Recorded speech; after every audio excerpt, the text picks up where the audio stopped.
Please take your seats. The program is about to begin.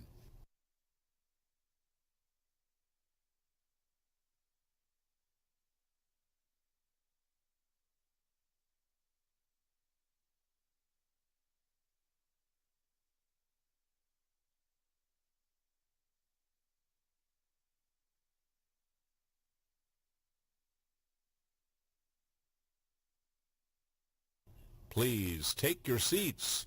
The program is about to begin.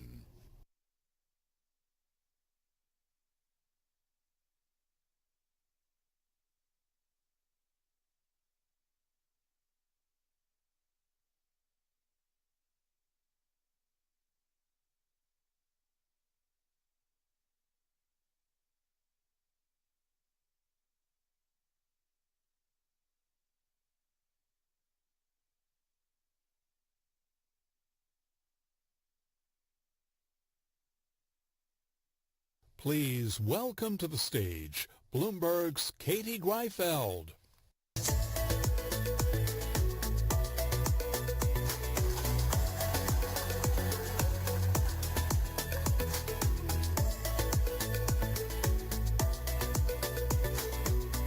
Is this thing on?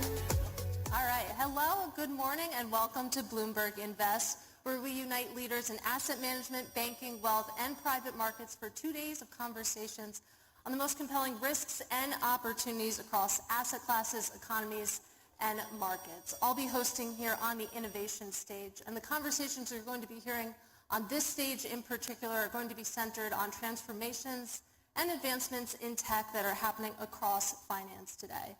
Naturally, that means you're going to be hearing a lot about AI, and in particular, we're going to examine the right mix of humans and machines in portfolio management and investment strategies. Those conversations are going to include executives from Freestone Grove, Two Sigma, as well as the CEO of Man Group, Robin Grew. Now, we do have some housekeeping to take care of. I want to take a moment to acknowledge our sponsor, Invesco QQQ, who is supporting this innovation stage programming this year. And we do have some announcements if you're looking for the Wi-Fi. All the information you need should be on your badges, as well as the screens here. You can see the Wi-Fi network is convened. We will be flashing a QR screen as well, so you can use that to submit questions and live polling during today's events.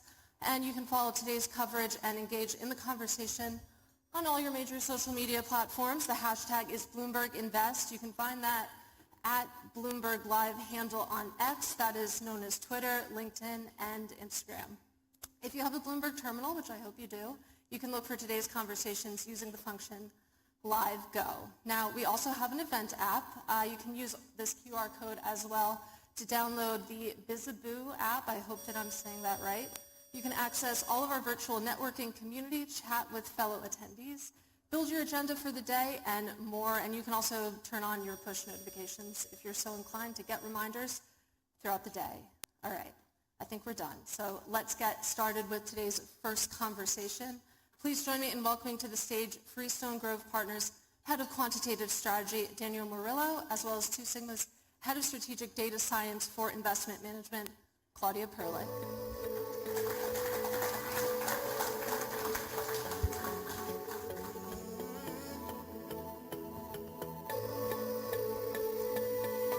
All right.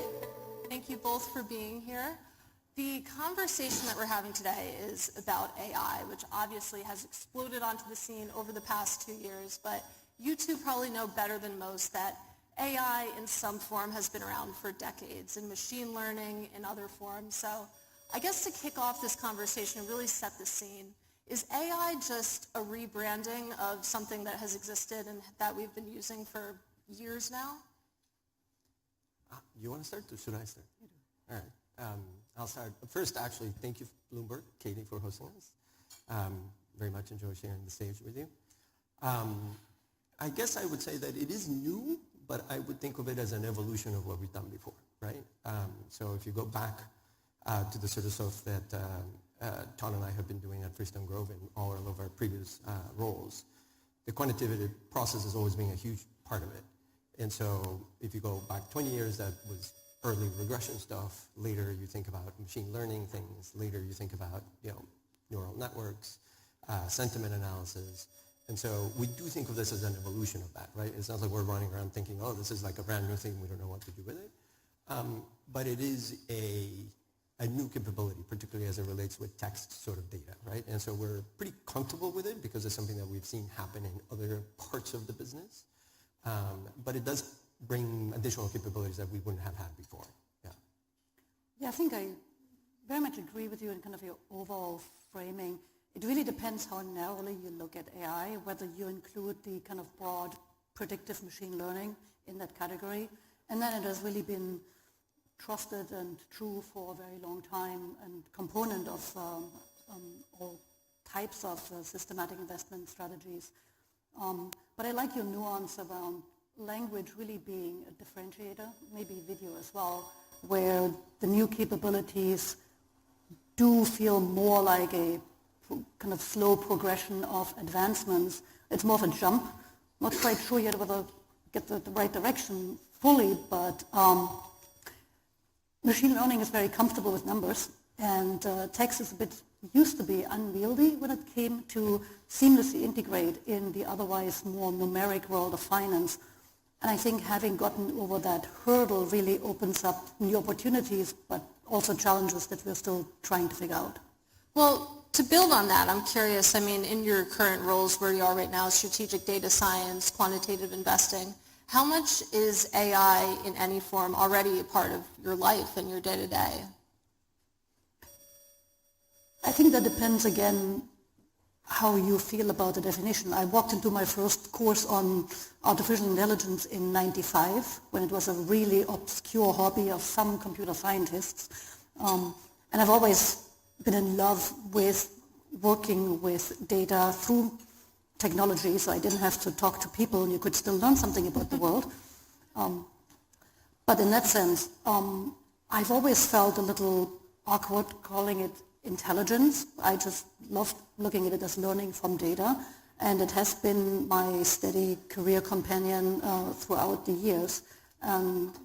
It is a bit of a quantitative shift, what we're having now, because we can talk to it, and it talks back in a way. That's why it feels different, but it has been my steady partner for a very long time.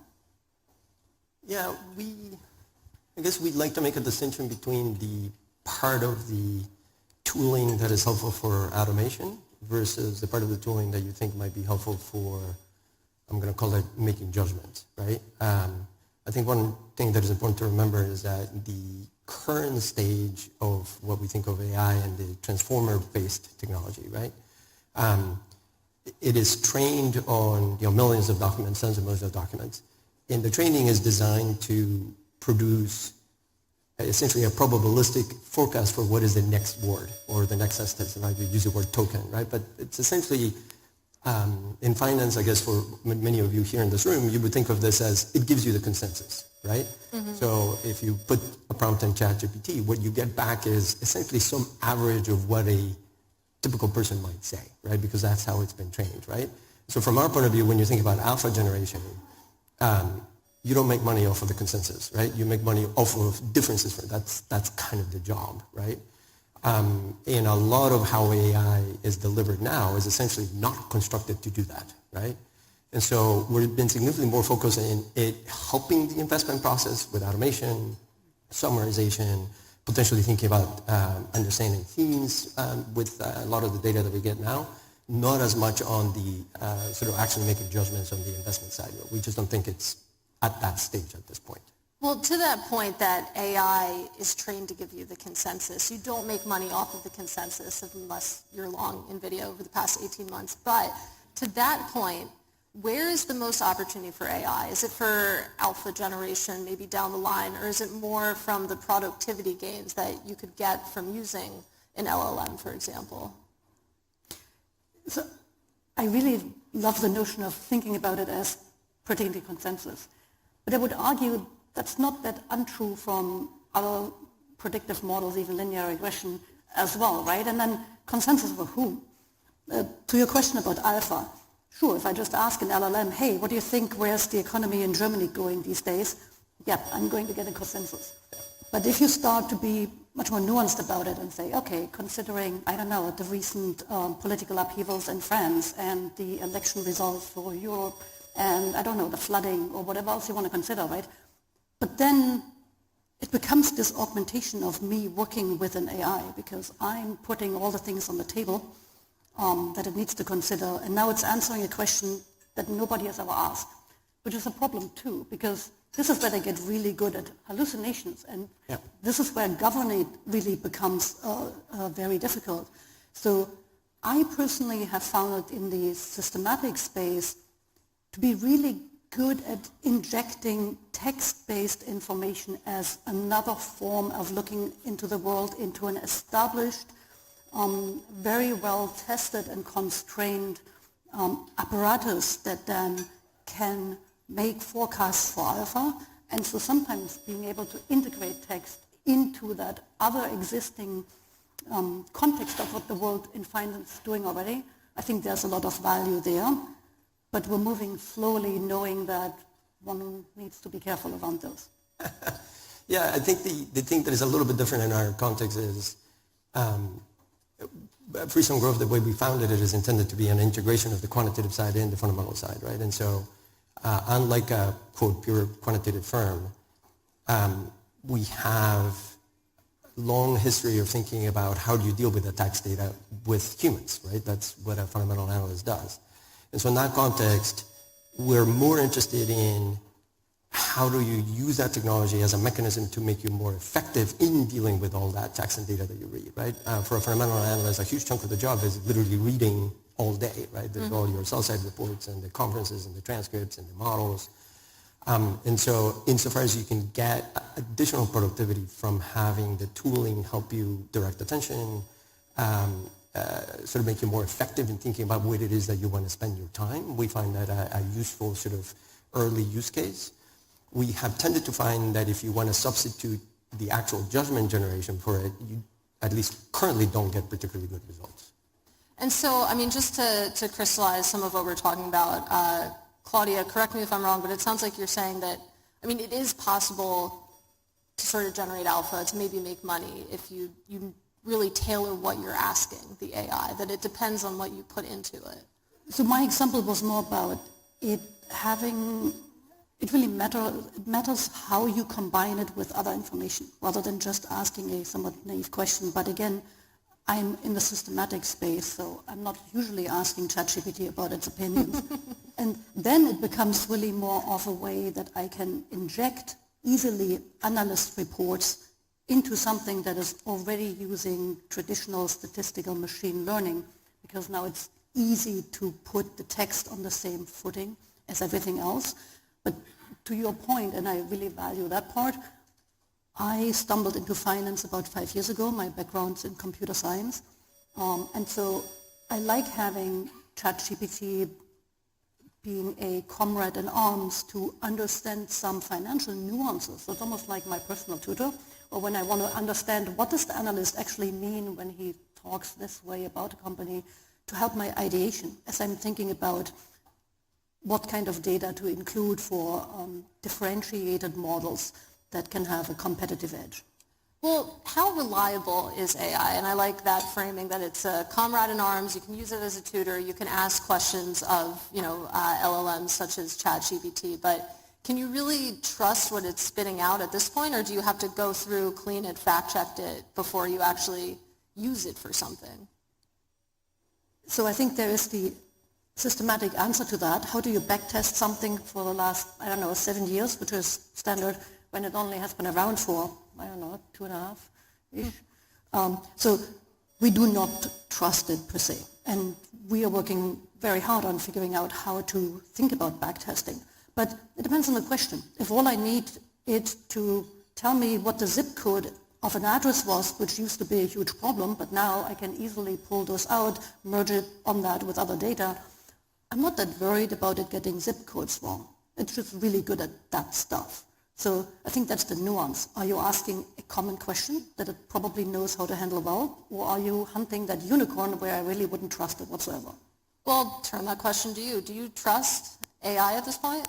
Same answer. It depends on the application, right? I think in general, you could do pretty good testing on things that essentially boil down to automation, where it's less about whether you trust it or not. It's just that you have the tools to do the testing, right?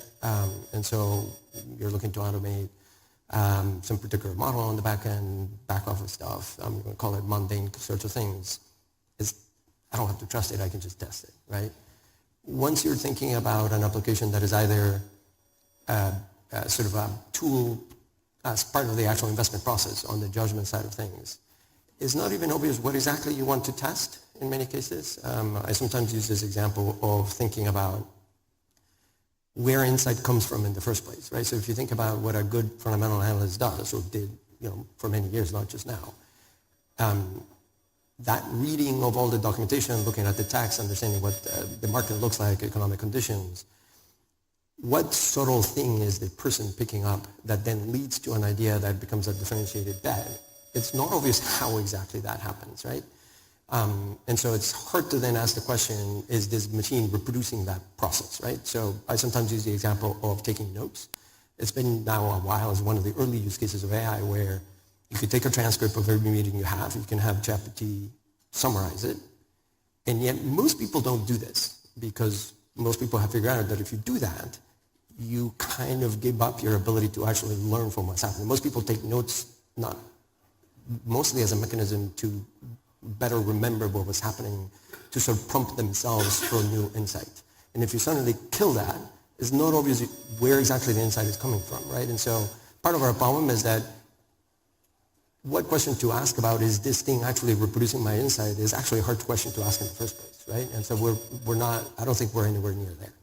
And I think that the conversation that we're having right now ties really nicely into the actual name of this conversation, which is the right mix of humans and machines. So I'll ask you just straight that. I mean, what do you think the right mix right now is when it comes to using AI versus having that discretion over what you're using, and where do you think that could go? To not give another kind of, it depends on the application kind of answer.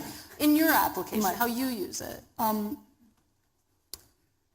I find it augmentative to my mind and actually help me understand processes by just having a partner to talk to in some ways. But that's probably not where most people who are sitting in this audience kind of come from. I do value it as a tool to automate some kind of trusted, easy processes that I know how to control. I like it to amplify or scale myself when there's a kind of the amusing word in computer science circles is AI allows professors to code again. Because if you don't every day have 4 hours to really deep dive into code, it's something that gets rusty, and I have found some of the coding capabilities to be useful, to just give myself the opportunity to do something that I miss doing in the kind of higher roles that I've taken.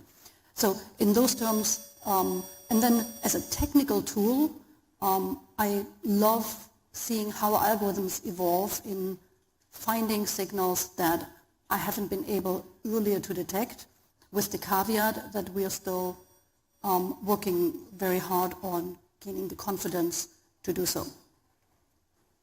Maybe you asked me about how to use it. Yeah. Let's for a moment not talk about finance.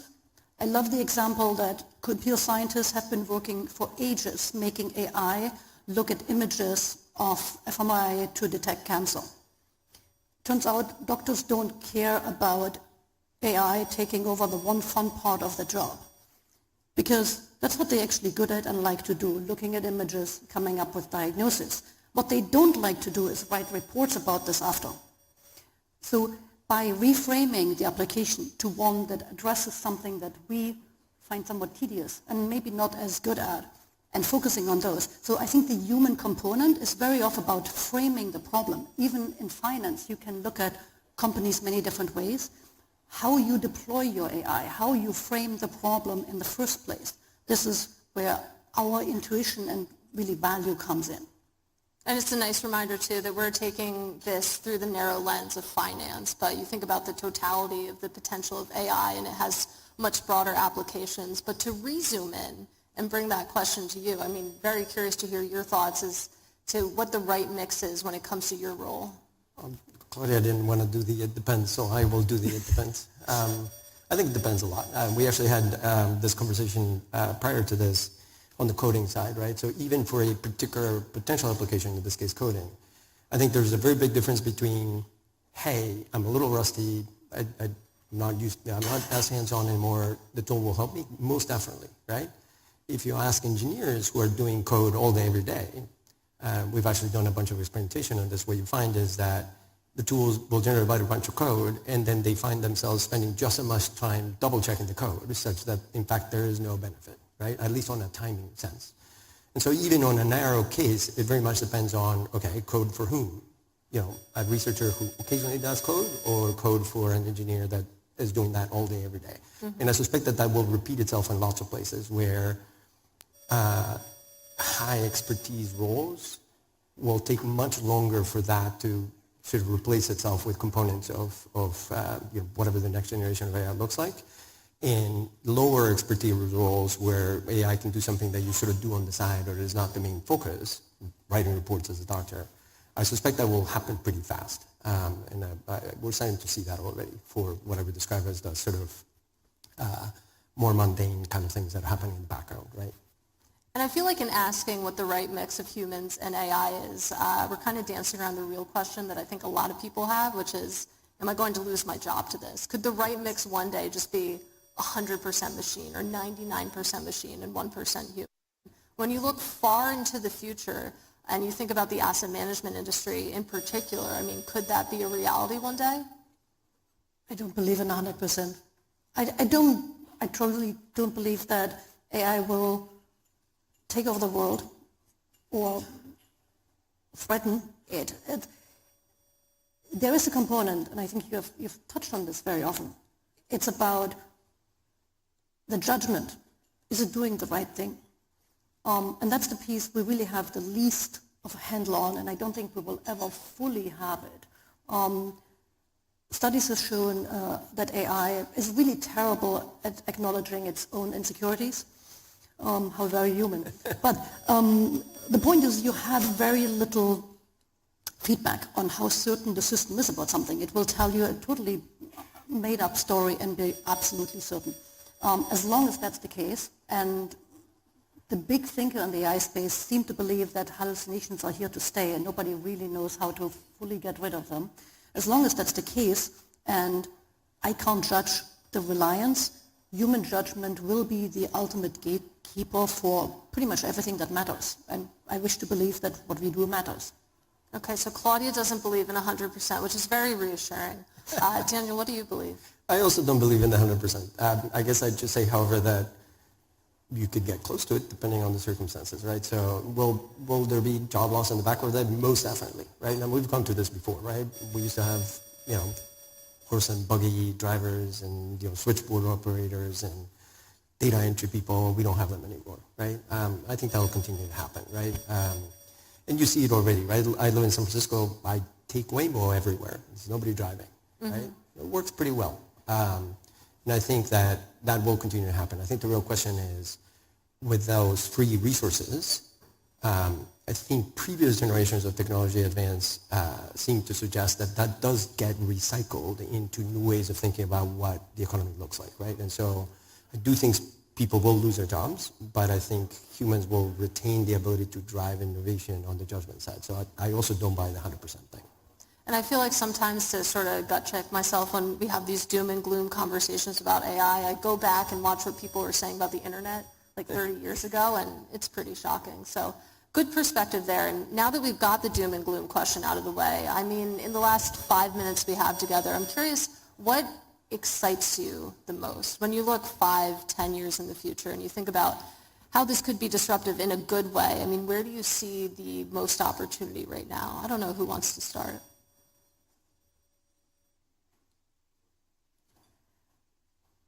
So maybe this is not the 5-year plan, but I have been trying to convince people that machine learning is a great thing. I remember being on an IBM stage 15 years ago saying, hey, data is the new thing, and that was like, we have been preaching that choir for a really, really long time.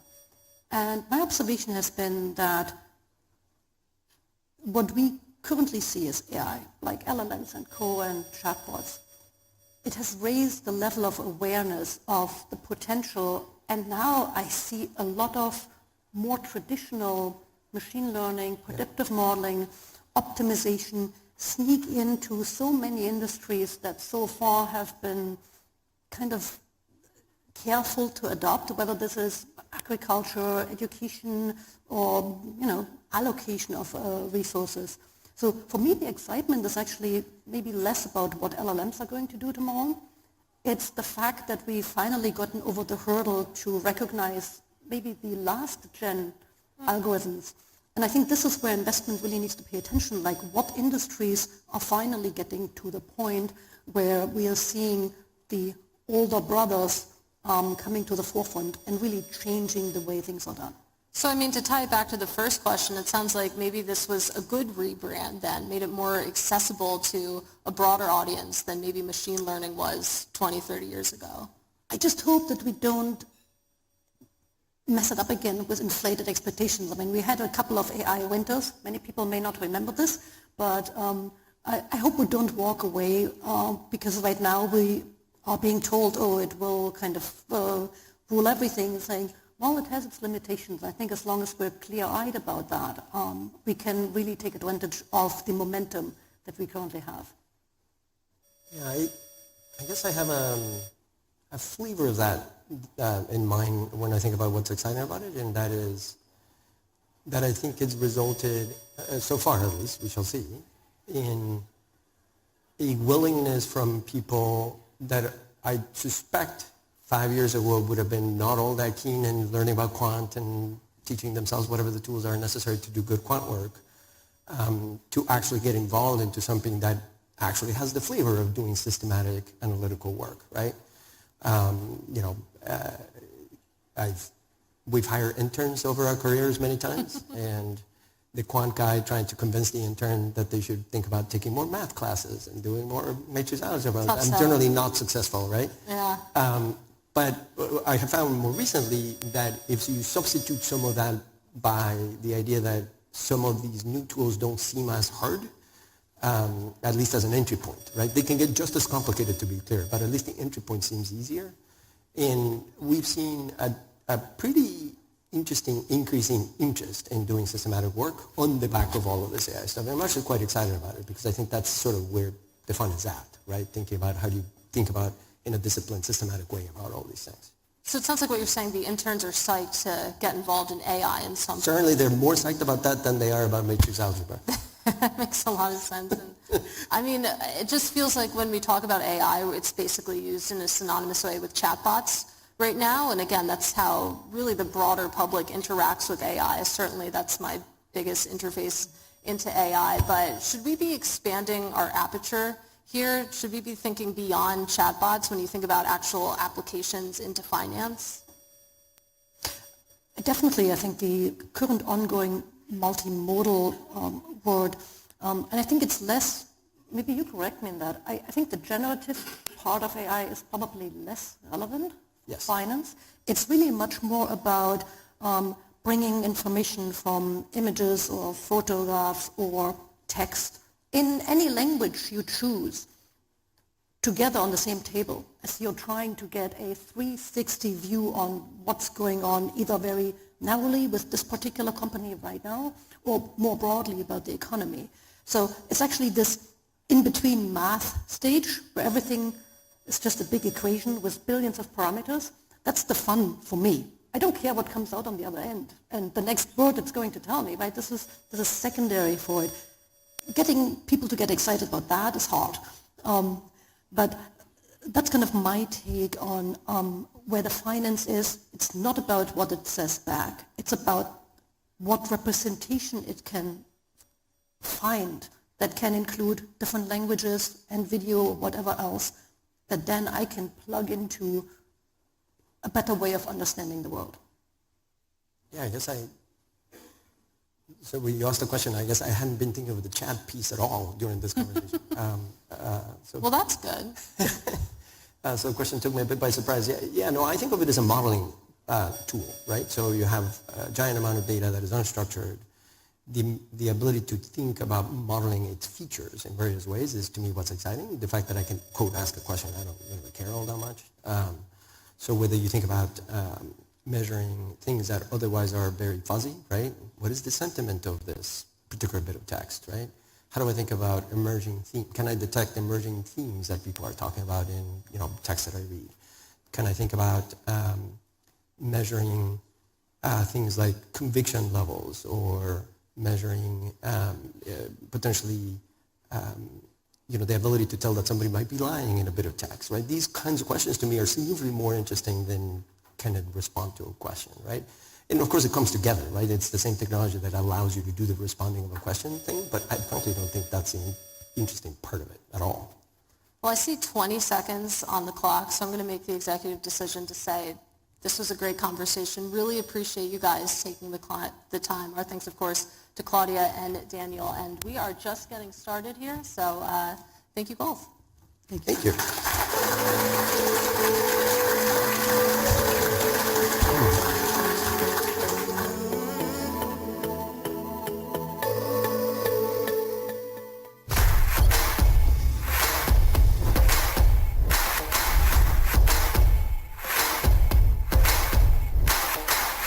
It's tech, it's talent, it's vision.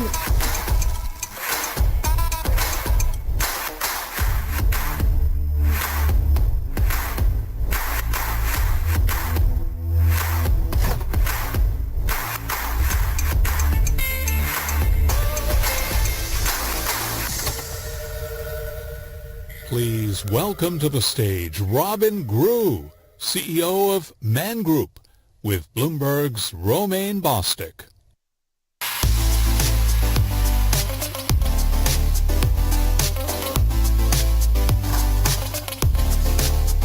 That was some pretty dramatic music I know. in the video there. I'm surprised they didn't have like baby photos of you, a whole montage of your entire life or something. I'd have had to have words with my wife about that. Well, we're here to kind of talk about the intersection of technology and finance, and there probably hasn't been any moment in our history, in our financial history, where that intersection has been as important as it is now. And of course, Man Group, at least you guys like to boast that you are kind of ahead of everybody on this, kind of the original, I don't know. What, The OG? the OG. That's how we're going to play it from now on. That's the morning thing, the OG of AI. Okay, fair enough.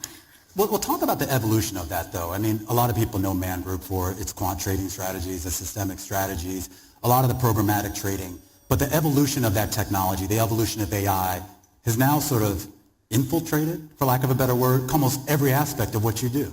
It has. I think we're talking about AI as a brand new thing. Mm-hmm.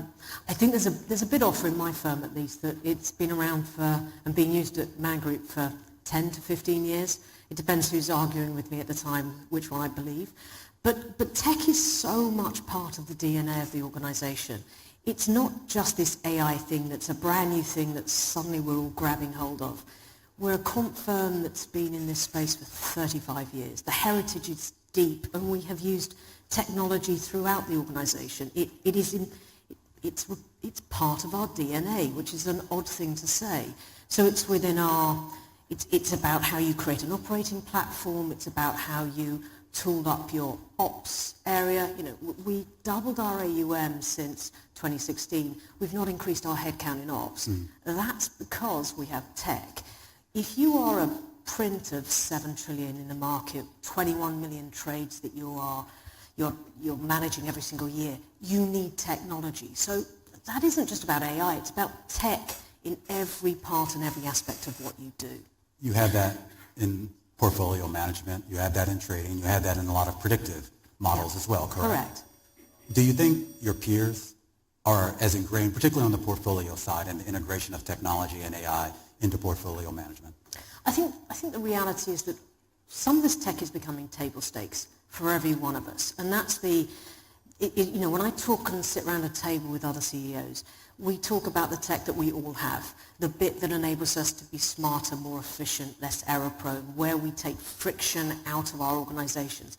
It's a very hard thing to find alpha if you're an active manager. It just is. What you don't want to do is then give that alpha away through your own inefficiency or friction in your own organizations. So do I think that other firms are using this? Yes. Do I think that we are good at this? Yes, I do. You know, I say that half the firm is made up of quants and tech people, developers, data scientists. Yeah. That makes me What feel... do they like in real life? What they like in real Yeah. life? They're great. I mean, remarkably, they're the most diverse group of people you can get. There's this sense that, and we talk about this a little bit, I have a big discretionary investment team as well. And in the old days, I used to talk about people being... The people who used to sit at the front of the class and the people who used to sit at the back of the class. There's a bit of that, but the reality is there's difference across the entirety of Man Group. We have this program called Mindset Man, which we started actually through COVID, which was about getting people to talk about what they do outside of Man Group. I can't tell you the ability for people to be talking about how they've won national championships in aeroplane model design and blah, all the way through to they're the best wine tasters in the world versus how quickly you can do a Rubik's Cube. I can do none of those things. Okay. But Do you have a talent? very few talents. I tried karaoke for the first time last week. That's not my talent either. There you go, though. Yeah. But part of your talent, though, is kind of bringing all this together. I mean, your background in risk compliance, I would assume would have some transfer to what you're doing today, or did this kind of just completely hit you out of the blue? I think what I benefited from has been a career where I have found myself navigating different challenges that the market's thrown up, that organizations have thrown up. That's quite a privilege, actually. But I sit across the table sometimes from people who haven't seen a credit crisis. I have. Who haven't seen market dislocations quite badly. Well, I have. Or haven't seen a version of how Russia has already devalued once or twice before. So my experience through navigating those things have been incredibly valuable. I think the other piece is I have run large chunks of Man Group, be it trading or be it ESG or be it our solutions business. And that evolution has been very, very useful. So I have the benefit of seeing the organization and financial services through many different lenses, and that has stood me in very good stead. You talk a lot about how the technology has increased productivity. Yes. When we talk about the new applications of AI, and I'm not just talking about the front-facing chatbots that we all know about, but really kind of the stuff that's really deep into the background, how additive is that to your bottom line? So AI is exciting. And it's an efficiency. When I talk about how we use technology, artificial intelligence, any sort, NLP, large language models, it can move through what it is to be more efficient in data research, in how we execute transactions or trades more generally. It is how we put transactions and how we put content together. It's around predictive models, be it in financial predictions or in ESG. It's any number of these pieces of the puzzle. It's about the fact that we have sentiment analysis, that we're able to deploy technology in a way that enables our discretionary traders to operate more efficiently and effectively in their thesis, or in quant as we go out to more markets, more data sources, to be able to see whether we can find more alpha, which is ultimately for the benefit of our clients. I don't want to alarm you, but they just put your 5-year stock. Yeah, price I just saw behind that. you, so just look away. It's not bad over 5 years. It's not too bad. When we talk about sort of what the next 5 years or 10 years are under the leadership of Robin Grew, how much further can you deploy this technology in AI? I mean, I know it's there, but what's the next evolution of it? I think, you're right. This evolution of technology is just the next one. There'll be a one after this and the one after that. And we'll be, I think, adopters of those things within reason and within risk measure to make us smarter.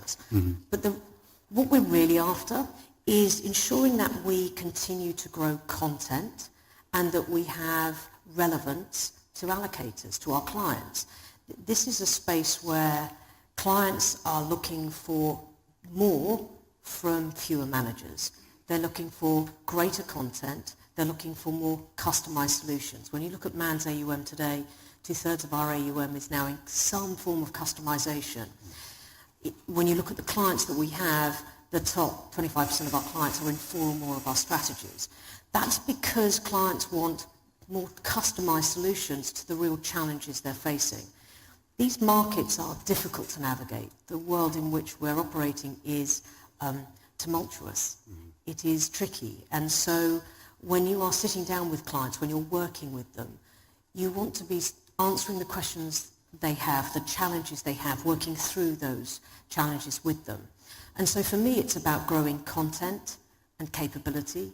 It's about growing and being sure that we are still relevant and that we're at the table with clients as their partners to navigate these market cycles, cycles that we haven't seen as dramatically for the prior 10 years where we had a much more passive environment where cash was free.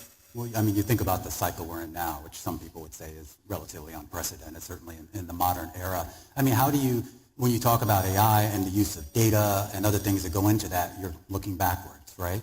You're taking past events and trying to correlate them to, at least for what today seems almost unprecedented. How do you square that circle? Well, you're not just doing that. So you're also looking for new sources, new data streams. You're looking for the ability to, as I said, look at NLP, look at sentiment analysis, look at the ability for my discretionary investors to be able to look at much broader swathes of information, to be much smarter about their investment thesis. So it isn't just a backward look at market behaviors, although that's always interesting to do, especially if you're running trend momentum strategies. But it's also about deploying technology to be just better at what you do and better at finding sources of investment capability. And then being able to test them in an uncorrelated way. You know, more data doesn't mean uncorrelated. You want orthogonal content. You want content that is able to perform through different market cycles. So it's not just about a backward look for predictive modeling. It's about using technology and using AI capability to find new, different, uncorrelated sources of investment that you can deploy at scale and in a way that can be customized so that your clients are getting answers to the challenges they're facing. You know, Romain, we're not in a position where people have a blank piece of paper. We're not at school in that sense. You know, we're not. What is your ideal portfolio today? Let's start with $100 and invest that. That isn't where we're at. We're at a place where allocators already have portfolios. And now they're trying to think about, do those portfolios do the best they can do in the environments that we are navigating? Are they really going to protect them in a recession, disinflation, deflation? What does it mean globally? Is the US away? How is their portfolio invested internationally? What does that mean? How much exposure have they got in private equity, which means they don't have the liquidity? What's their liquidity profile? What's their duration risk? How do we manage maturity? We don't start at a blank piece of paper. And that's, I think, why customization is more and more important, because you're on a journey with allocators to help them rebalance and to rethink their portfolio through time and to be responsive to market cycles. So technology, let me circle us back round. Technology and AI is part of us being better at what we're doing. What you're not hearing me saying is that AI is suddenly going to make investment decisions. What I'm saying is it's going to make us better and smarter at all of the underlying capability. We will deploy technology to make us better at what we do rather than to replace what we do. So less a replacement, more of a tool. Correct. For your managers. Do they understand that? Yes. And when you have half the firm that are technologists, developers and quants, why do I sit a little bit easier on this chair? Or why do I sleep a little bit easier at night? Is because the great thing about having that capability in your organization is they know what these tools can do, and they also know what they don't do, what they can't do. So this is back to talent and technology. It's back to having skilled operators. The smart people will know the risks of deploying technology as much as they know the benefits of it. Where is your talent pool coming from right now, the new talent pool? That's a great question. Thank you. You're welcome. We can do this all day. So where does it come from? It comes from any number of different sources. Actually, it can come from, for sure, other houses. It can come from new graduates. It can come through lateral places and hires. The question I sometimes get asked is whether we have trouble hiring tech and developers and quants. And the answer is we don't. We have thousands and thousands of applicants actually for opportunities we have. And that's great. Did we lose some people into FANG? I don't know whether you say FANG with two N's. I don't know how to emphasize the double N, but FANG. Yes, we did for a little bit, and then people came back. They came back because the use case for people joining Man Group is we have real-world issues, which are really tricky, where you get to work in an organization where you're part of solving that, where those issues continuously change. I love these charts. Where these issues continuously change, and where we need the smartest and the brightest minds to be part of that. We offer an organization that believes in open architecture, and so we give access to the greatest developers across the world in collaboration. When you look at our GitHub ratings, you'll find that we have the highest ratings for an asset manager, sort of double the ratings of the largest US banks. Why is that? Because we are willing to share and have an open architected solution. So we don't have a shortage of applicants, and we have people who are excited about making a real difference in the real world. It's still competitive, though, for those applicants, and you're not just going up against finance companies, you're going up against pure play tech companies. Correct. A lot of things in between now. Correct. Yeah. So I assume, you got to, make the checks a little larger, right? Well, yeah. I think with all of us, we work in this industry because there's a degree of financial reward in it. But I think we're all crazy if we think we stay in our roles, or we create firms which are only about money. We create cultures that are great. We provide people with platforms and opportunities to be the very best they can be. We invest in them. This is everybody sitting down, so few, but I have lawyers who are coding. Some of the biggest Python users in our organization sit in our operations and back office. It's about that. It's about skilling the entire organization up, and it's about giving some of the brightest and smartest tech developers, quants, the opportunity to be the very best they can be. That's exciting. And if you do so in a way that gives them the tool set and the freedom to collaborate, it's powerful. It's an extraordinary tool. When we talk about this idea of recruiting more talent and obviously building that talent internally and so they can rise up here, I know it's hard to know what 20 years down the road is going to be, what technology is going to look like, what the world of finance is going to look like, but how do you prepare them for that? Because I'm sure that when you started your career, you probably didn't envision the outsized role that tech has in your job right now. I think that's right. In some ways, predicting 20 years from now is probably a fool's errand. I mean, you don't have any machine learning models that can do that for you? I'm not going to rely on those machine learning models to predict 20 years from now.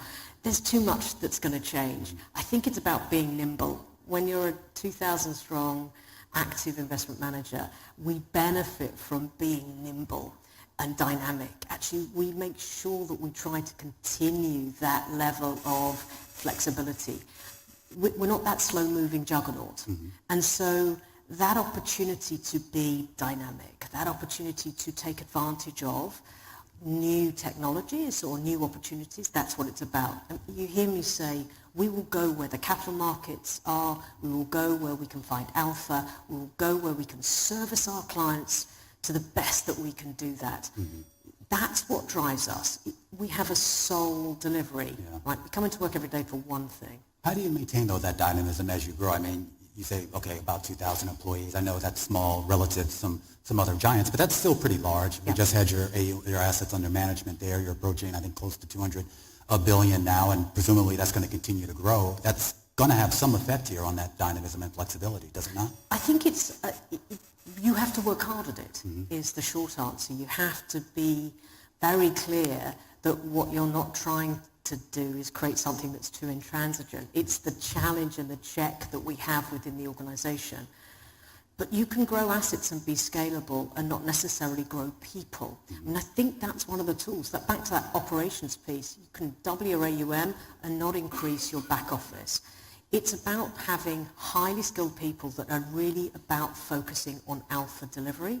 That's much more important. Do we grow? Yes.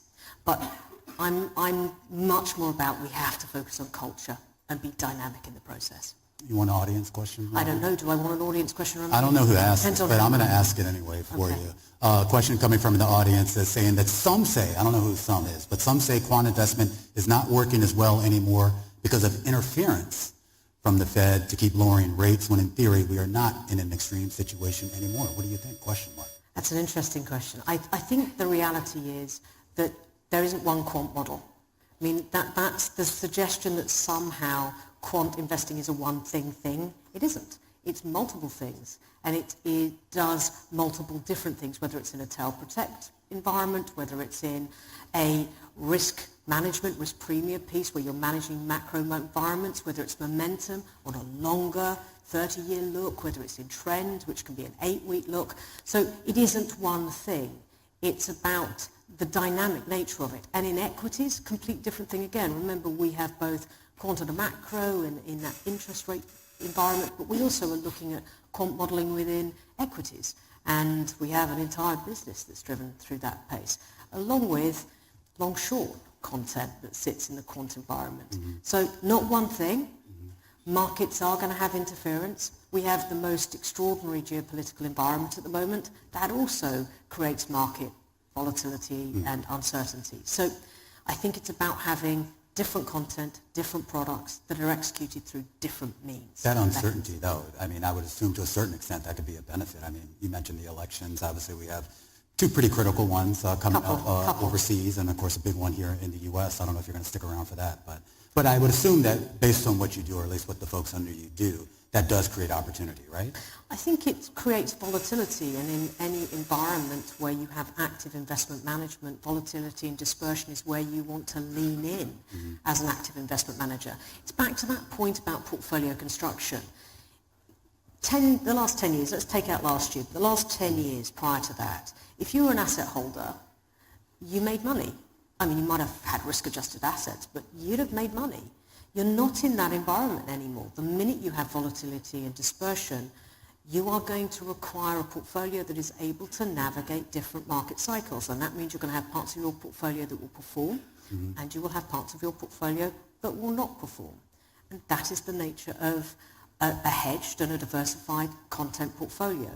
The one thing I can tell you in every conversation with clients that I've had over the last 18 months is an appreciation for diversification, an appreciation for liquidity and duration, and an appreciation for the fact that the world is not going to be as predictable as it had been prior to that. All right, I think that's a good place to leave it. Robin, great conversation, and really looking forward to what's next for you and Man Group. Robin Grew, the CEO of Man Group, everyone. Thank you very much.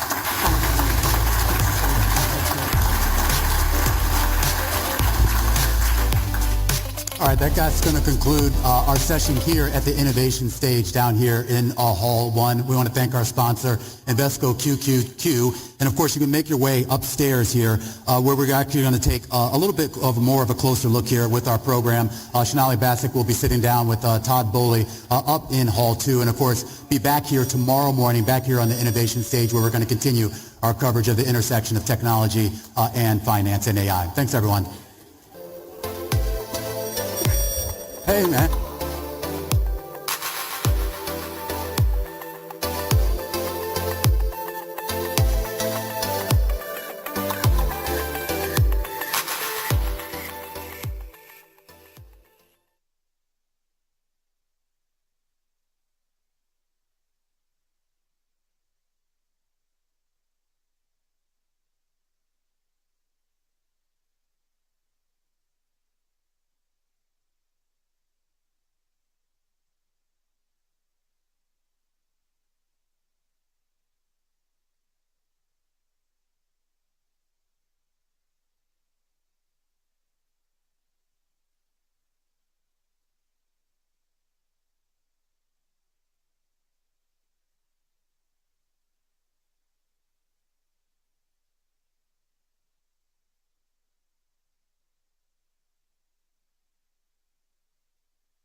Ukraine and the Middle East, while tensions run high between the U.S. and China.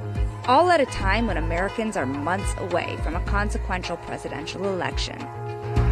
For the U.S. economy, resilient economic data and hawkish Fed talk is pushing back hopes for multiple interest rate cuts. We want to gain further confidence. Whatever the world is pricing in for a soft landing, I think the chance of something going wrong is higher than people think. At the same time, equities are trading at record levels, and the private credit industry has ballooned to a $1.7 trillion opportunity. NVIDIA is now the world's most valuable company. But questions remain about how much further this bull market can run. Are there cracks in private credit starting to form? There's going to be some likely credit events down the road. And which market events could throw the global economy into disarray? Financial markets, generally speaking, work very well until they catastrophically come off the rails. When it comes to your world, your money, and your burning questions, prepare for answers from the leaders that know how to build empires, protect portfolios, and create the next big thing. This is Bloomberg Invest. Please welcome to the stage Bloomberg's Sonali Basak.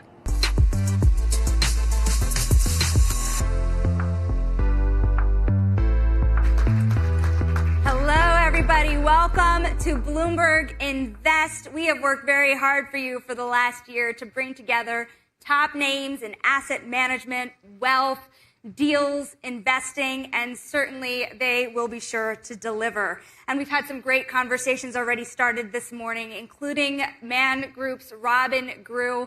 A lot of conversations around AI will certainly pervade today's discussion and tomorrow's as well. We're here for the next 2 days in the heart of the financial district to deliver the most consequential conversations on risks and opportunities across asset classes, economies, and markets. And to set the stage here, we have a stock market that was very recently at record highs. Interest rates have begun to moderate, but the future is still uncertain. Risks abound. Geopolitical tensions are simmering. There's a U.S. presidential debate just days away, and many investors believe there could be volatility from now until November, if not months after. We have some of the biggest names in finance to deliver perspective on all of this, and that includes hedge fund heavyweights, including Coatue Philippe Lafont this morning, Cliff Asness and Boaz Weinstein, global credit investors like TCW's Katie Koch and Apollo's John Zito, and deal makers including Paul Taubman and Ray McGuire, who of course have worked on some of the largest deals in the world, and private capital titans like Josh Harris of 26 North and Michael Arrighetti at Ares. And before we get started, a couple of announcements. First, we would like to acknowledge our presenting sponsors: Android, Invesco QQQ, Mass Mutual, and our supporting sponsor, Principal Asset Management, and our participating sponsor, Southern Company. If you want to connect to Wi-Fi, very important, you have information on your badges and on screens as well. We'll be flashing this QR code through the day for you to participate in polls. This is not one of those conferences that we don't want you to have your phone. We very much want you to participate with us and to submit questions and have for our speakers. Please bring them to us. We're going to do our best to get them answered for you on stage. If you grab your phones now and scan this code, you'll toggle back and forth between the Q&A and polling at the bottom of your screen. And we're going to get you warmed up with our first poll. And the question is the question of the year. How many interest rate cuts do you expect from the Fed in 2024? 1, 2 or more, none at all, or you're worried about another hike? While you do that, a few more announcements. You can also follow today's coverage and engage in the conversation on every major social media platform using the hashtag Bloomberg Invest. The handle is at Bloomberg Live on X, also known as Twitter, LinkedIn, and Instagram. And if you have a Bloomberg terminal, of course, you can look for today's conversations and look back at them if you've missed them at Live Go. We also have an event app. The QR code to download this, and you can use this code, is the Bizzabo app. You can access the virtual networking community, chat with more people that are in the audience today, build your agenda for the day. There's a lot going on. And turn on push notifications to get reminders throughout the event. And where you have voted, see if we can get these poll numbers up now. Of course, it'll guide a few of the things that we're looking at throughout the day here. 1, overwhelming majority. We will see if everyone else thinks so throughout the course of the day today. Of course, we have a lot of credit managers where that matters a lot too. Now, without any further waiting, we're going to get this program started. He built Eldridge Industries into a multi-billion-dollar empire with investments ranging from financial firms to media franchises, and of course, he's invested in a few sports franchises himself. Bloomberg has reported recently that he's looking to his next adventure with a new asset management business. Please welcome to the stage Eldridge Industries co-founder, chairman, and CEO, Todd Boehly.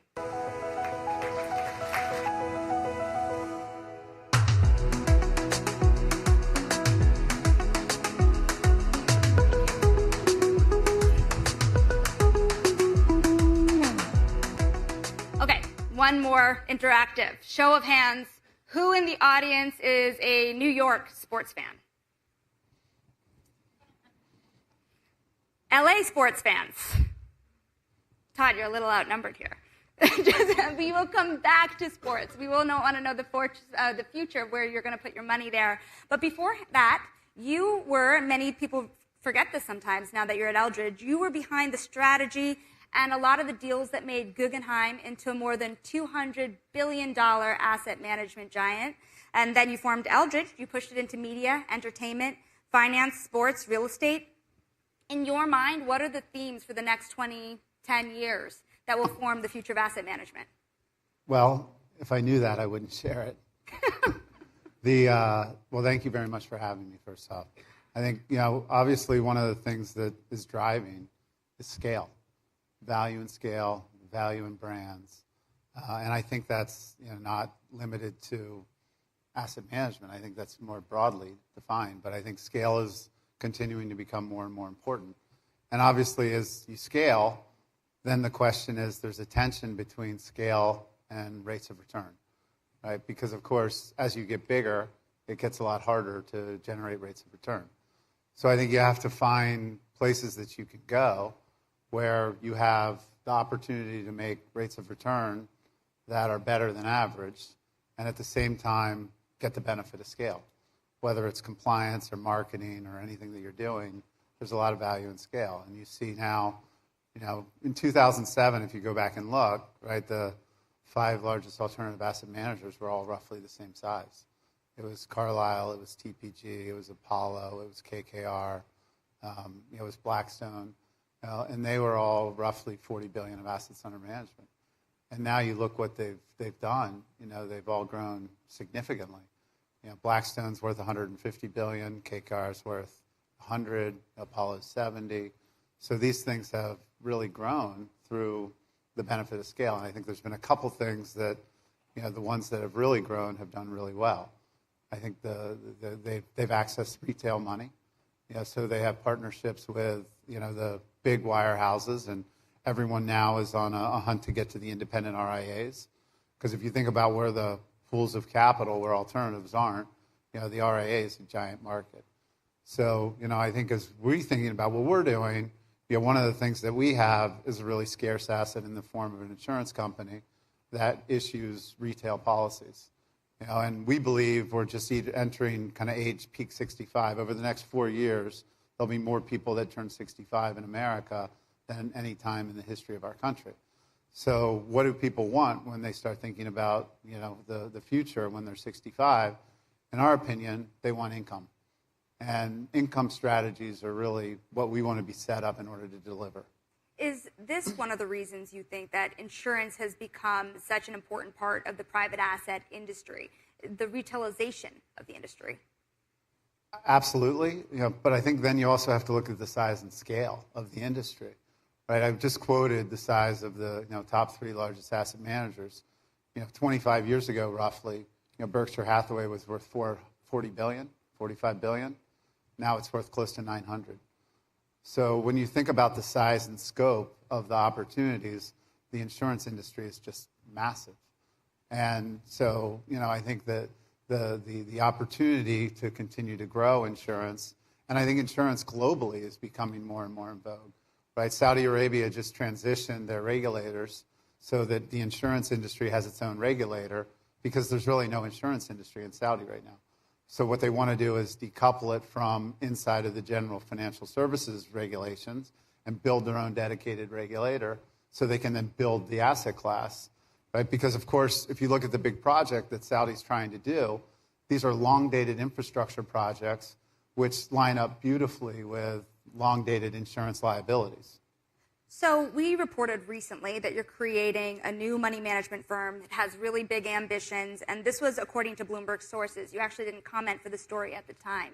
Is there anything you can tell us about the ambition here? Well, as I mentioned, having an insurance company, we're pretty the only top 10 fixed annuity underwriter that is quote-unquote independent.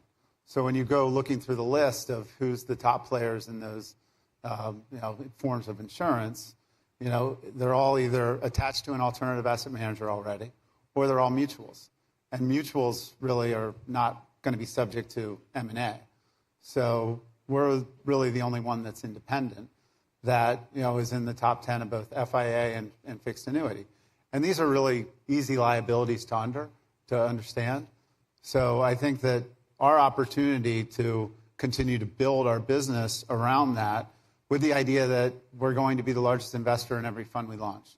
So we're going to be alongside as we grow and scale, and we want to do it in just credit, right? All things credit. We've got a great track record in real estate credit, structured credit, private credit, great history in equipment finance. So all these areas, we've got good track records and a lot of experience. And I think that they're just going to continue to grow, as the market continues to grow. Right? There's a lot of discussion around private credit. Broadly syndicated loans are private credit. Right? So, the definition of private credit, I think, is an interesting thing. But I don't think that the boom in private credit all of a sudden suggests that private credit is bad asset class. Right? We're seeing a general debanking going on, and the credit sources are transitioning into, frankly, less levered holders, right? So if you look at the BDCs, right, the BDCs are a lot less levered than banks. So I think it's a lot safer for systems that are moving credit into lower levered institutions than traditionally where they were formed. But we think there's a big opportunity in credit. And what we want to do is just be all things credit, in partnership with our insurance company. I want to talk more about credit for a moment, but really recently in the market, it was very widely reported that you were looking at buying a fairly sizable private credit firm out of Europe. That firm, we've reported, has gone off to seek potentially a management buyout instead. What does this say about your ambition to consolidate the asset management industry? Are you looking at more private credit firms? How large would you make of an acquisition? Well, I think if you look out there again, there's a lot of these businesses that are somewhere, let's call it between 30 and 50 billion of AUM. And they're trying to figure out what's their growth strategy. And I think in partnership with an insurance company that's growing, scaling, and is reinvesting its capital into that growth, there's a lot of opportunity, because the insurance company, as it grows, the asset manager grows, right? So you get the benefit of the scale of the insurance company generating more spread-related earnings, and then you get the benefit of the asset management growing and generating more fee-related earnings. So it's this great combination where through kind of $1 of equity capital, you get two benefits. So this will anchor, I think, a lot of our discussions throughout the day here. It's a really interesting environment for credit. Interest rates, even if you believe that you'll get one rate cut this year, they're higher than they've been in the last decade. What kinds of opportunities is it creating for you in the credit market more broadly? So I think there's a couple places that are very interesting right now. I think real estate credit is a good place to be, because I think you see regional banks are pulling back, and I think the value of real estate has it stalled out a little bit. So you're going to have to be in a position where you need to refinance these loans, and with SOFR where it is, you're making kind of 9, 10, 11, 12%, on an unlevered basis. So I think those are really good rates of return. We see opportunistic examples, like, for example, we bought $1 billion of loans out of PacWest Bank. When the regional bank tremor occurred, the banks were trying to figure out how do we fortify ourselves, and therefore they're selling assets. And generally the way that works is they sell their best stuff first. So we were able to buy $1 billion of loans out of PacWest, and already roughly 20% of those loans have already refied themselves out. So it was a good opportunity to be well placed and to be able to move quickly. I think another place that we're excited about is this world where there's a bunch of these kind of growing disruptive tech firms that maybe raised money in 2021 or 2022, and they're going to need some growth capital. There's clearly value in the firms based on the fact that other businesses would love to buy them, because I think one of the dirty little secrets of credit is that the businesses generally don't pay you back, right? The markets pay you back, M&A pays you back. So what is the most important thing is to always make sure that the borrower is worth more than the loan. And as long as the borrower is worth more than the loan, then it might be a rocky ride, but you're going to get your money back. And this world where there's these disruptive companies that have, let's call it 100, 200, 300 million of ARR, are looking to not raise equity capital because of the fact that they raised it in 2021 or 2022, and no one really wants a down round. But there's a lot of capacity in the capital structure to have, let's call it a structured solution. We think that there's a lot of opportunity with those businesses. So real estate credit, kind of structured credit, and growing disruptive tech firms, and then opportunistic credit. Because there's definitely going to be some things that go wrong. So to be in a position to be able to move quickly. We're working on one right now where we're buying senior secured debt at 50 cents on the dollar and taking control of a position. What goes wrong? If you think about the next 6 to 12 months, there's a lot of concern that these prolonged interest rates will start to create serious cracks in the market. Where are you starting to see them? Well, there are definitely places where, there's been, I think, if you look at the liability management exercises that are going on, there's been something like 30 or 35 of them.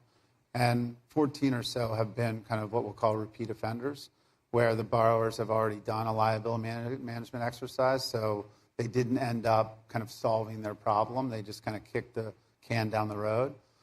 So I think it's specific to industry, right? If you go back and you look at defaults ripple through industry, right? So generally there's something going on in an industry.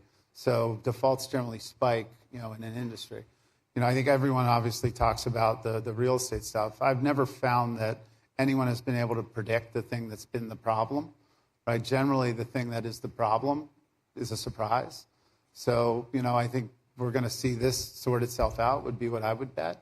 But obviously, I think we're also living in a world where, a 4.25 10-year people think is high. If you go back and look at time, a 10-year at 4.25 is not high, right? So I think we'll see over time the front end of the curve come down, and the back end of the curve will kind of stay where it is. But I just don't see that the higher for longer is necessarily going to be the thing that crushes us. So moving from credit to equity for a moment here, because you do at Eldridge Industries have a very interesting portfolio that is very diverse across the industries you play in. And if you think about kind of the topic du jour, artificial intelligence, very, very curious on how artificial intelligence is impacting your portfolio companies. Where are you seeing the most promise?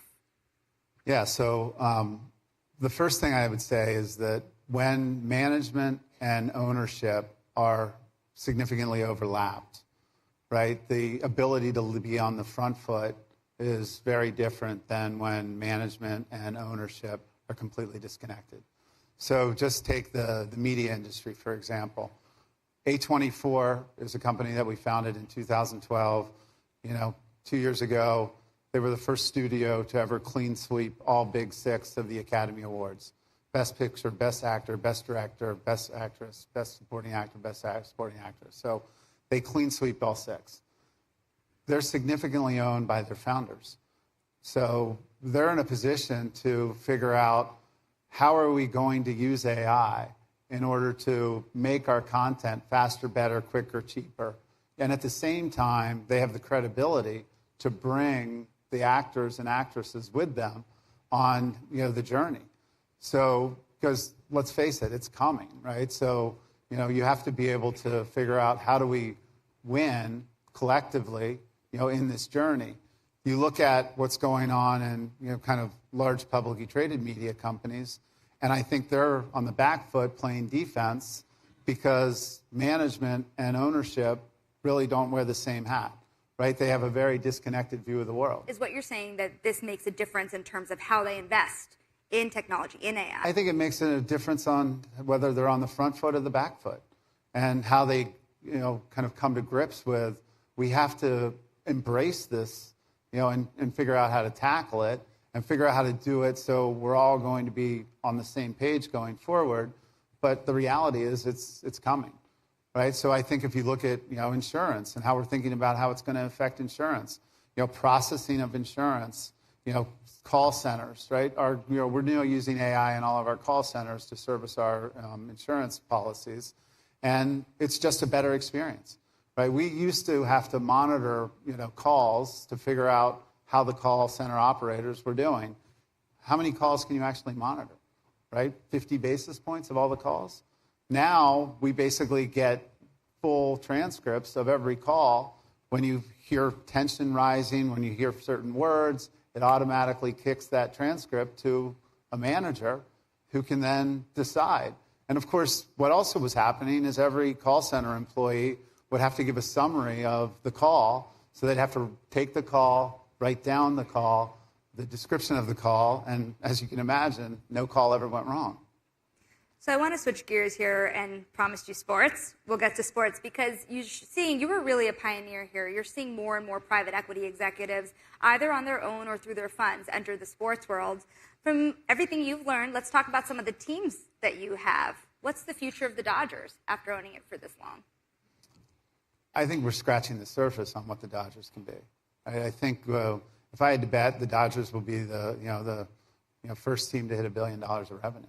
I mean, I think we've got a global franchise. We've got some superstars that have amazing appeal.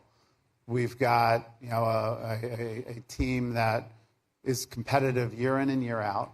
Right? Every year we look at it and we roughly believe that we have somewhere between 18 and 22% chance to win the World Series. Right? So everything we can do, we're trying to figure out how do we improve the odds of winning the World Series. And, I think, unfortunately, if it weren't for injuries, you would be able to have a much more easy way to predict that. Injuries are just part of the game now, right? And you have to be able to handle how you think about depth, how you think about the quality of the players, and what they can do. Obviously, one of the things that Andrew Friedman, who runs the Dodgers for us on the sports side, he really focuses on how do we find players that have the ability to play multiple different roles, right? We want utility guys who can play infield and outfield. We want guys who, can hit lefties and can hit righties. And, you're trying to figure out how do you build a portfolio of 25 players. And of course, one of the things that we love about Ohtani, is he gives us a 26th player, right? When he's pitching and he's hitting, we actually have a 26-man roster. So, which is such a unique thing, right? I mean, no one's been able to do that since Babe Ruth. So I think our global appeal with our global superstars is really going to be driving the demand. I mean, we were in Korea this year. We opened up this year in Korea. And the amount of people who were hanging around trying to just see Ohtani, it's unlike anything I've ever seen. What about Chelsea? Speaking of going global, when you got into the Chelsea Football Club, obviously that was a very big moment for an American private equity titan to be getting into European sports leagues, certainly European football, yet now Chelsea is being watched across America as well. What's the strategy? There's very few brands that have the reach that Chelsea has. And Chelsea is you can see it and you feel it differently because it means so much to so many people. And, as I tell everyone, the good news is the bad news. It means so much to so many people. So when things are going well, everything is great. And when things aren't going as well, things aren't as great. But obviously our commitment is to win, right? We're here to win. I think, our perspective is, how do we build something that has real staying power like we've done with the Dodgers? And putting together, that team that, is very fluid and comes together, I think that's the first step. And, I think putting together any team, whenever I put together any team, right, it just takes time. That's the only way to phrase it.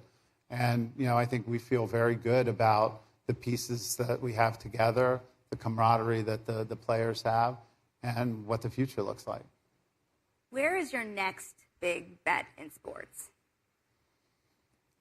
So I think there's a lot of things going on globally, right? And what's the world has done as distribution costs have gone to zero. I mean, if you go back and you talk to Fox or Rupert Murdoch and you think about what he did to build Fox, right? At that time, before you could buy the content, right? Before you could buy the intellectual property to broadcast on Fox, the infrastructure that he had to pay for was so massive, right? So just putting together the nodes that would allow for the broadcasting was hundreds and hundreds of millions of dollars.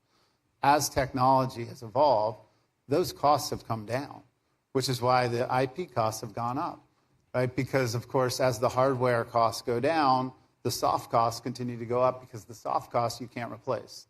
The intellectual property is irreplaceable. Obviously, the technology costs going down, there's lots of ways to drive technology costs down and distribution costs down, but there's only one place to go for the intellectual property. So I think that we're going to start to see ongoing global expansion of these brands. I mean, basketball in Europe, what's going to happen to basketball in Europe? Europe has been an amazing place. If you look at the draft this year and you look at where players are likely to be coming from, there's more international players expected to go in the top 20 than there are U.S. players. So, I think these games are growing in demand. So how do you figure out how you position yourself to be, in these markets where there's demand, there's opportunity, and you want to be positioned to capitalize on it. CVC, others, Redbird, they've considered putting billions of dollars into college sports.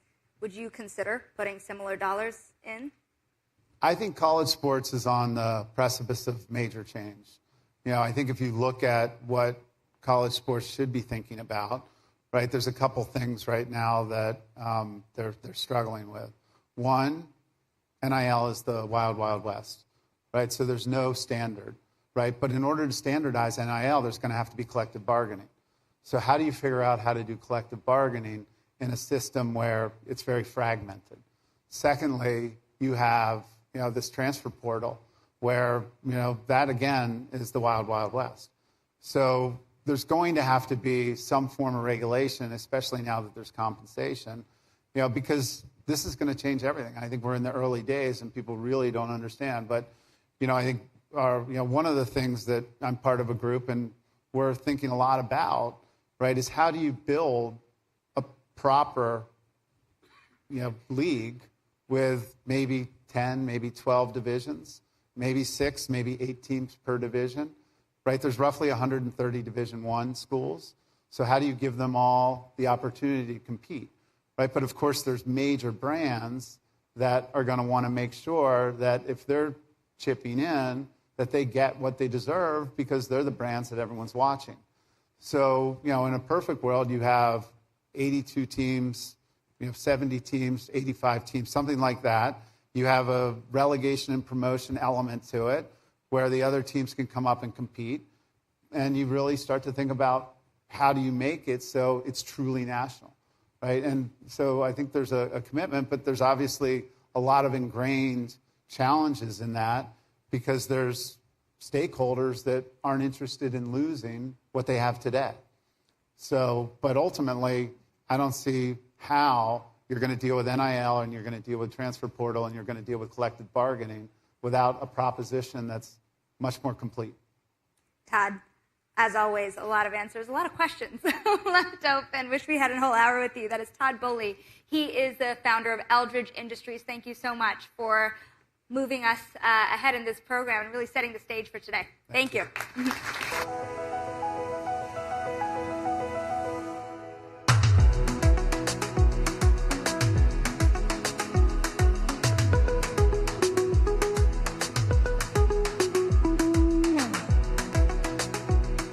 Please welcome to the stage Philippe Lafont, founder and portfolio manager at Co2 Management, with David Rubenstein, co-founder and co-chairman of the Carlyle Group and host of Bloomberg Wealth.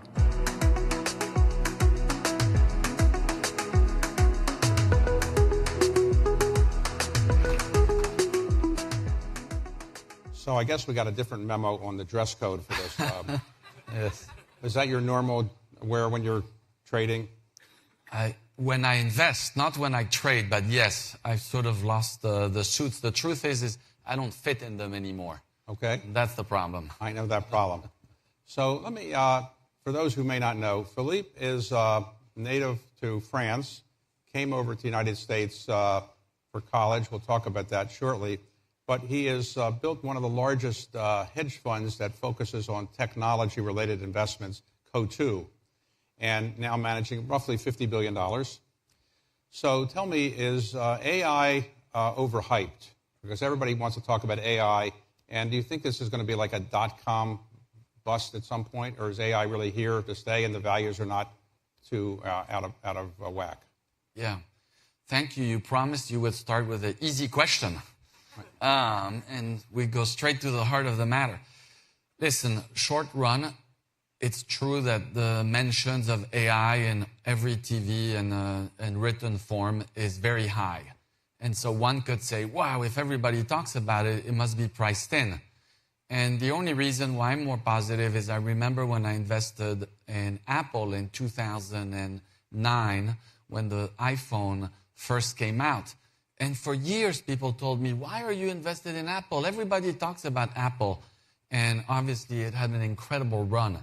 So I actually think that sometimes because someone speaks a lot about something, it might be actually a good sign versus an overhyped sign. Now, some people on Wall Street say the best way to invest in AI is go invest in the big companies that are already doing AI, Google, Facebook, Microsoft, and so forth.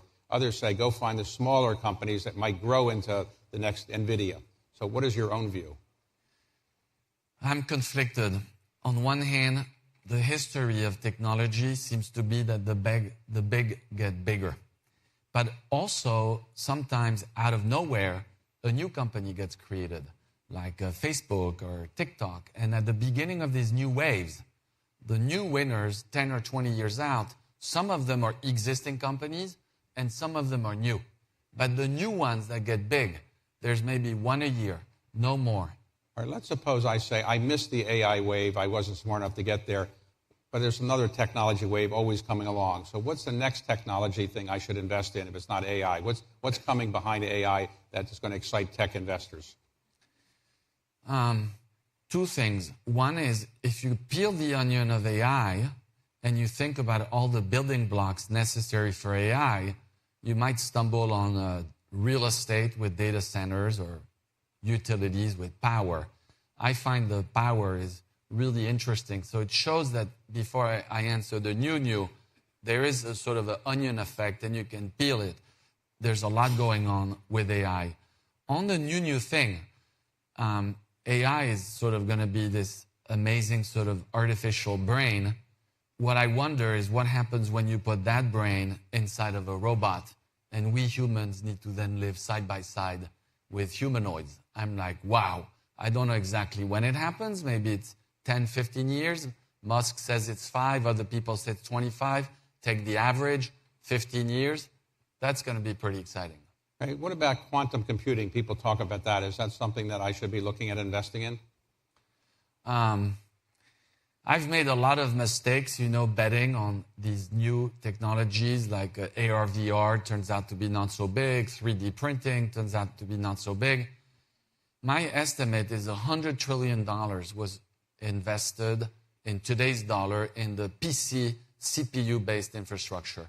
All this is going to get ripped out to put $100 trillion or more in our GPU-based infrastructure. In that sort of quantum of numbers, I feel that the quantum computing is going to be very small. Now, hedge fund investors who invest around the globe, and you invest around the globe, but more in the U.S. probably than around the globe, but you always are worried about, I presume, geopolitical events. So are there some geopolitical events you're worried about right now? Yes. I don't know why, but for some reason I love thinking about black swans, and at the office everybody thinks I'm weird because I'm always thinking about what can go wrong. But underpinning the AI is the chips. And the chips, despite the CHIP Act, which I think was a good idea for the US, I still think like 80% or so of the capex of TSM is in Taiwan. And so at the leading edge, a lot of capacity is in one very small area. Forget that it's just in China, it's in a very small area. I think that's very risky. NVIDIA, which has now the highest market cap, is it dependent on production in Taiwan, so that if China were to invade Taiwan, would that really adversely affect NVIDIA? I think it would adversely affect NVIDIA. It would adversely affect the stock markets around the world. It would adversely affect everybody in this room. If this happened, we think this could be obviously a very significant event. Now let's talk about technology in this sense. France really invented the precursor to the internet. Yet France more or less... That's what French people like me like to say. I'm not sure it's true, but yes. All right, but maybe it's true, maybe not. But why is it that the major technologies that everybody here needs to get through the day are all based more or less in America? So Microsoft, Facebook, Apple, Google, Netflix, all these companies are American-based companies.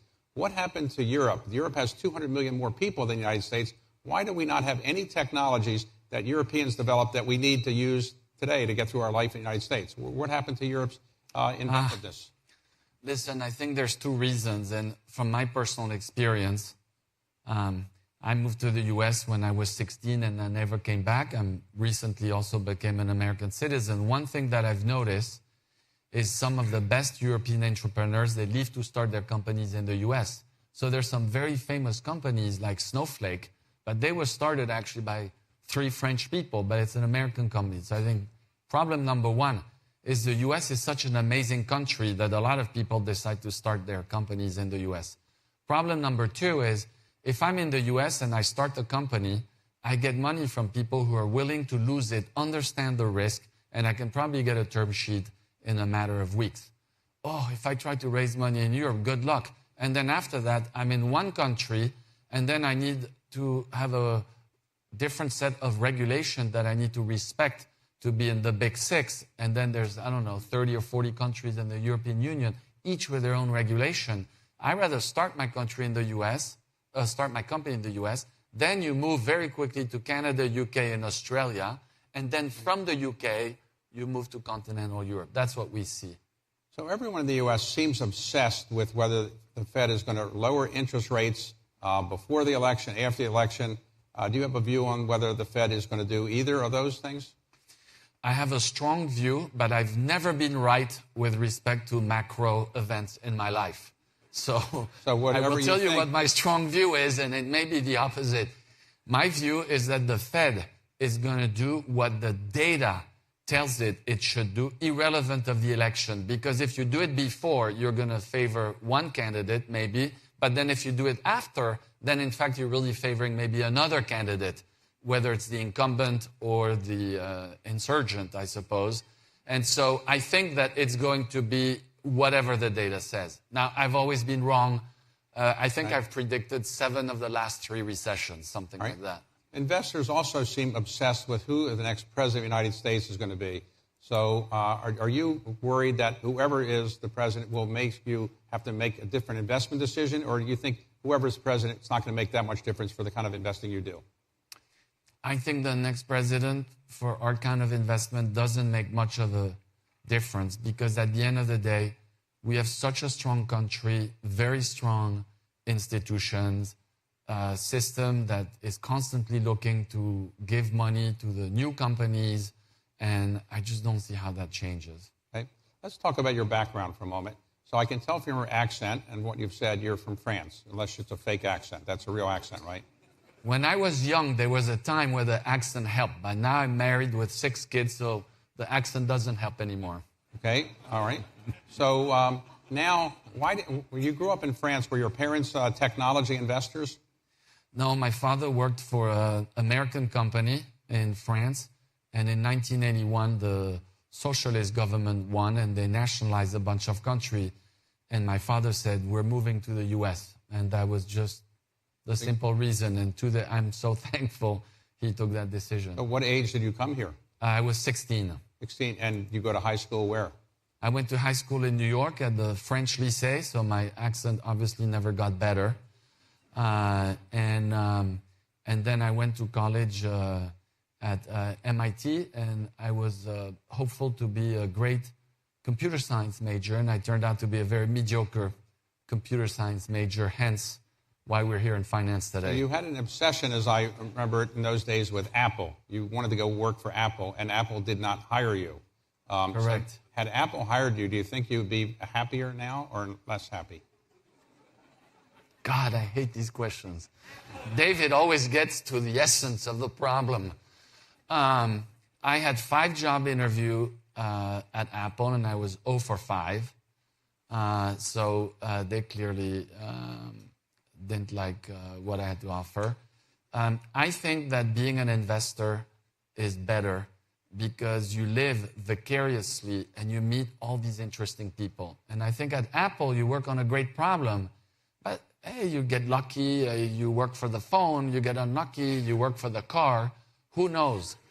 As an investor, God, we get to speak to so many people. And at the end of the day, why I invest so much, like to invest so much, is because you have a chance to meet the best minds and to learn. All right, so how did you get into investing? You went to work for Julian Robertson at Tiger. How did you get a job there out of MIT? Did you do something before Julian Robertson? So once Apple told me to take a hike, I actually did take a hike, and I went to live in Chile for 6 months, and I became a very good fisherman, and I still have that skill, and I learned how to speak Spanish, so I decided, well, I'm going to drown my sorrows, and I lived in Spain and worked for McKinsey in Spain, having that base in Spanish. And when I was at McKinsey, I saw all these famous CEO comes, and the McKinsey partners were so differential to them. And me, I was always getting the coffee for everyone. So I was like, okay, that was like note to self. And then it was very lucky because I was at McKinsey during the boom of the PC, and it was Dell, Microsoft, and Intel. And if you had invested in each of these stocks, you would have been a genius. Of course, it was pure luck. But I invested in those 3 stocks, and I made more money investing in the stocks than McKinsey. And then I was like, I'm done. I'm going to become an investor. Right. That's so how how did you hear of Julian Robertson, or how did he hear of you? So I interviewed for Julian, and I sent my resume, and I got a note from the IT department of Tiger saying, we don't need any more IT support staff. We noticed you have a background from MIT, but we don't need you. So I was like, damn. What can I do? And so I worked for free for a little mutual fund, but I learned just enough of the lingo that then after about 6 months, actually a French friend got me just to meet Julian for a few minutes. But that free job was the best thing I ever did because I learned just the basics, the P multiple, revenue, cost, profits. Just enough to squeeze through the door, and that's how I ended up. So you presumably did reasonably well there. And then when Julian Robertson closed his organization, he gave money to a number of his acolytes, and they called Tiger Cubs, I guess. And were you a Tiger Cub? I'm still a proud Tiger Cub. Unfortunately, when I left, he wasn't still giving money to people. And so I had to go and raise my own money, and I asked my friends and family first for some money. And most of my friends and family either had no money or didn't trust that I was going to be a good steward of their capital. So I didn't raise any money from them. But America is a special place, and I met a lot of people, and some of them, they meet you for 15 minutes, and they're like, hey, I'm done, meeting's over, and then the next day you get a check from them to invest, and I started with $50 million. January 1st, 2000. That was brilliant timing in retrospect. So the people that gave you initial money, were they professional investors or people that you happened to meet on social occasions? Who are these people? And they were professional investors, and I had a prime broker who introduced me to these people. Some of them said no, but in this country, people like the underdog. People like someone who tries something new and entrepreneurial, and surprisingly, I was able to round up a few $1 million. So did you ever tell the people that did not invest with you what a mistake they made? I feel that vengeance is best served at times by not saying anything. Okay. So, all right, so you started with $50 million. What year was that? That was basically January 1st, 2000. January 1st, 2000, and now you're managing roughly $50 billion. Yes. So that's a pretty good increase. We've added 3 zeros, but I think the fourth is going to be difficult. Okay.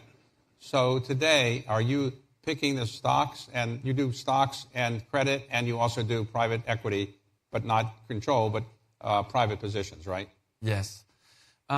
We have a good team, and obviously different people for different products. They run the day-to-day, and what I try to work with them on is the big ideas and the risk, and let them sort of think about the individual names. But your title is founder and portfolio manager.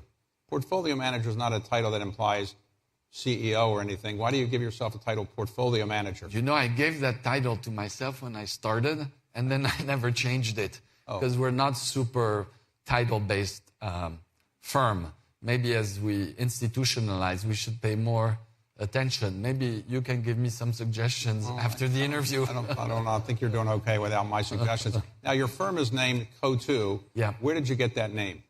So that name, as you know, is the beach opposite your house in Nantucket. And even before I came to the U.S., I would summer in Nantucket, and I started summering there from France in 1977.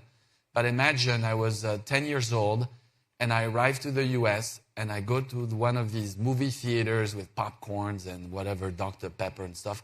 And the first 2 movies I saw were Star Wars and Jaws. And to this day, I'm like, this is why I love this country so much. When you see Star Wars as a 10-year-old in a foreign country, that's it. So today, you're managing roughly $50 billion.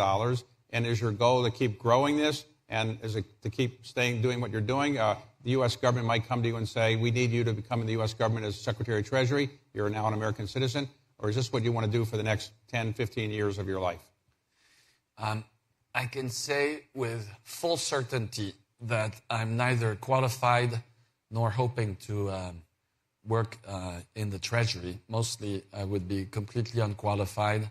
I'm impatient. I change my mind all the time. So those are a couple things that might be good for investing. And I love what I do. And I think with the capital base that we have, just if we could grow that capital base, we don't need that much new money. Now we have a big responsibility. And the thing that makes me happiest is I've had some investors that have been with me for 25 years. In some cases, they've made almost 20x return over the very long run, and obviously the future could be very different than the past. But I'm proud of what I've done for them. I feel investing is a bit of a craft, and I'm proud of that craft. It's risky, and you got to work really hard for it.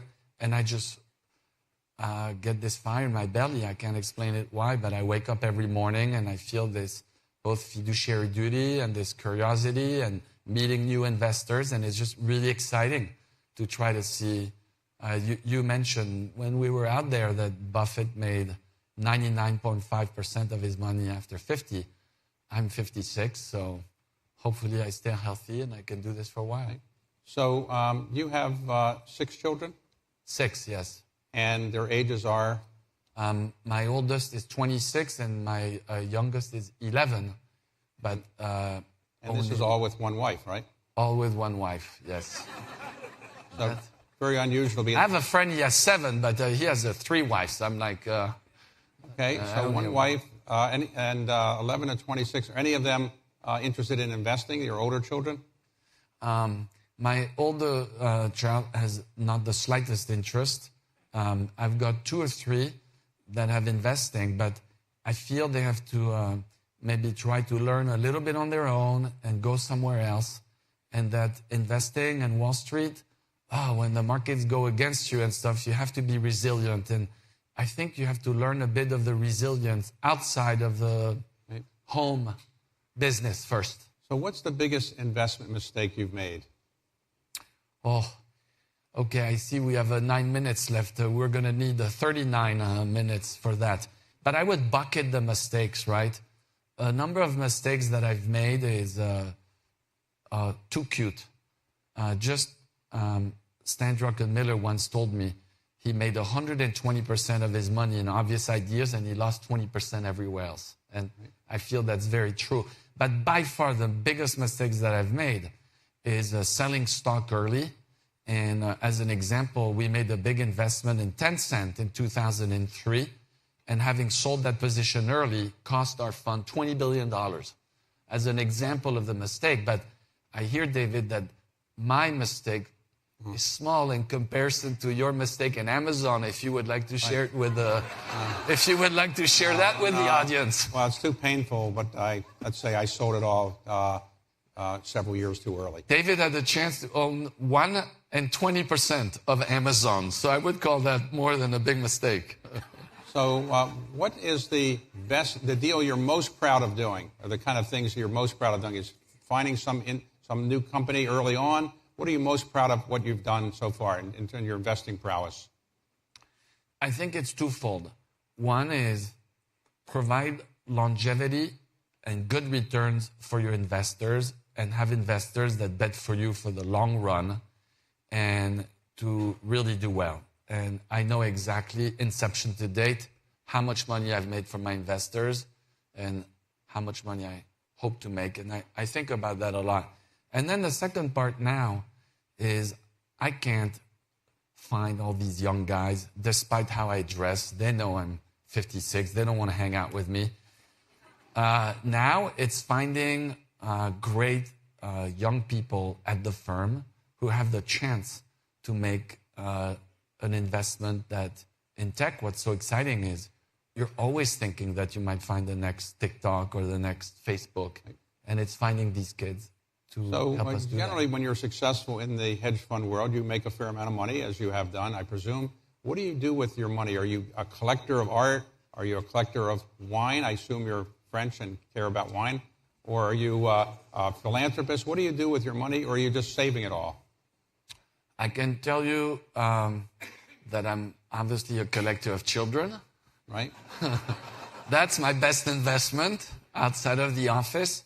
But unlike some hedge fund people, you're not a collector of wives, right? No, I'm not. There's clearly something going on between the private equity world and the hedge fund world right now. Listen, I think someday, and I should probably do it sooner rather than later, you have a responsibility to take that capital and help others.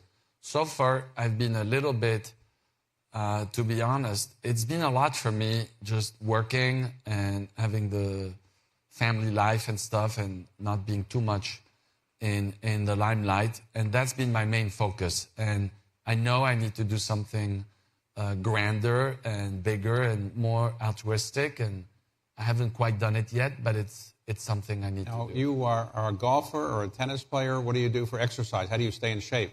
I love the outdoors. I play a lot of sports. I played tennis in college, so I would say I'm a B+, A- tennis player. And then I love golf, and I never get better. And the more I play, the worse that I seem to play. So is MIT famous for its tennis team? Were you the star of the MIT tennis team, or? Not only is the team not famous, but I wasn't even the star. I was like a middle of the pack. Okay, so as we talk about, we're getting ready for 4th of July soon. Why did you decide to become an American citizen? You're doing okay without being an American citizen. What propelled you to want to become an American citizen at this point in your life? Yeah.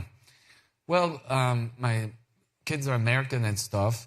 I just felt that this country had done a lot for us, and I don't mind paying my taxes here. I've only paid my taxes here. The U.S. is a worldwide income tax anyway, so it wasn't going to change. And I've spent 40 of my 56 years here. I didn't mention, but I do have a lot of wine. It's not necessarily the best wine, but I do enjoy an occasional glass of wine.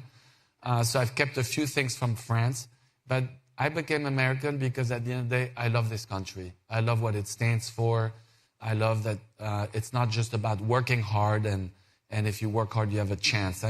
Everybody knows that about the U.S. To me, what I like about the U.S. is also what we stand and how we try to help the rest of the world. And some people don't like what we do, but I think by and large, thank God that there's a country like us. I even like the Tom Brady roast that so many people were offended by. And I just think the concept of a roast, and that when you become a really famous and incredible celebrity in the U.S., you still have to subject yourself to sort of rules and jokes, and that you're just a normal person. I really love everything about this country. So when you walk down the street, people come up to you, they recognize you, or you're that famous now? They don't recognize me, and I'm not sad about it, but our job is not a celebrity job. There's nothing fancy about it.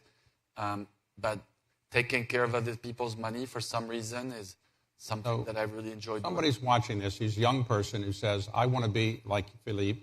I want to be a professional investor in the hedge fund world. What is the best advice? Is it get a good college degree, go to Spain for a while, go to Chile? What is your advice? I think that my career involved a road that had a little bit too many left and rights along the way. And in fact, a couple times I had difficulties early on in my career. And I remember once I told someone, if you give me 5% of your business, I'll shut down mine and just come work for you. And he said, I'm really sorry, but I can only afford to give you 3. And I was like, 3 just doesn't sound enough. All right, let me give it 1 more year. Thank God the guy, he quit 1 year after that. So my advice is, obviously, when you go to a good school, the advantage is you meet interesting people. But there are a lot of good schools. They're not just 5 good schools.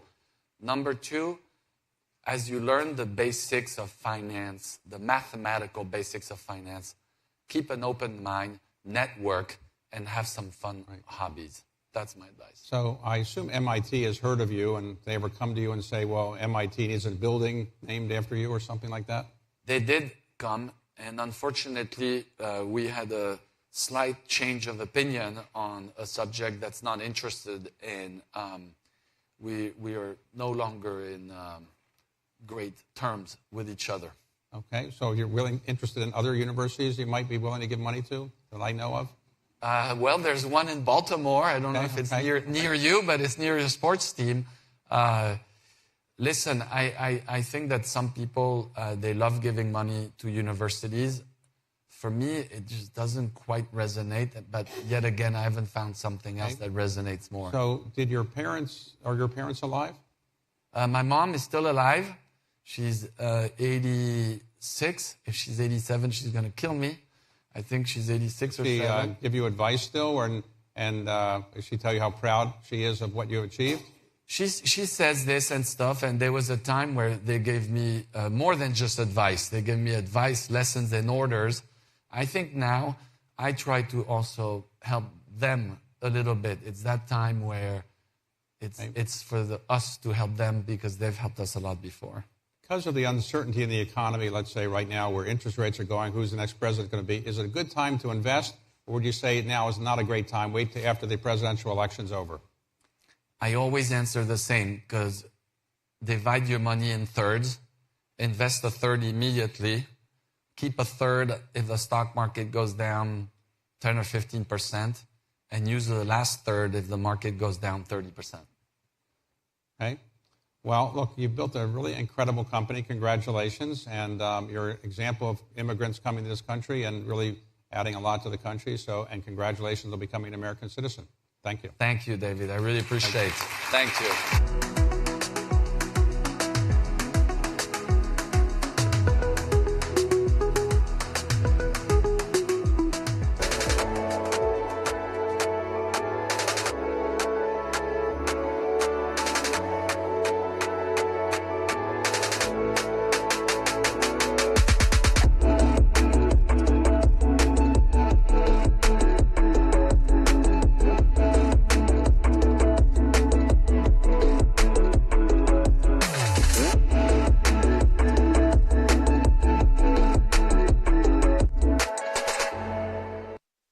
Please welcome to the stage Bloomberg's Michelle Lynn.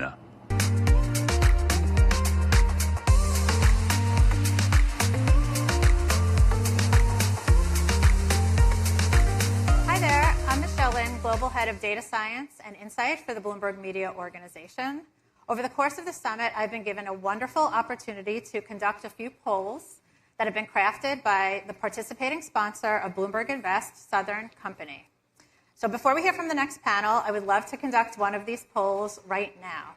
So whether you're in the room or virtual, it would be great. We'd love to hear from you. So if everyone could take out their phone and scan the QR code. To access the poll, you'll need to scan the QR code.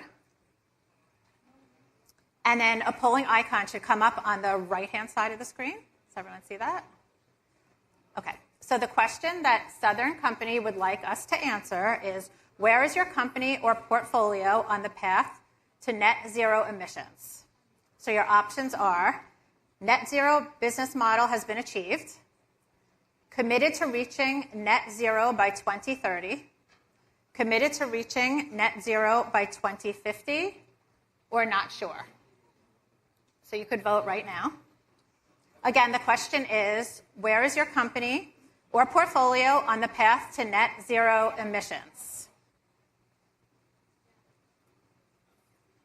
Everyone voting? All right, so we're seeing some answers now. So 68, 70% of us are not sure. About 15% are committed to reaching net zero by 2030. 14% committing to reaching net zero by 2050. And then 4% net zero model has been achieved. So thank you all for your participation, and thank you to Southern Company for this great question.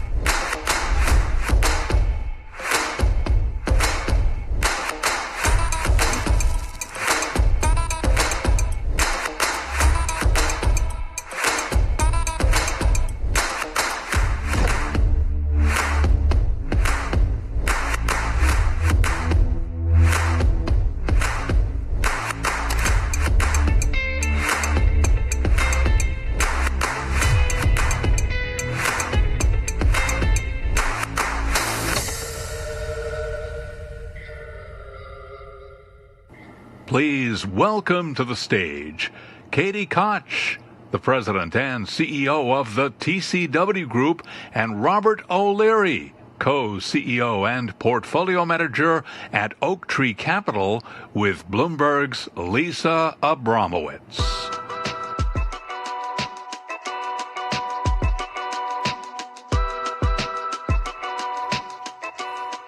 Hello. Welcome. This, to me, is going to be the best panel, and I'm not biased at all. I've got two of the preeminent people in the credit industry at a time that we are potentially on the precipice of a real shift in the credit cycle. Joining us today are two people who have a lot in common. Both of them have TCW as some kind of root in their names. They both became CEOs in a very new market after having years of experience before that. Joining us, Katie Koch, who is the CEO of TCW, Robert O'Leary, who is the co-CEO of Oaktree. And there's this question here about where we are in the cycle, Both of you grew up in this world, but then, Katie, you became CEO in 2023. Robert, Bob, you became co-CEO just in March of this year. Where are we currently in this credit cycle? Do you want to start? Okay, great. Go ahead. Well, Lisa, first of all, thank you for having us here. It's great to be at this conference, and it's an honor to be up on the stage with Bob, who, as you mentioned, is the co-CEO of Oaktree. And as you also mentioned, the founders of Oaktree actually came out of TCW many decades ago, and this is an incredible firm, great investors, and tremendous leadership. So it's really an honor to be here with you today. Same here. So where are we in the credit cycle? Very quickly, I would say we think the credit cycle is quite mature, and we do expect there to be some challenges ahead, both in public and private markets, and we can come back to that. We don't think that necessarily the equilibrium rate is 5.5%, but it's also not zero, which means that by definition, things are going to get more restrictive ahead of us. And then you just have to think about the vulnerability of companies. Clearly, the ones in the IG space that have already termed out their debt are more secure. High yield has shorter maturities. They're going to have to refinance, obviously, eventually at higher rates. And then the most exposed would be those companies in floating rate structures, which we can talk more about. The second point I would make, and I alluded to it, but I just want to emphasize it, is that we do think markets are too complacent now. We don't think the very record tights that we have on credit spreads are reflective of some of the real challenges we have in the economic backdrop.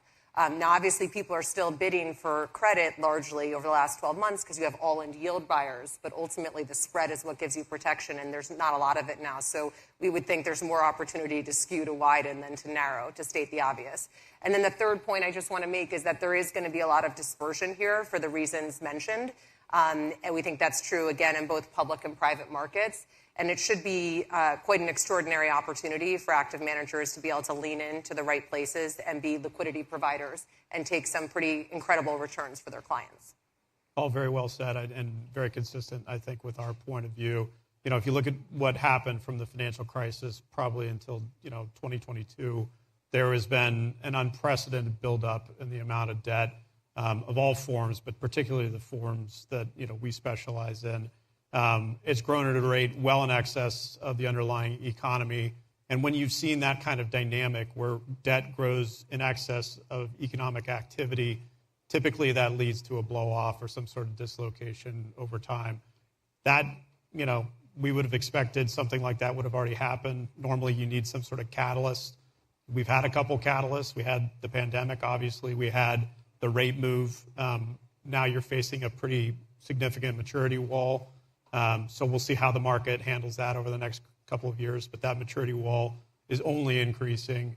And, to the point you made, Katie, about dispersion, there are companies that are going to handle it just fine, and there's some companies that are going to fall out. And, over time, we think that'll be an increasing phenomenon. So both of you seem to suggest that we're late cycle in this credit space, that maybe markets are overly complacent.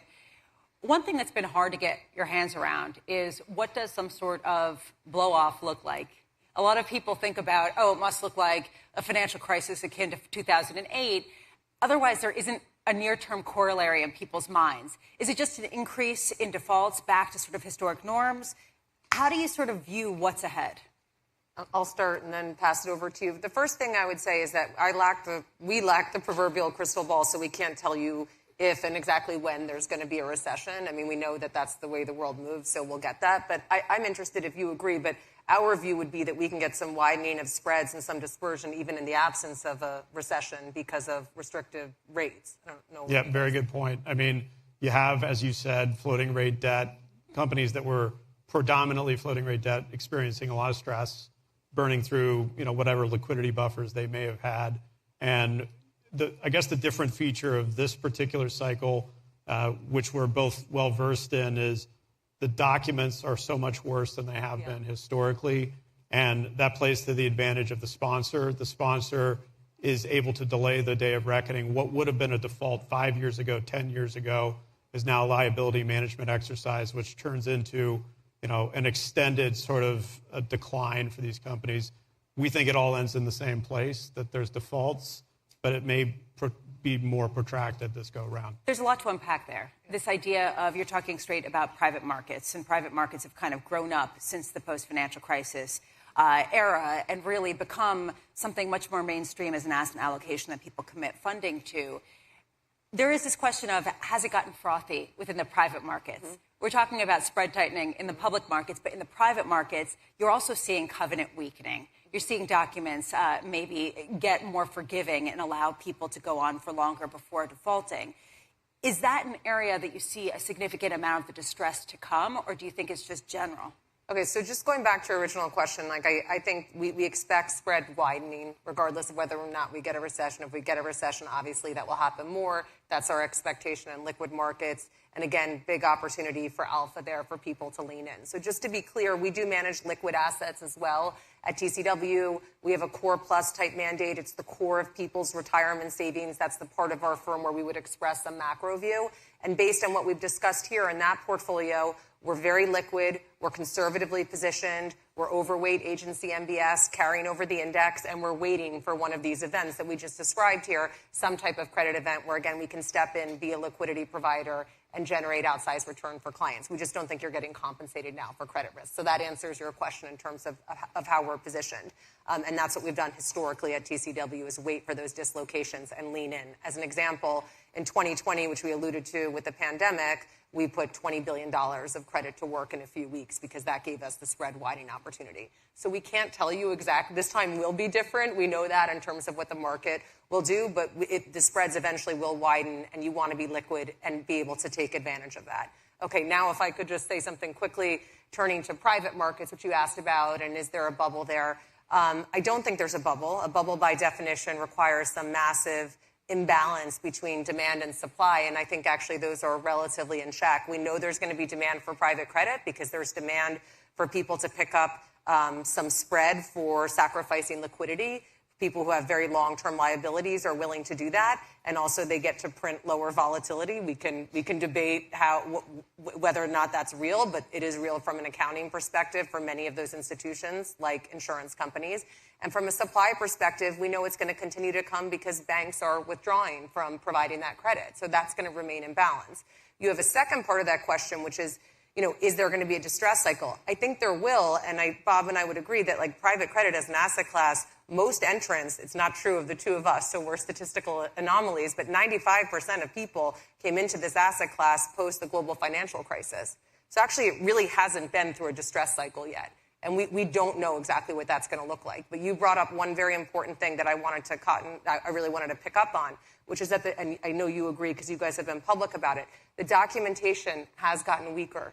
And actually, private credit as an asset class, the covenant is the asset class. It is the ultimate hedge. It is the thing that is supposed to distinguish private credit from other asset classes. You actually get a do-over. It is the only asset class where the capital provider is able to really dictate terms to the capital user. And if they deviate from those terms, from a performance perspective, you get to take economics. In the extreme, you actually get to take control of the company. And I think what we're going to find is that people gave that away for free. And they did that because they were focused on deployment of capital over the discipline of the process. And what we're going to see in the next couple of years is some accidents related to that. It's not a bubble for the asset class, but we expect there to be a rise in defaults. And I think the main driver of that is going to be covenants. And of course, the secondary one is that we have a math problem because people put capital structures in place with the expectation that rates were going to stay zero, and they didn't. And now math is taking over. Yeah, all very well said. I mean, there have been three real big dislocations over the last 40 years. One in the early 90s around the Gulf War recession, one around the dot-com blow-up, and then, of course, the financial crisis. All of those were marked by at least double-digit defaults. Mm-hmm. I'm not sure we get to that level this time, but even if you get back to sort of the historical norm for high yield and leveraged loans, which is around 4%, you're going to get a very, very significant amount of activity because, of course, that's operating on a much larger amount of debt than it was, even 10 years ago. I do agree private credit is better underwritten than the syndicated loan market. The syndicated loan market, I think, is the locus of the most egregious stuff that happened.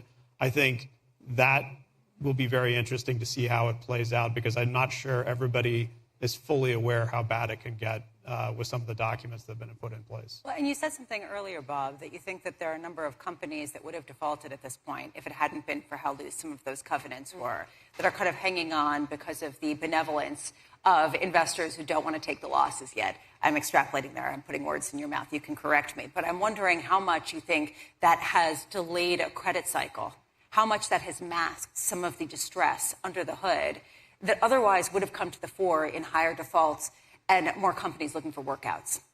If you use that 4% as kind of the historical average, we're sort of in the low 2s in high yield and the high 2s in loans when you add in what they call selective default, which is where a company undergoes some sort of liability management.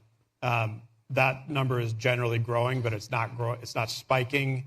It's just easing up.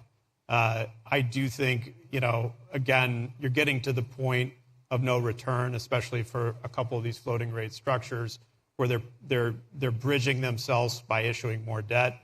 And at some point, even if rates go down, it's not going to be able to be recovered. But this time around, I think, again, the latitude that sponsors have in the documents, combined with the willingness of those sponsors, because again, if you go back 5 or 10 years ago, sponsors were more reticent to participate in this sort of activity. That's gone. So you have the combination of bad documents with aggressive sponsors, and I think that combination is going to result in a tremendous level of liability management over the next year and a half. I would just add to that, actually in private credit, defaults went down in the first quarter, which would be very against people's expectations. But it's because last year we had 3 to 4 times the normal amendments for private credit as an asset class. So those are delayed defaults because you can't amend and pretend forever, and the longer rates stay where they are, the more people are going to have to make real decisions around those credits. Both of you are interested in some sort of rescue financing, distressed investing. What does that look like at a time where the distress is kind of hidden and it's sort of hard to know exactly what's a good opportunity versus a company that hasn't truly been tested yet? Yeah, I would just say in general, as private credit becomes a more prevalent asset class, there are a few things I would look for in your manager broadly, and it's true to rescue, and then I'll turn over to you, and I'm happy to talk about some of our investments specifically in rescue.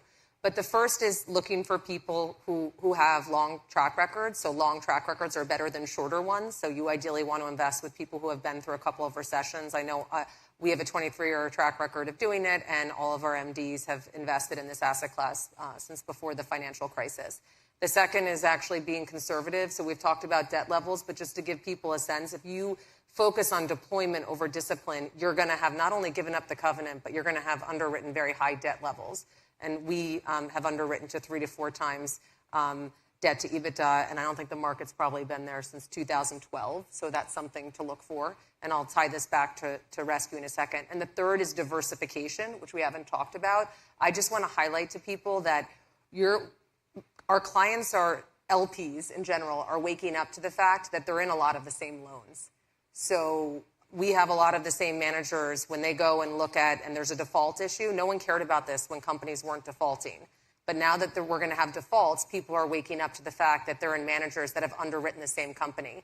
And it happens, it's a more tightly syndicated market than private equity. So it's unusual to have lots of the same private equity investments across your managers, but we're going to find out that that's true in credit. And we really pride ourselves at TCW as providing a diversified credit to our clients because of being very focused on the middle market area, staying away. We had stayed away from healthcare and technology and just provided diversified credit to the portfolio. So I want to say that those are things that people focus on. On rescue, in general, this is going to be, in our view, one of the greatest opportunities of the next decade is to come in as a private investor and provide capital solutions to companies that are struggling, not necessarily because they have a fundamental problem, and you would even have more perspective on that. You have a very storied history in distressed investing, but because they have a math problem. And so we have an unbelievable pipeline of companies to provide rescue finance for, and I think you're not going to see a pitch this wide for a long time. Yeah, rescue financings for us are when a company meets a financial obligation of some form that they can no longer address the syndicated market, either the syndicated high yield or the syndicated leveraged loan market. At that point, they have to turn to an alternative provider. And then at that point, that you can negotiate terms that are more advantageous than what is normal. I'd say that rescue financing opportunity is made better by the fact of the documentation. It's the flip side of what we just discussed, which is that if you're willing to step in and provide a solution to the sponsor when they're looking for a bridge to a better day to get across some operational issues, you can do that on highly advantaged terms. And in our mind, I would completely concur with Katie. I think that is a very substantial opportunity in front of us. It's not like anything I've seen in my career.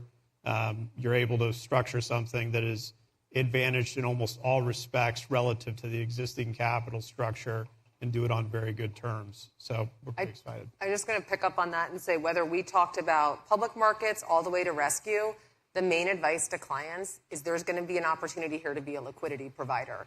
And you want to be positioned in such a way that you can do that. Clearly in rescue finance or private, you can dictate more of your own terms. But even in public markets, you want to step in when others can't. And I do just want to say on liquidity, in public markets, we are going to have a problem with liquidity.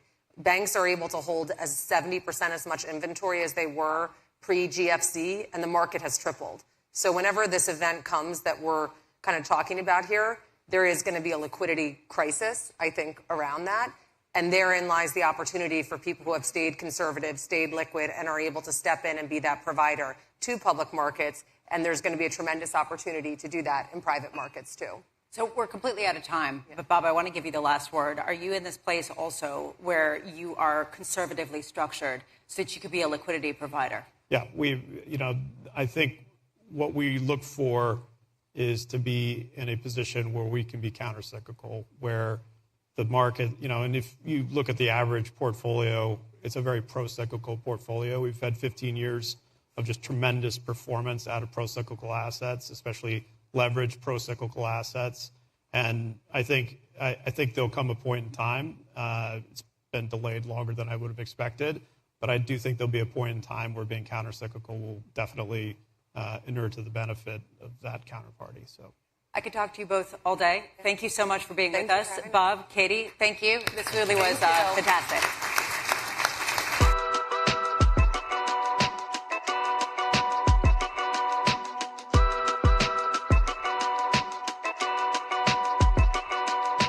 Please welcome to the stage Ryan McCormick, Senior Factor and Core Equity Strategist at Invesco, with Bloomberg's Michelle Lynn.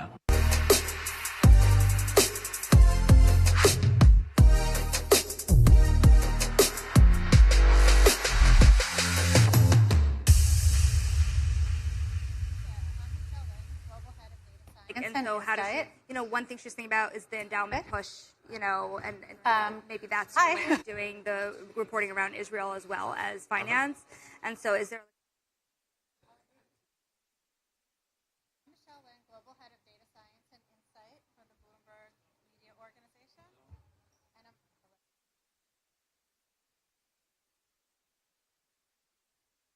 Hello? Is that working now? Okay. Once again, you know who I am. I'm Michelle Lynn, Global Head of Data Science and Insight for the Bloomberg Media Organization, and I'm joined by Ryan McCormick, Senior Factor and Core Equity Strategist for Invesco QQQ, Sponsor Spotlight, Rethinking Innovation. Ryan, thank you so much for being with us here today. Oh, thanks for having me. Should we jump right in? Yeah, please. Okay, so as a reminder for everyone, can you tell us what QQQ is? Yeah, so QQQ is an ETF. It's one of kind of the oldest ETFs in the U.S., 25 years old. And it tracks the NASDAQ 100 index, which is comprised of just the 100 largest companies listed on the NASDAQ exchange, ex-financials. Over these 25 years, it's blossomed into the fifth largest ETF in the world. It's the second most actively traded ETF in the world. It just gives investors an easy way to access 100 of these very innovative and sort of growth-oriented names. So has the appetite for investing in innovation grown?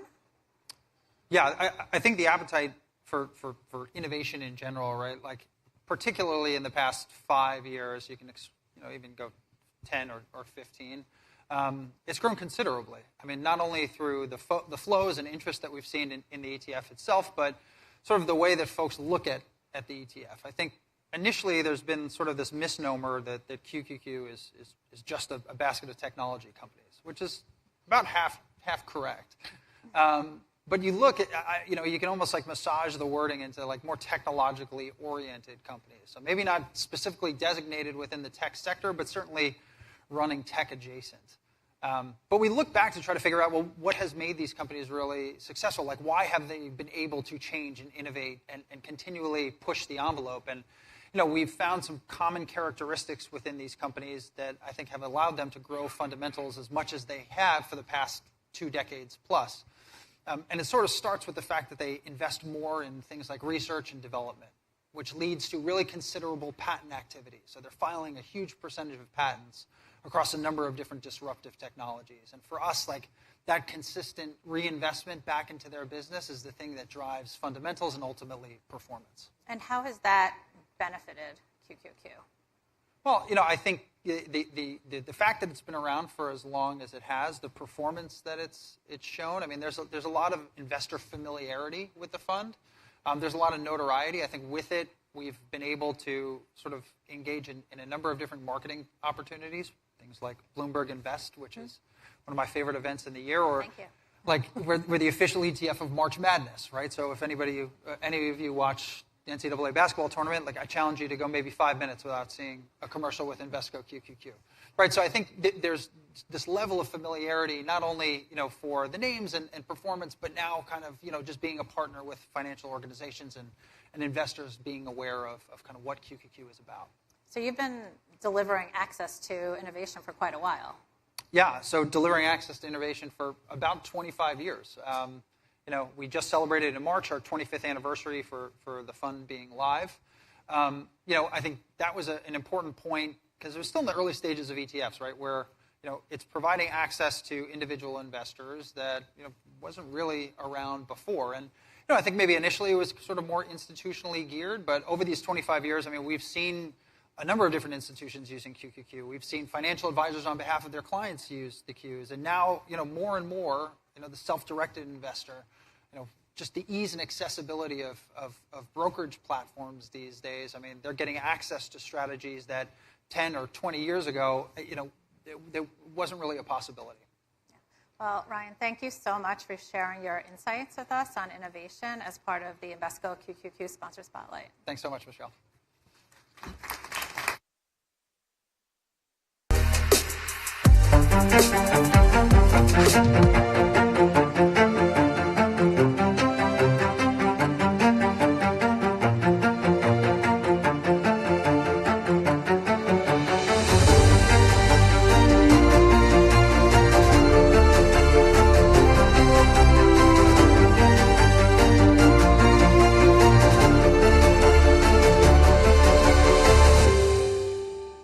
Please welcome to the stage Edwin Cass, Chief Investment Officer of CPP Investments, and Kim Liu, President and CEO of Columbia Investment Management Company with Bloomberg's Manus Cranny.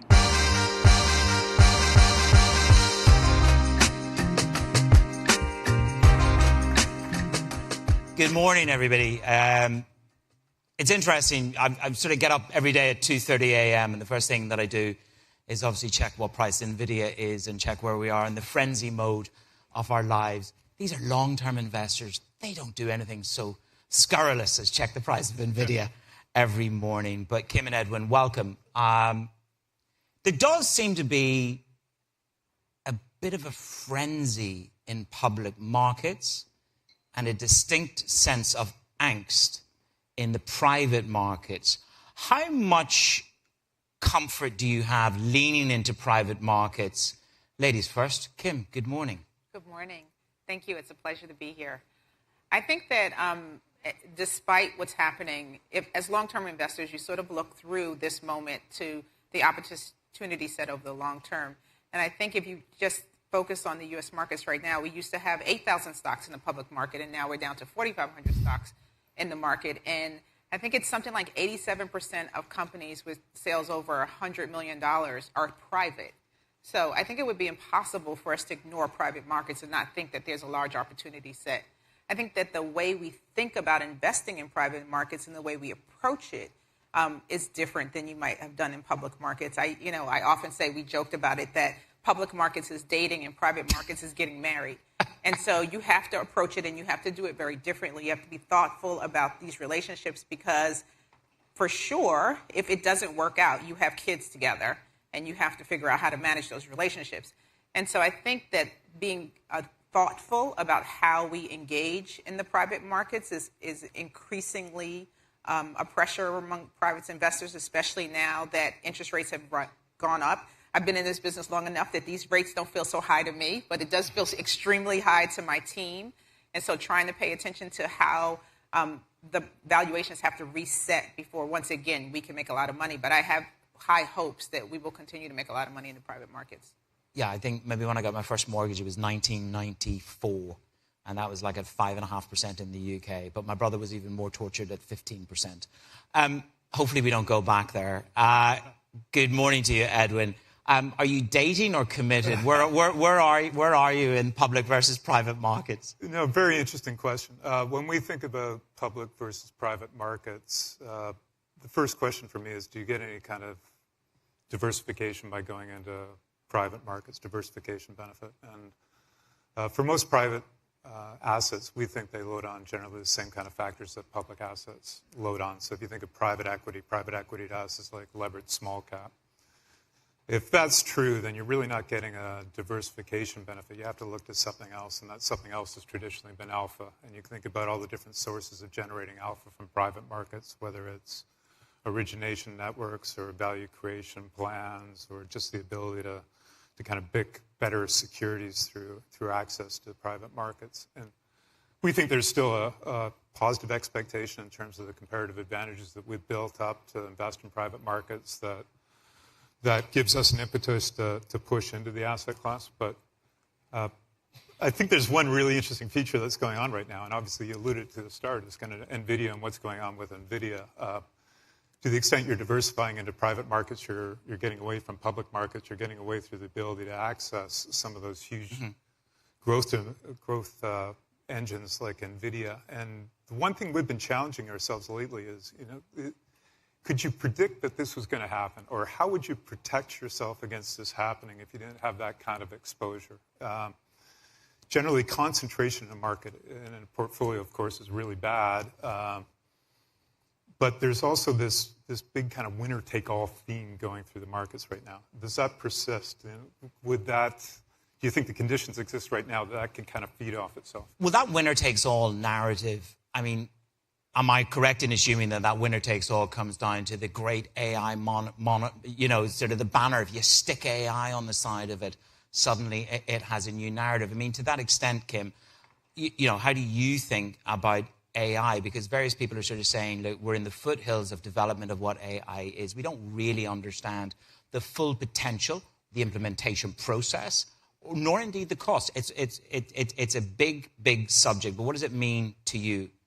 Yeah, I think that it would be irresponsible for us to ignore the AI revolution. I think that as much as there is a lot of short-term hype, I think long-term it has the potential to be transformative.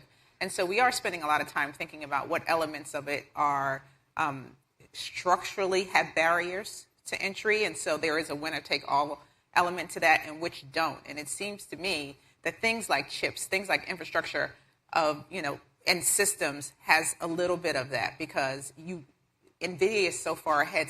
It's expensive to catch up. There's, the technology that it requires to build these chips are sort of based in Taiwan, and we talked about the risk of that and the global risk of so much being based in Taiwan. But what we're seeing is that some of the apps and some of the applications, there are no barriers to entry, right? Like it's fairly easy to come up with, and I don't mean to belittle the complexity of it, but there are not moats around those things like they used to. So I think that there is less of a winner-take-all in that space. You're going to have to earn that spot, whereas it'll be fun to watch what happens. And I think there's going to be a lot of money burned in the process. because somebody will develop something and a fast follower will come along and make it better and cheaper because data gets cheaper and more pervasive, and it's going to be easy for new players to come in and do interesting things. So I think we wait and we see. But that's exactly why they'll be able to make money. Does it? I mean, as you say, you look across it, you see there's certain moats around some organizations and some companies, NVIDIA being one of them, is the theory. But does it force a sense of FOMO? Even though you say to me, oh, I am a long-term investor, we're structural, we look for public and private markets. I mean, we look at these moves and we look at the scale of some of these individual names, and it does force a sense of, I hope that pension fund of mine has a little bit more NVIDIA in it relative to everything else on the longer term. Does it invoke a sense of FOMO in you? What does it do to your thinking? At a behavioral science level, yeah, absolutely, it's a sense of FOMO. I think it's tough to deny that. I think the challenge, the way I've presented it to our people internally is, can we learn anything from it? Are there any signposts or any guides that would have indicated that, hey, this was going to happen, that you could have positioned yourself for it, that you could have anticipated it? Mm-hmm. Does it force a rethinking of something like a private-public split? Yeah. Where you're going to allocate capital.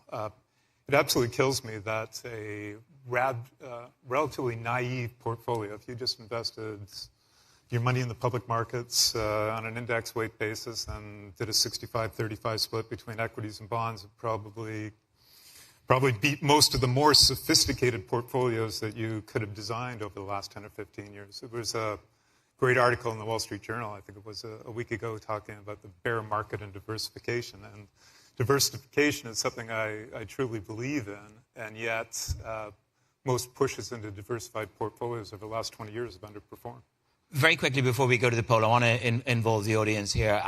Every morning at 5 a.m. you will hear me say it's going to be the year of the bond soon. In theory, that is coming. Very quickly, to what extent do bonds now play a smart role, an additional role for you in allocation? If you briefly answer that, and then we'll ask the poll question. Kim?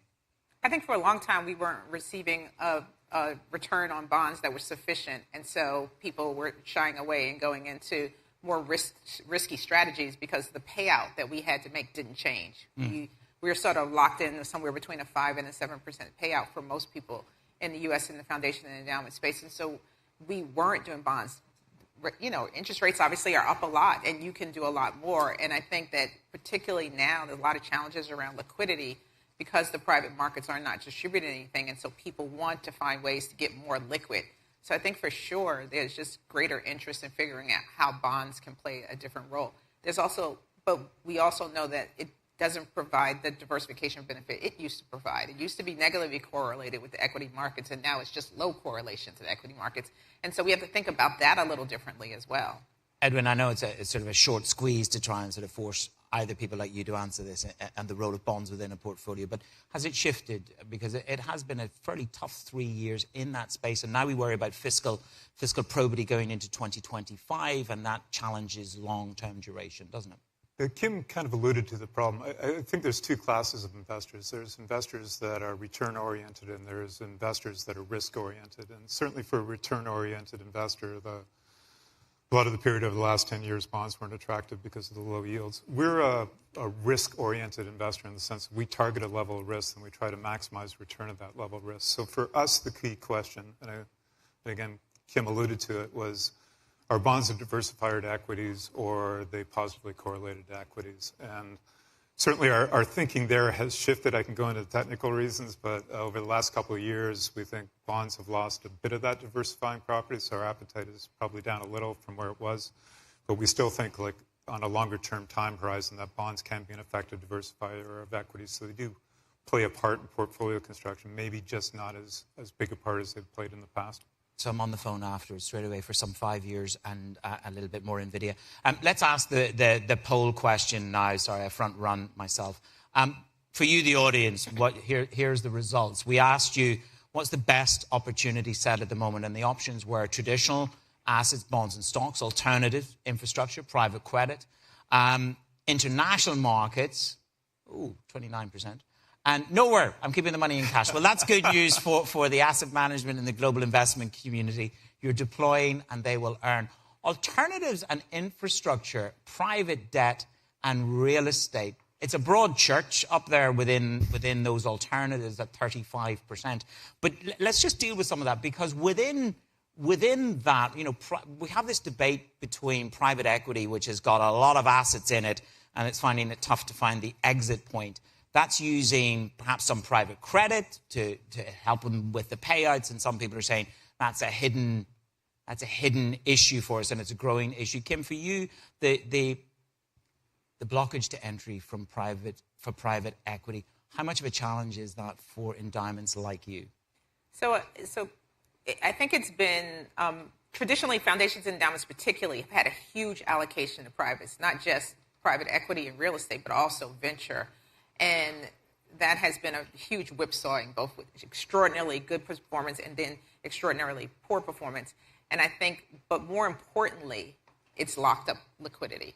Yeah. And it's made it, and now it's put more pressure on your marketables book to produce the payout that you need each year, right? So, you think about a 5% payout, but if 50% of your book is not generating anything, that means it's a 10% payout for your liquid part of your book, and you have to think about it that way. I think so. As a result, people are trying to figure out how to make sure that their privates book are not negative cash flow, right? And so they have to put cash-generating assets in their private book. So private debt became very attractive. Obviously, with yields up, it gave more opportunity for people to generate a return. I think there are lots of skillful players. There's a lot of capital in that space. The story will be yet to be told.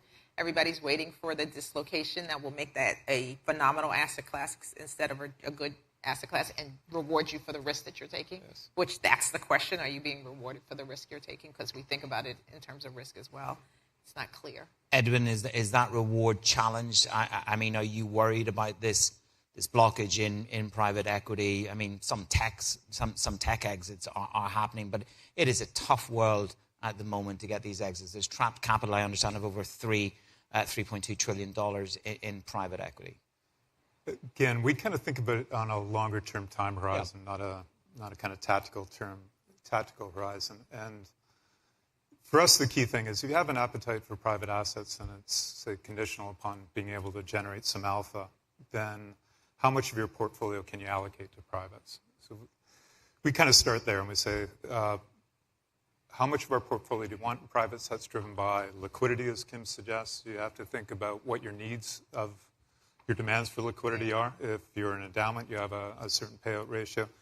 We're in a lucky position that we don't have demands for liquidity except over a very long time horizon. So for us, it's more around things like being able to meet margin calls, being able to rebalance our portfolio, being able to hold dry powder in case there's really interesting opportunities. So we kind of turn it on its head and say, how big can that private portfolio be? For us, it's kind of like 3/4 to 4/5 of our portfolio. And then think about how we want to allocate internally within that pool the best opportunities. Briefly before I move on, because time is against us, do either of you have any considerable concern around the area of private credit, whether it's fully disclosed, whether it's robustly managed? Are you worried about anything in private credit? Briefly, Kim. Look, I think markets are eternally optimistic, and they assume that the best outcome will happen, and we haven't had huge defaults in a long time, and so it'll be interesting to see when we actually do. I grew up in private credit at a time when there were really amazing workout people, and there's been no workouts to work out. So it'll be interesting to see what happens if we actually have defaults and whether the skills exist within these firms to manage through those situations. So I think there's a lot of just structural organizational things that'll be interesting in the private credit space. When the tide goes out? Yeah. Edwin? So we're in a default cycle right now.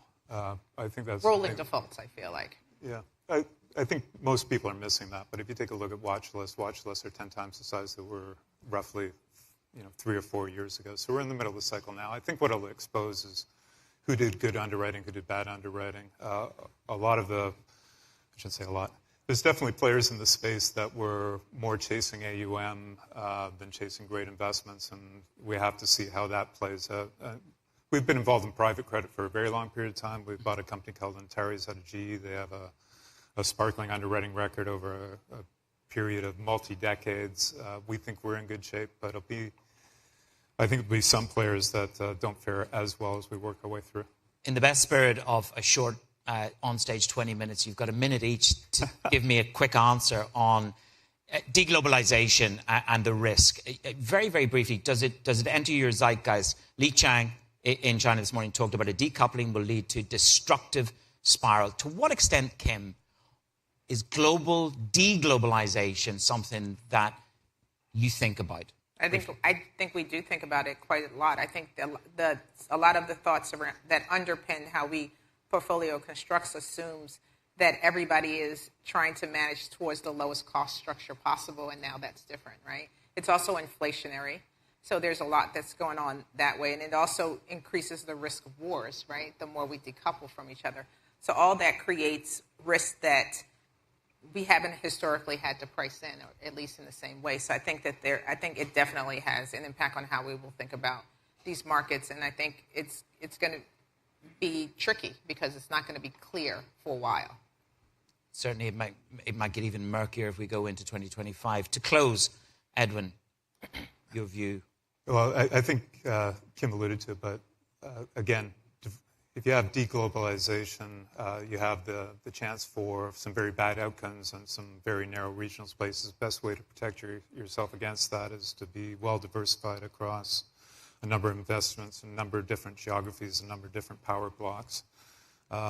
We haven't seen that shoe drop in the sense that if you think about deglobalization and the costs imposed upon the system, it really should hit GDP.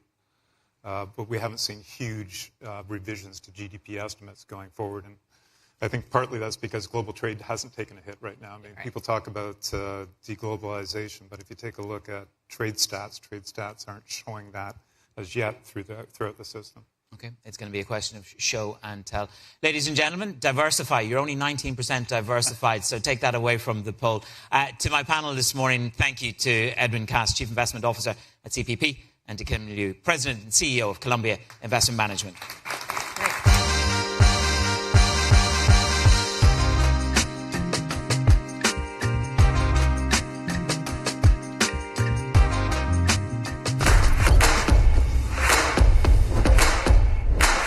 I'm concerned that a sell-off for fundamental reasons may actually become exacerbated for technical reasons.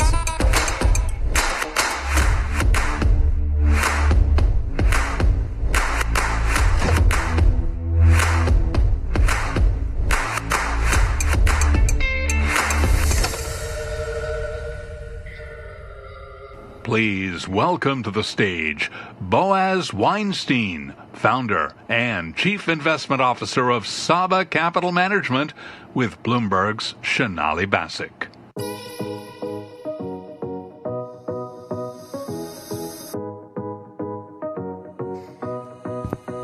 Might have known Boaz Weinstein back in the day for taking on the JP Morgan London whale. And of course, he's been known for many, many years out of the credit world because, of course, he invests in very complicated credit assets. But more recently, he's been known as an activist investor. You have been most recently, after for a while, targeting a series of closed-end funds, very, let's say, aggressively going after BlackRock. There have been lawsuits and, of course, proxy battles. We're actually in the center of a proxy battle right now, with certain funds actually have already been voted on over the last couple of weeks.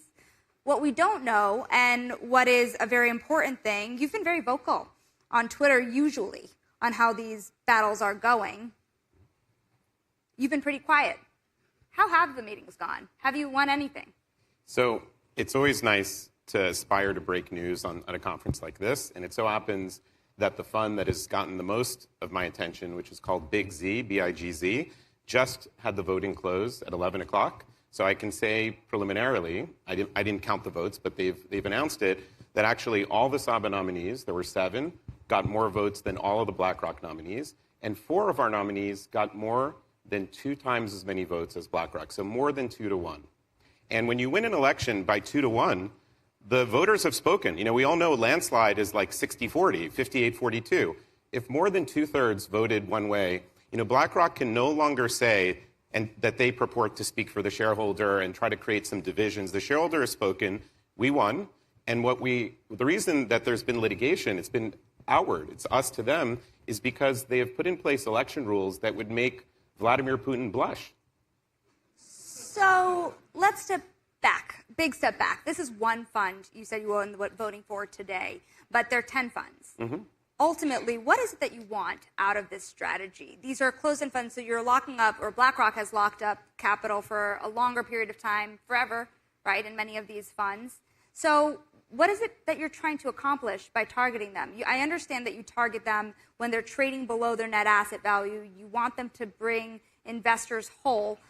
But what's the end game here? You won at one fund. What else do you want? Yeah, so ETFs, as we all know, can be sold at net asset value, or the market maker can redeem them for net asset value, and then the manager, BlackRock, will go and sell the assets and give back net asset value. Closed-end funds, you're trapped. Many of these funds have no maturity. They could be around for 100 years, 200 years, and so there are periods where the investors don't want them, and for some reason, there isn't a manager more than BlackRock that the investors don't want. It's nothing personal. I'm not looking to not be besties with Larry Fink. I'm not looking to be besties with Larry Fink. I basically am just looking to make my investors money, and if the discounts are persistent and they're there year after year and you can buy it a literal dollar for 85 cents, you have the power, unlike in normal activism, to turn that back into a dollar, because if you change the fund structure to being an open-ended fund, like an ETF or a mutual fund, or the manager agrees to buy back shares at net asset value, just like Franklin Templeton did this month in 3 energy funds, the investor has a chance to go from 85 to 100. And as you all know, that's not even just 15%, because it's 15 over 85. That's an 18% return. Big Z today is at greater than a 15% discount. And it's a fund that lit its investors' money on fire. Now, I say that, it sounds dramatic. The last 3 years, we've been in more or less a bull market, not for everything. But Big Z has lost more than 50% of its capital from the stock prices going down and from the discounts going up. And so it's lost billions of dollars. And here we have investors resoundingly saying, we want change at the board level. But the part that many of you would be shocked to hear, why I mentioned that quip about Putin, is that they've decided to set election rules such that in order to replace their board, you have to actually get 50% of all the shares. Now, in Big Z, preliminarily, they got about 51 to vote. So we would have needed 50 out of 51. Okay, winning 35 to 15 wasn't good enough. And so that kind of math makes it literally impossible. But ironically, it makes it impossible for them to put anyone else on the board, because they would have to go through their own arcane rules. And so as a result, the BlackRock nominees each sit on approximately 70 boards. 70 different boards. How can they do their job at 70 boards? At JP Morgan, each nominee sits on one board. It's horrific governance from a firm that's an incredible firm that actually prides itself in raising money to invest in good governance. Now, I think importantly, as we've mentioned, this is one fund that you know the outcome for. Yes, it's a big fund for you to be investing in with a large discount, but what about the rest of them? If you were to be on course to lose, how would you react? Right. Do you know anything about those votes? Right. So I can't announce what's going to happen for the other big funds. Big Z is something like $1.7 billion. It's really large. And that's also why this has captivated the media's attention and also individual investors. There's a lot of money at stake. Going to NAV just a few weeks ago was worth $1.4 billion to mostly mom-and-pop investors and to our investors, who include mom-and-pop. We manage money in these very strategies for 3 different state pensions, millions of pensioners. So the results are in limbo, even if we win, because it depends what the judge says. We've taken them to court this year for this election, this election scheme. And last year we did it for a different election scheme, and we won in summary judgment against BlackRock, against Nuveen, and I have a lot of respect for our panelists from the last session from Nuveen. But BlackRock, to be fair, is not the only one, but they are by far the worst. And it's those legal victories that have helped us in order to get good results with other managers who don't want to be on the wrong side of the law. And so that's why this year I was very proud that we won Institutional Investor Activist of the Year back-to-back years. And no closed-end fund activist has ever won it before, and we were voted the best activist according to Institutional Investor. You're no longer just a closed-end fund activist. You're also a closed-end fund manager, given that you've taken over some funds. And those funds are actually not trading at asset value. So how then do you turn around and attack BlackRock when your own funds are trading at a discount? So firstly, there's two measures. Let's say there's how they performed, how much money did investors make or lose. You mentioned there's a lot of BlackRock funds where we went after. There are 10. 9 of them, the last 3 years, have lost investors' money. 9 out of 10. Think about the market we're in, where the S&P is, even where the Russell is. 9 out of 10 are in the red. Our fund that we've been managing for 2.5 years, that fund has actually made quite a bit of money. And in 2022, the first year we managed it, it was ranked number 1 out of 257 funds where the motive was income-based funds, and we came in first. So BlackRock can say, well, their fund trades at a discount too, but what they leave aside, this is the rub, Sonali, is that when we took it over, said to the investors, if you want to get out at NAV or close to NAV, we will let you. We conducted a tender. And then there were more people that wanted to get out, kind of like, looking at it from capturing that discount, and we did a second tender. So we let investors out of 45%. 45% of the capital exited, and we let them out of NAV.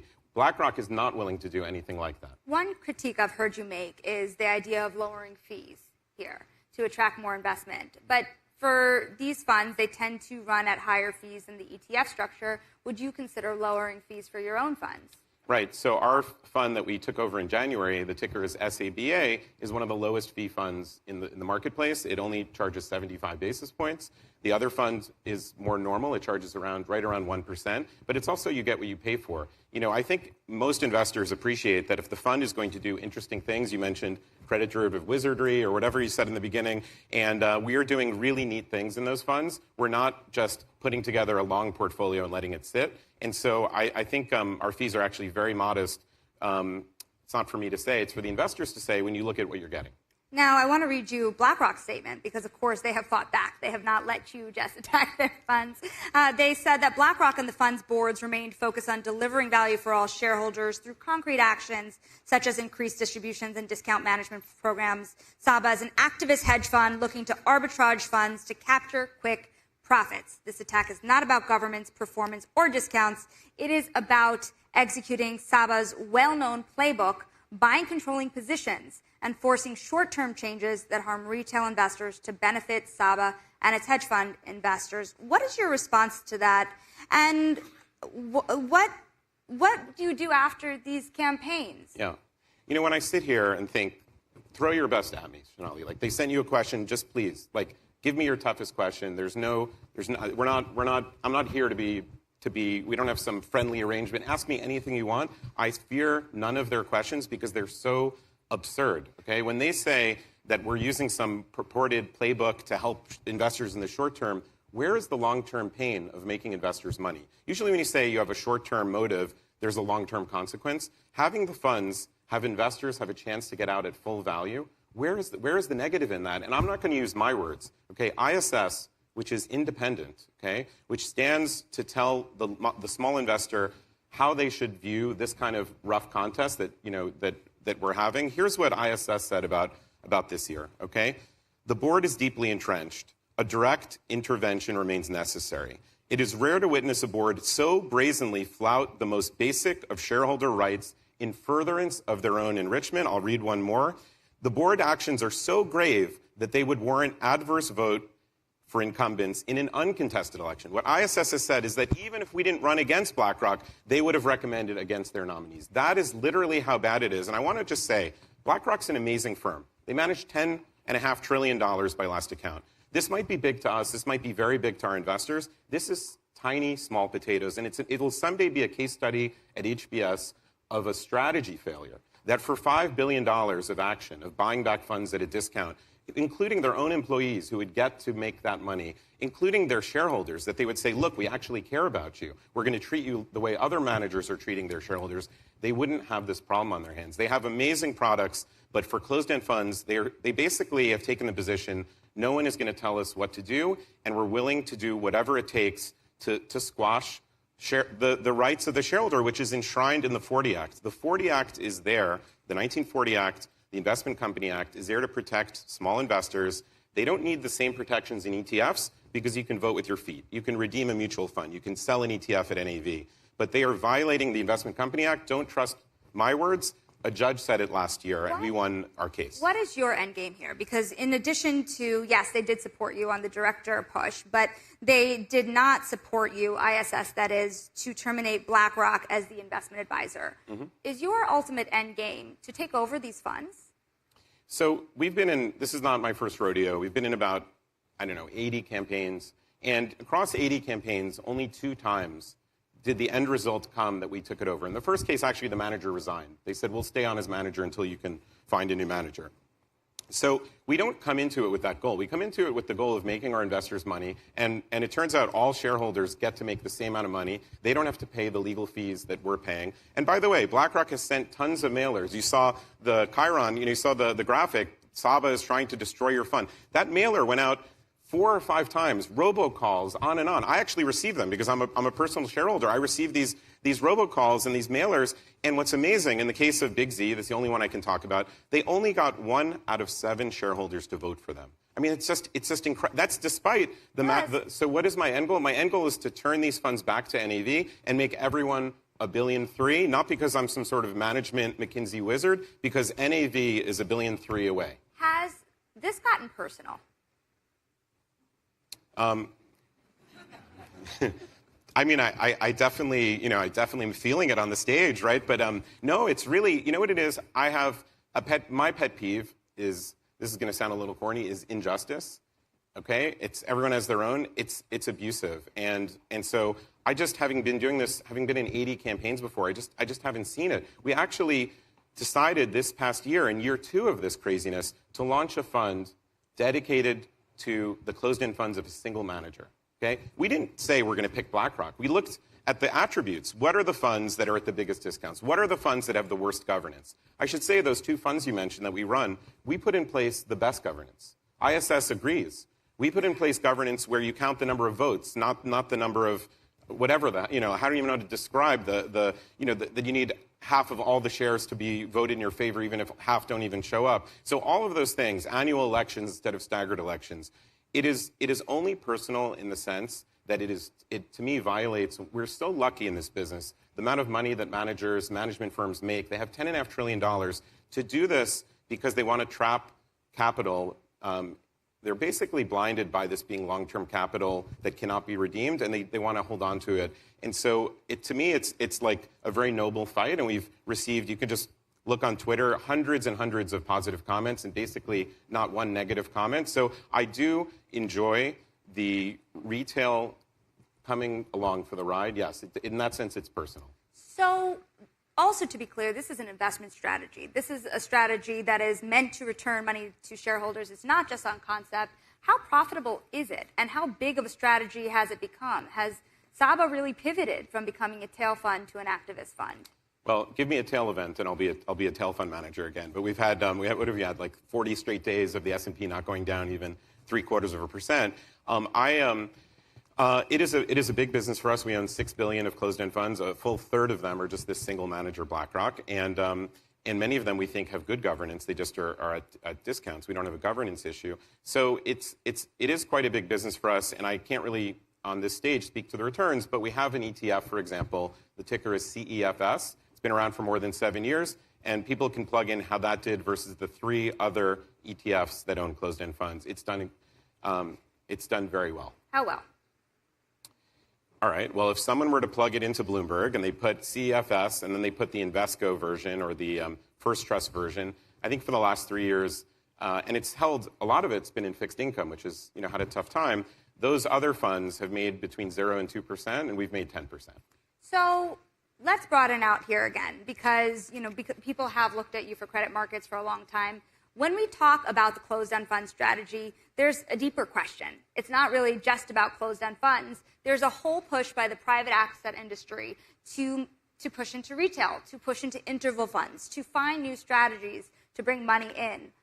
Are all of those funds vulnerable to activists?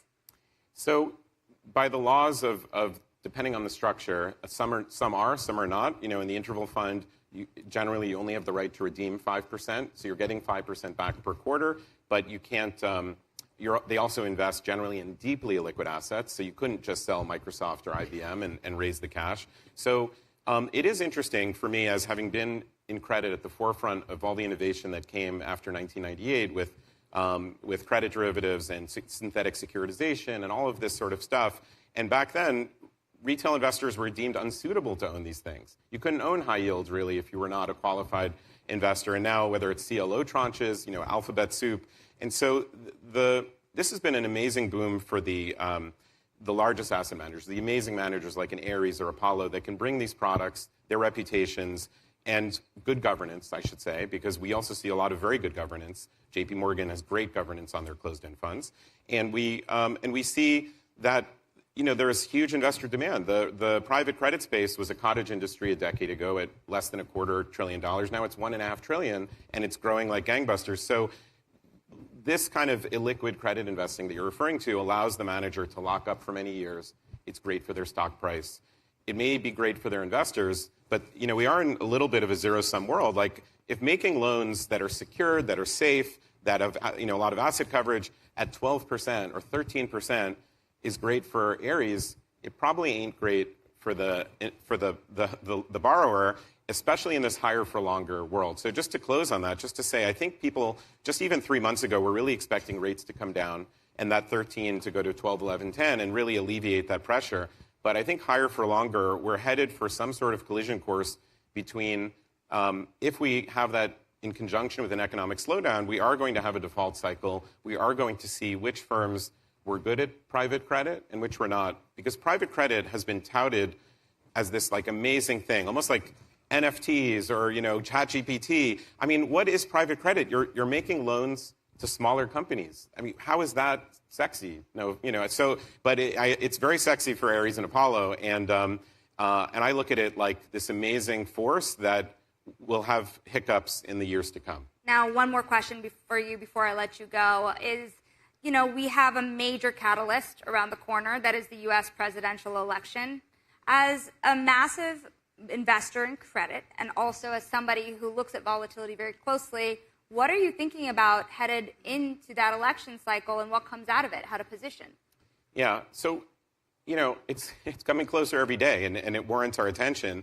And we'll also, if there's a change in the presidency, you'll have a president that people consider as someone that will be will be more unfettered, let's say, and maybe have scores to settle and have views about how to undo things. And so change generally means volatility. So it's really reflexive to think, okay, if Trump is elected, there'll be a lot of volatility. Now, he also is very interested in the stock market going up, which you usually think about in conjunction with lower volatility. So but might the ways he does that, whether it's a new Fed governor, cause some short-term gain for actual long-term pain, where interest rates in the front end come down, but in the back end go up, and certain firms are affected that way.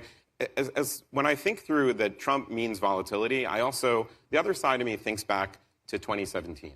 We had Trump and we had Kim Jong-un, and he was calling him Rocket Man. He was kind of taunting him. And I remember during Rocket Man, it wasn't an Elton John reference, right? At that moment, the VIX hit single digits. The VIX was the all-time, it was at 9. I was crying because I'm a long volatility manager and the VIX is literally at 9. And so, the Trump presidency is, if it happens, is going to be in many ways unpredictable. So you think there'll be volatility, but let's also remember there was also a lot of economic stability, though maybe because we were in a 0% interest rate world. And now having seen the excess of that and the inflation, maybe we're not going to go back to that world, and there'll be volatility whether Trump is elected or Biden is reelected. Who's better for the bond market?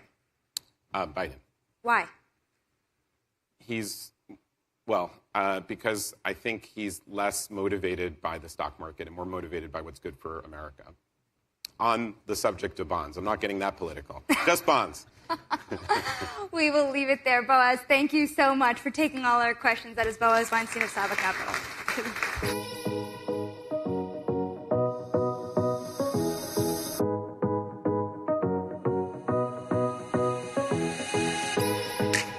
Please welcome to the stage Bloomberg's Mark Miller.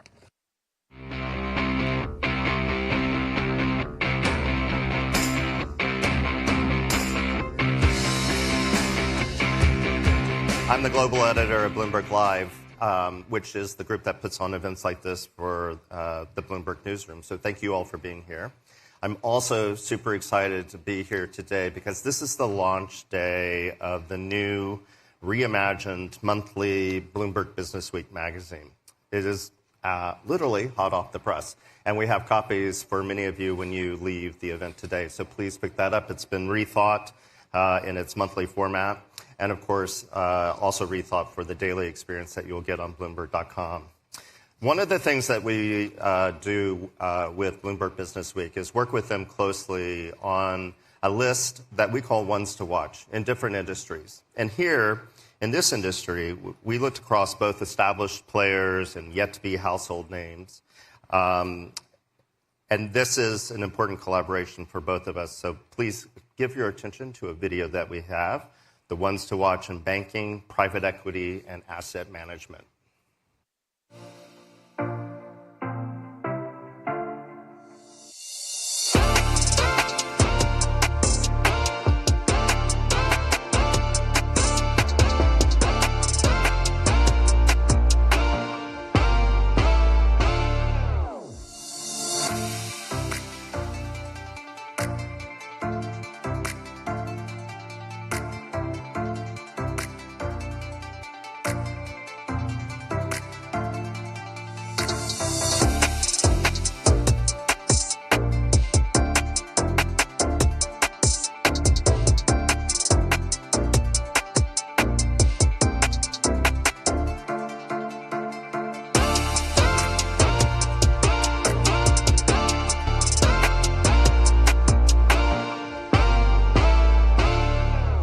You'll also receive a copy of the magazine where the ones to watch list is included. And as you can see, we have a very impressive group of people here.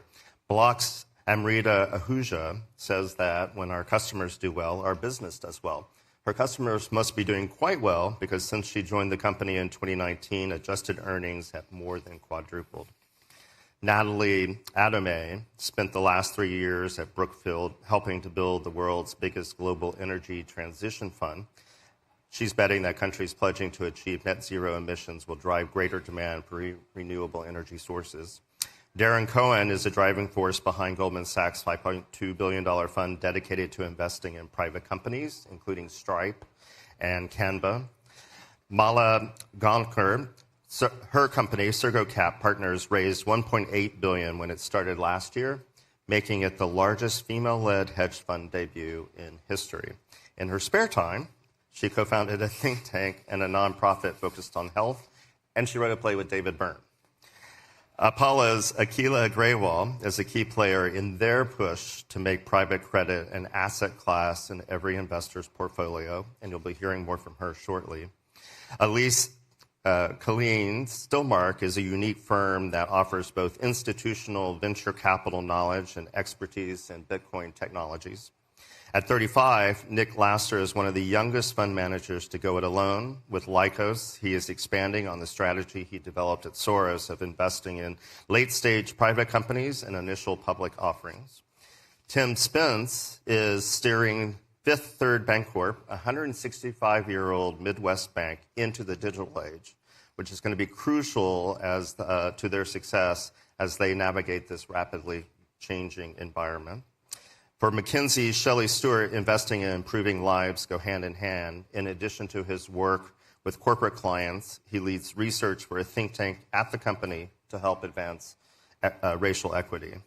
And at the beginning of the year, Bank of America's Savita Subramanian made a bold call predicting the S&P 500 would hit 5,400 by year end. So congratulations to everyone on the list. Whichever turn markets take, you will want to be watching this group of people and how they react to it. And now I'm delighted to welcome Bloomberg Business Week Assistant Managing Editor Jim Ellis and one to watch Akila Grewal.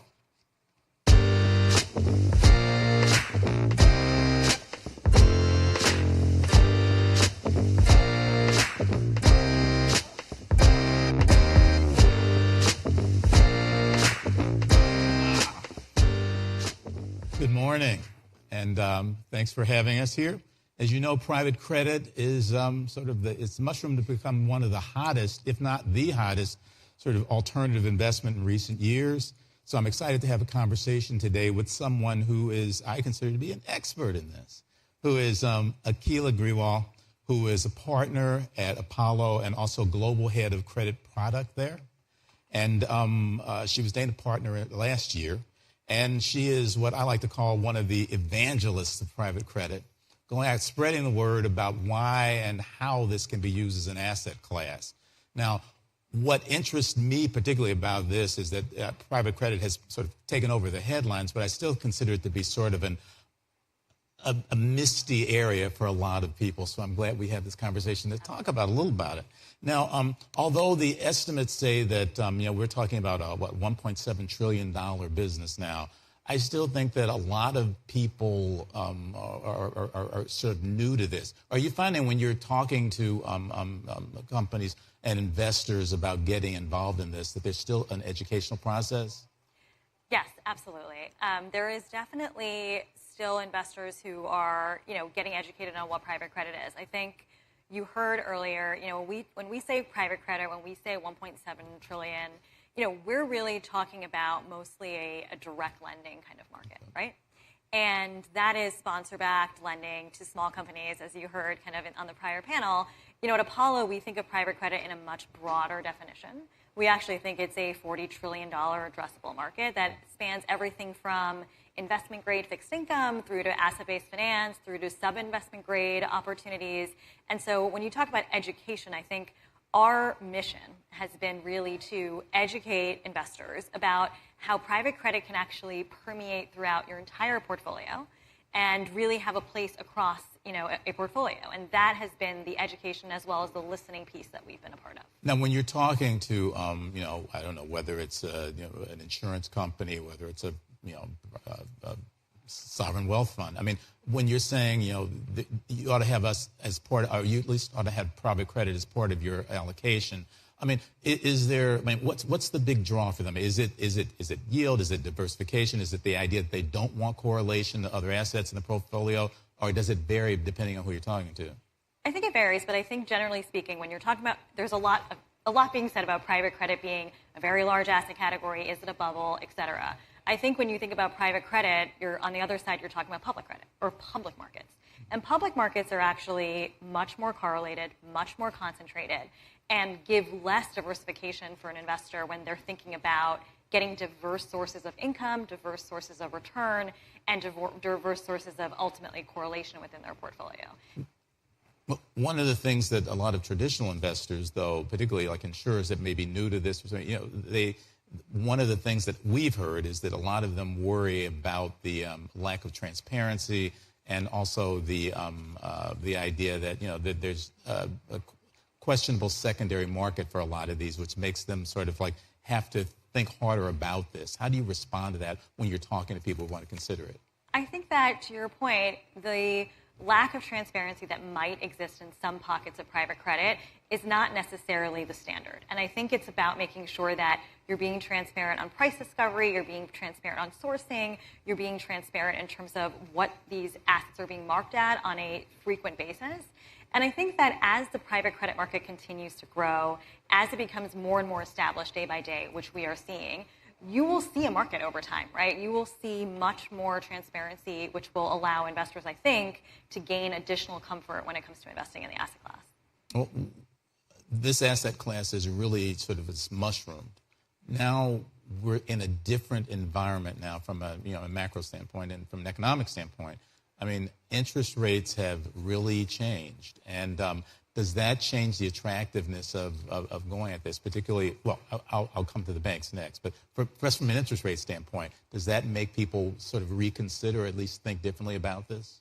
I think generally speaking, you've seen a lot more interest in credit as an asset class, generally speaking, because of where interest rates are. Now, as mentioned previously, that doesn't mean that you can just layer on higher and higher coupons, for example, for companies to be able to bear. So what we try to focus on in private credit is still high quality, top of the capital structure, but you're getting paid, I think, significantly now, given where rates are, and you're getting compensated for additional risk in that regard. Another thing that's happened recently that I'm wondering how it's affecting you is Banks, which had gone through a period of trying to unload lots of things on their books, are now seem to be much more interested in lending again, and including to some of the types of businesses that would have sought private lending. Is that more competition now? Are you seeing that, and how do you combat that? Yeah, I think that the banks have been great partners to the credit market and the private credit market. Obviously, it ebbs and flows in terms of their activity based on the markets, based on idiosyncratic events that they might be facing. But I think that their activity, their participation only continues to bolster the broader market. And so we view that not necessarily as competition, but as a partnership when we think about providing these types of financings, broadly speaking, to companies. And again, when we talk about private credit, we're not just talking about going to one company and giving them X billion-dollar loan. We're talking about doing that plus providing them an investment-grade financing, plus providing financing against their real estate portfolio, thinking critically about how they might do inventory finance.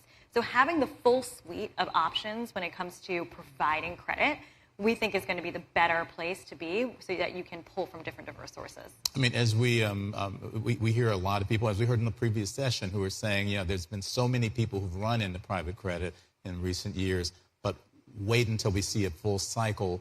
Or is there going to be some washout? Is there some fear there? I mean, yes. I think that we haven't seen a full cycle yet as it relates to, new entrants to the market who haven't been cycle tested. So I think it just, again, underscores the need to be very critical in terms of the managers that you invest with, as well as making sure you're very clear in terms of where you're attaching in a capital structure and the type of risk that you're taking, in various market conditions. Okay, I would love to continue, but the clock has ended for us. So I want to thank Akila Giriwal, who's Global Head of Credit Product at Apollo. Fascinating time. Thank you so much.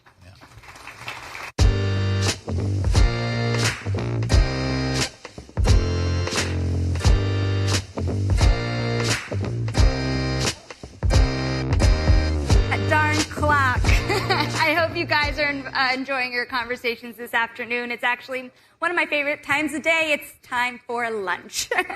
At this time, if you're registered to attend the special lunch session, Investing in Technology-Driven Business Transformation, proudly sponsored by Invesco QQQ, make your way over down to Breakout Space Hub 1, just down the hall, out these doors. And for the Bloomberg Financial Products Lunch, AI, machine learning, and its impact on the financial sector, you're leading to Hub 3, again, also outside these doors, down the hall. Our staff is right outside to help you. If you need any help, please do reach out.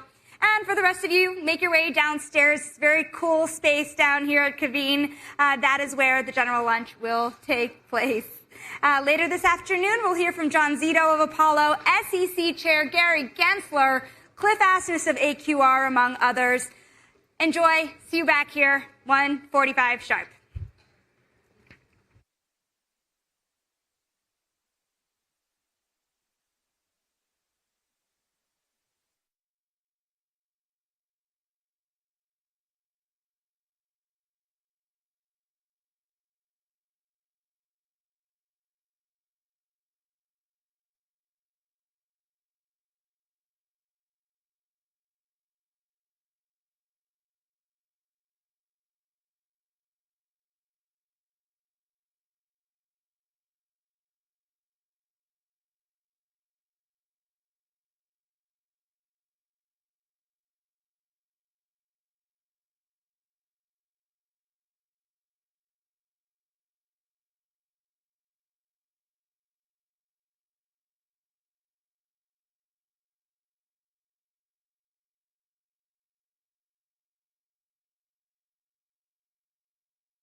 Please take your seats.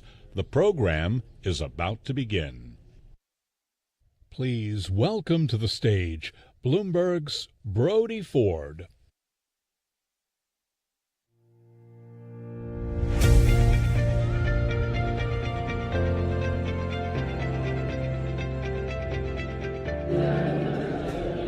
Hello, thank you all for coming out today.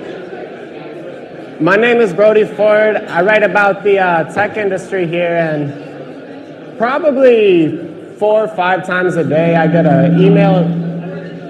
Probably 4 or 5 times a day I get an email in my inbox saying, check this out. We implemented this crazy new technology. It's going to transform our business. It's amazing. Come write a story. From the outside, it's pretty difficult to know whether you're a journalist, investor, tech industry operator, what the real impact of some of these technologies are. And so today we're super excited to dig into that with some great guests.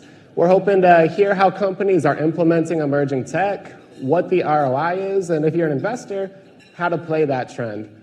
We want to give a big thanks to our presenting sponsor of Invesco QQQ for helping make this happen. And as we're going along here, we can't think of all the questions. I'm sure you'll have some, so please go ahead and submit some. You'll see we have this QR code, so please go ahead and scan that, and as you go along, send some questions. I promise I'll get them in. I guess I can't promise. I'll probably get them in. And if you post anything on social media, just don't forget to do that hashtag Bloomberg Invest. Cool. So thank you so much. For some opening remarks, I'd love to welcome up Ryan McCormick. He is a senior factor and core equity strategist at Invesco. Thank you.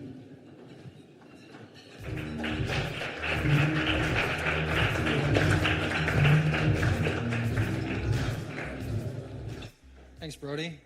And thanks, everybody. It's probably the most packed room I've ever seen for a lunch meeting. I mean, overflow seating in the back. So it's very exciting. And look, it's very exciting for us to extend our partnership with Bloomberg for another year. Bloomberg Invest in particular is probably one of my favorite events that I do. I think just the quality of speaker, the programming, it's amazing. We're just so thrilled to be a part of it for another year. As you heard, if you were in the main stage about an hour and a half ago, I'm the senior strategist for Invesco QQQ, which is the 5th largest ETF in the world. It's the 2nd most actively traded ETF in the world, and we just celebrated our 25th birthday in March of this year. But in looking at sort of the success that we've seen within QQQ, like how has it grown to the 5th largest ETF out there? We take a kind of an introspective look at, well, what are the companies that are in it, and are there some defining features that we can try to pick out? There are some companies that have been there from the beginning of the launch back in 1999. Others have seen success over the past 2 decades, 2 decades, 1 decade, 5 years, and some even on a shorter time horizon.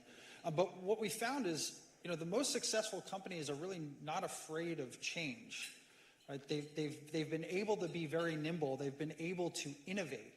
And we think that's a hallmark for a lot of these companies' success. And when I look at innovation, right, as a term, we kind of talked about it on the main stage. I mean, it's a little bit nebulous. And, we try to quantify it when I'm looking at Invesco QQQ, and we use statistics like research and development spend. Right? Companies spend more on R&D. They're reinvesting back in their business.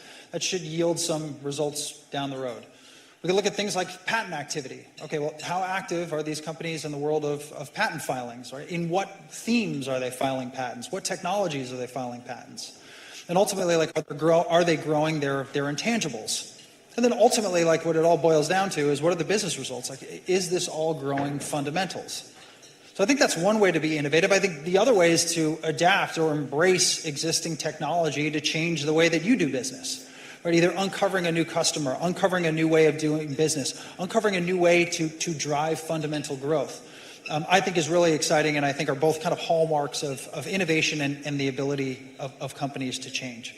So I'm very excited over the next hour to hear from 4 companies, I think, that are on kind of both sides of that world of innovation. hearing from IBM and Verizon and MetLife and Honeywell, I think there are specific examples of both innovating from sort of reinvesting within the company and then using existing technology to drive change. So with that, I'm going to turn it back over to Brody. Thank you again, and just delighted again for the Bloomberg sponsorship to continue for another year. Enjoy the lunch.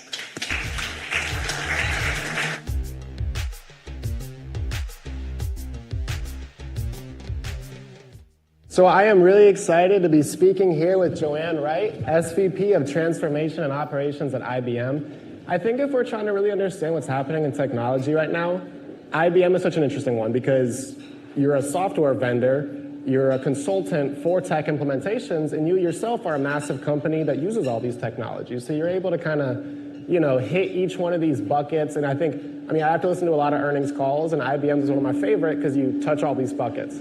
So maybe to kick off, could you tell us a bit about how you spend your time at IBM and some of the, tech implementations that have made a difference for you? Great, Brody. Yes, and I loved even the setup that Ryan did. So for IBM, our strategy is hybrid cloud and AI. And so within our own, I would call it enterprise transformation and operations, we really have the opportunity to bring to life, as you said, our software and a lot of our technology, and actually we call it client zero. So you think of us as being the kind of alpha, beta, almost sandbox for our teams to actually use our own AI capabilities and strategic partnership capabilities to truly transform and reimagine how work is going to be done in this very exciting digital AI era. Awesome. So I hear from a lot of folks that, hey, our board, our C-suite, they want us to do some AI projects. We might have an earmarked budget if we're lucky. What should they not be doing? I think, at this particular moment in time, I think companies are really driving an agenda that says, what is the ROI? And the conversation that we've been having inside of IBM and also with a lot of our clients is, I think we've been experimenting.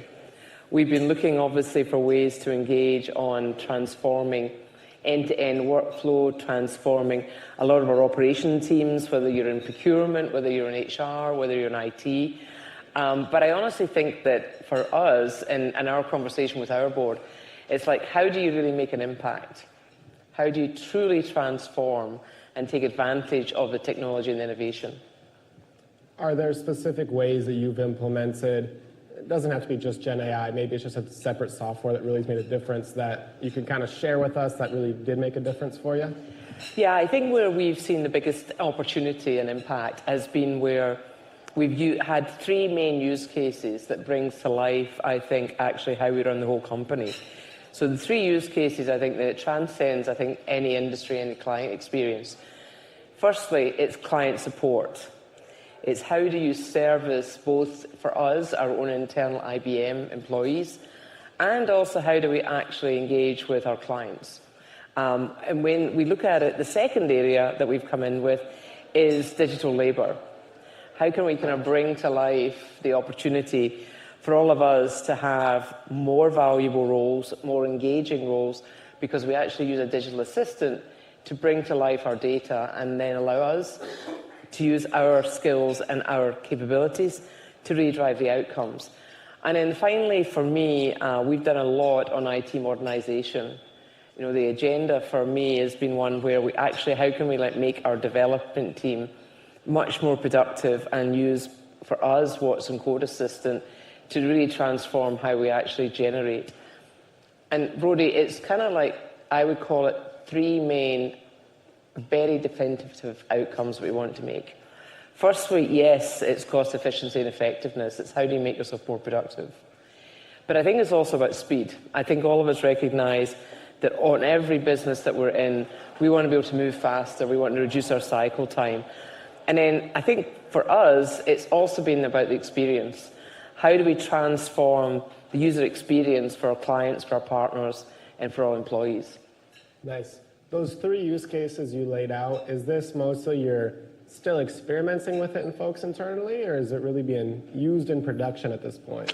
Used in production with varying degrees of maturity. Mm-hmm. So we kind of led our charge actually in our HR domains. So think about it from hiring right the way through to retiring, and every kind of element of how we engage with our IBM employee. So whether that is like just helping you get on board, becoming a new employee to IBM, right the way through engaging on how do we actually, promote someone, what training and education and skills do they need, and how do we actually bring to life for us what we call Ask HR, which was really enabling us to have all 250,000 IBMers kind of become really productive and actually elevating our HR teams to truly higher value, perhaps skills, talent, recruiting, and allowing us each day to self-service. And the thing we love the most about it, Brodie, is it's like available to you 24/7, and it allows you to get really fast responses. So now 94% of queries, questions that we all have, whether you're an employee right the way through to our senior leadership team, are actually resolved and actually closed out by the technology. We hear a lot of far-flung anxieties about AI. I think one of the more immediate ones is, man, is this LLM going to suck up all my enterprise data? Is it going to, how do I trust this thing? How do you think people should think about that risk? Well, I think for us, data privacy, and I think for a lot of your clients that are here today, is clearly about elements of having enterprise trust and protecting in all aspects of your clients' insights and data that you quite often are engaged with. For me, I think what we've done a really good job on is the data, whether it's in the case of finance, in procurement, and HR, which is within my shared services team, or whether it's our clients' data, the data belongs to the source. And so we are able to give that capability to allow our teams to actually use AI, but use it in a very safe and trusted and data-driven and governed environment, which makes us feel very, very secure and allows us also to scale across the enterprise. You figure that companies need that, some kind of, additional governance layer, additional software vendor in between them and the, large language model makers for an extra element of security? Yeah, I think that makes the enterprise scale discussion. And of course, we are a global company, so some of the opportunities that we see coming at us as regulation on data privacy are very different across, even here in the US, across different states, but definitely across different countries. And I think this allows us to have a secure enterprise solution, and it allows us also to have a solution that we can use and customize dependent on what regulations are required. A lot of companies I've covered have had the issue of, you buy a couple companies, you make acquisitions. God, now we have different tech stacks, super inefficient. IBM has managed to acquire quite a few companies recently. I mean, HashiCorp was just a couple months ago, $6 billion. How have you approached integrating acquisitions without the, all-feared tech debt? So I think, there's no what I would call AI without data, and I think data is the foundation of how we actually have really looked at how we do acquisitions going forward, Brodie. So you're right, we kicked off the year with Aptio. We're kind of in the throes now of obviously Software AG, and next up will be HashiCorp. And what we really want to do there is obviously get the capability to bring their data into our environment and to drive honestly onto one single operating platform. We use SAP as our backbone for a lot of our record to report. And so really that's our fundamental opportunity, is how do we take that data set that we've defined, bring it to life inside the platform, and then we, for ours, inside of IBM, have then embedded Watson X to be the AI driving force. And I have to say it's making us much faster and more agile at being able to do acquisitions. When you acquire a company, is there a certain time frame where you say, hey, once we hit, I don't know, a year or two, the software's got to be standardized? Yeah, I mean, that's really one of the things we have inside of IBM leaned in on, is going with enterprise strategic partnerships on the technology leadership that they have. So we are big on clearly on Salesforce for what we would say our engagement with our sellers and our ecosystem, right the way through to Adobe in our marketing space, Brodie. And really, that's the North Star. The North Star would be for us to use these platforms for today's revenue and then obviously for revenue growth through acquisition moving forward. How does it work for you when you're bringing in the generative tools? I mean, is it pretty, you tell the employees, hey, you could use whichever model you want on this? Do you have 3 that you say, this is what we're locked in on? Well, actually, we wanted to get our people really excited about AI. And so last July, we actually created what we called a What's Next Challenge, which was a week-long rally where we let people kind of play in the sandbox. We had about 150,000 employees sharing with us what would they like to spend their time on and where would they like to use AI to transform how work gets done in their role day to day. And it gave us a great experience. It gave us the opportunity to stress our systems. Yeah, right. It also gave us a chance to see what actually people really wanted to work on and what they wanted to engage with. So that we're now a year later. We're about to do another one in the middle of July. We're more mature. We're a little more, I would say, driven by the outcomes that we've achieved. And we're also seeing kind of areas now where people are truly elevating and changing the roles that they do and the skills that they want. So we're going to give them more training and education on how they can bring AI to life. I can imagine the things people don't want to do. What were the tasks you found that people didn't want AI to come help them with or didn't want to replace? I think that the discussion is really on the skills and the value. So I think no one was debating in any of my teams or even across all of IBM that there are transactions today, perhaps some areas for complexity today, and handoffs and that we were running the corporation on. So they were really looking for how can I use AI to really make myself more productive and elevate a day in my life to higher value. So that has been one of our conversations. And in our shared services team, we actually kind of decided to sort of rebrand ourselves as growth enablers. So how can we start thinking about how can the teams that today support the IBM enterprise, how can they think of ways of actually helping to think about ways of taking out pain points, being more productive, driving revenue growth, and then obviously for us another one of our strategies is enabling free cash flow. So how can we use technology to really deliver those outcomes? Is there one technology you've used that you said, wow, this one really helped us, drive these financial outcomes? Yeah, so for us, we've managed to actually replicate and scale using Watson Discovery and Watson Assist across nearly all of our domains. A big lift was on our starting point, which was, as I mentioned, HR. But we were able then, earlier this year, to take that same approach in our IT team. So how do we support our entire IT stack? And that was done within 90 days.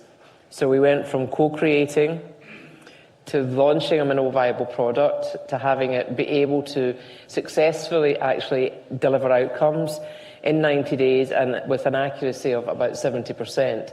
And so the second step that it's given us is the chance now to sort of build on that. And now here we are 6 months later, that's giving us an accuracy of about 85%. And Brody, the reason why it's important is technology is only one part of the AI agenda. I think behavior and getting people to really want to engage is going to be an absolute critical success factor. And, probably harder. I mean, we all know, like at a workplace, people's preferred tools based on when they joined usually. Yes. Because they update things, they don't change. I mean, how are you doing change management in this era?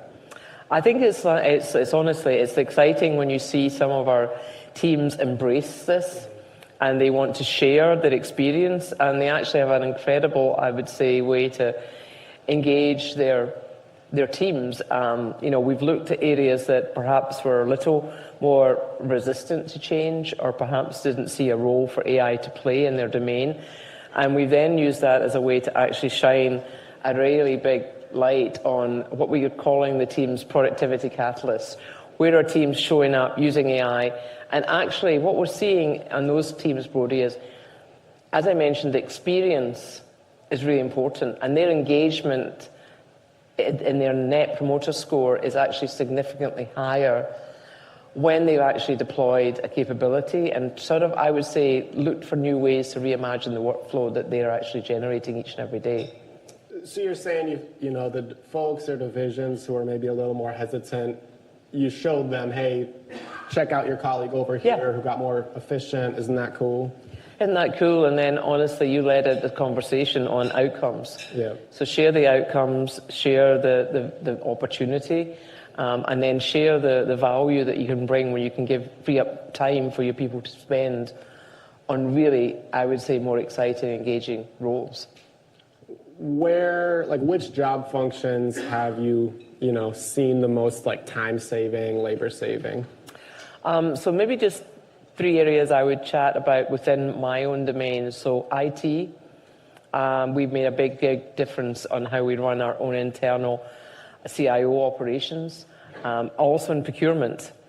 So our procurement team were really leaning in on, they really wanted to be involved in strategic sourcing, getting the best possible price, getting the deal at the right price at the right time, and less on PO placement and less, honestly, on dealing with invoice queries and questions. So we've probably made the most productive opportunities in those 3 areas. And these are teams that are very, very driven and determined, also to upskill themselves. So they wanted to learn about how they can become skilled on using data and AI to perform their day-to-day roles. So a lot of us in this room, whether journalists or investors, we hear a lot of companies tell us, we've implemented this technology. You see a lot of companies, kind of how to suss out who's really doing things. How many companies at this point do you think are really using Gen AI versus they're still in that kind of proof of concept phase? I think, Brody, there's a significant bell curve. Yeah. I think that a lot of companies are definitely experimenting. I think some of the CIOs and CFOs of companies are questioning the ROI. Mm-hmm. And then they're driving an agenda that said, show me the impact that I can bring and how do I derive this at enterprise scale. But there's some that are more advanced and there are others that I think are just starting on the journey. And of course, that is the exciting opportunity. But I don't think anyone's not asking the question of where should I engage on AI. The big trendy, discussion topic among software investors right now is Gen AI eating into traditional software budgets, right? Are you not expanding your sales force because you're expanding Gen AI? I'm not asking you to disclose how you're spending money at IBM necessarily, but do you think that across the industry is a fair read? I think that from my own experience, I think it's an and world. Mm-hmm. I think it's going with industry leadership in terms of platform capabilities. And AI then actually enhances your ability to drive even more productivity and I would say even better experience. So that would be where I see the journey at this point in time for us and for a lot of our clients. Gotcha. So yeah, additive, it kind of comes together. Where are you all at on remote work these days? We are all in on being back together. We see that as a big advantage to being able to bring a lot of our teams together in our vibrant communities. I was just mentioning to you that we were really excited about our new home in New York City, which will be in the middle of July. But for us, this has been one of those journeys where we were really very enabled with our technology when we had to go remote. But no, we've been back, and we're back allowing our teams to co-create, to come together with their teammates, and to also then engage with our clients. Nice. Hardware's cool again. Semiconductors are up, server companies, Dell is, tripled in value this year. Are you all going out and fighting for NVIDIA chips, or are you able to, use your internal servers mostly? We are always engaged in both. So we're engaged in our own internal capabilities and then also our strategic partnerships, which enable us obviously to continue to grow and develop. Awesome. Thank you so much, Joanne Wright. Brody, really helpful conversation. Thank you.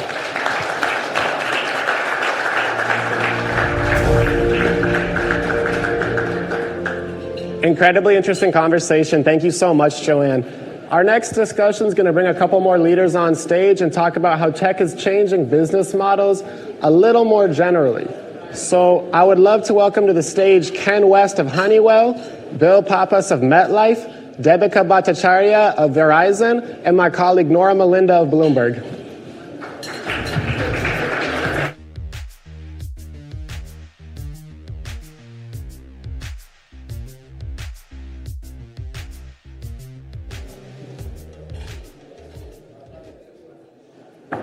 Good afternoon, everyone. Thank you so much to Brody Ford for the introduction. I am Nora Melinda, and I'm a U.S. equities reporter for Bloomberg News.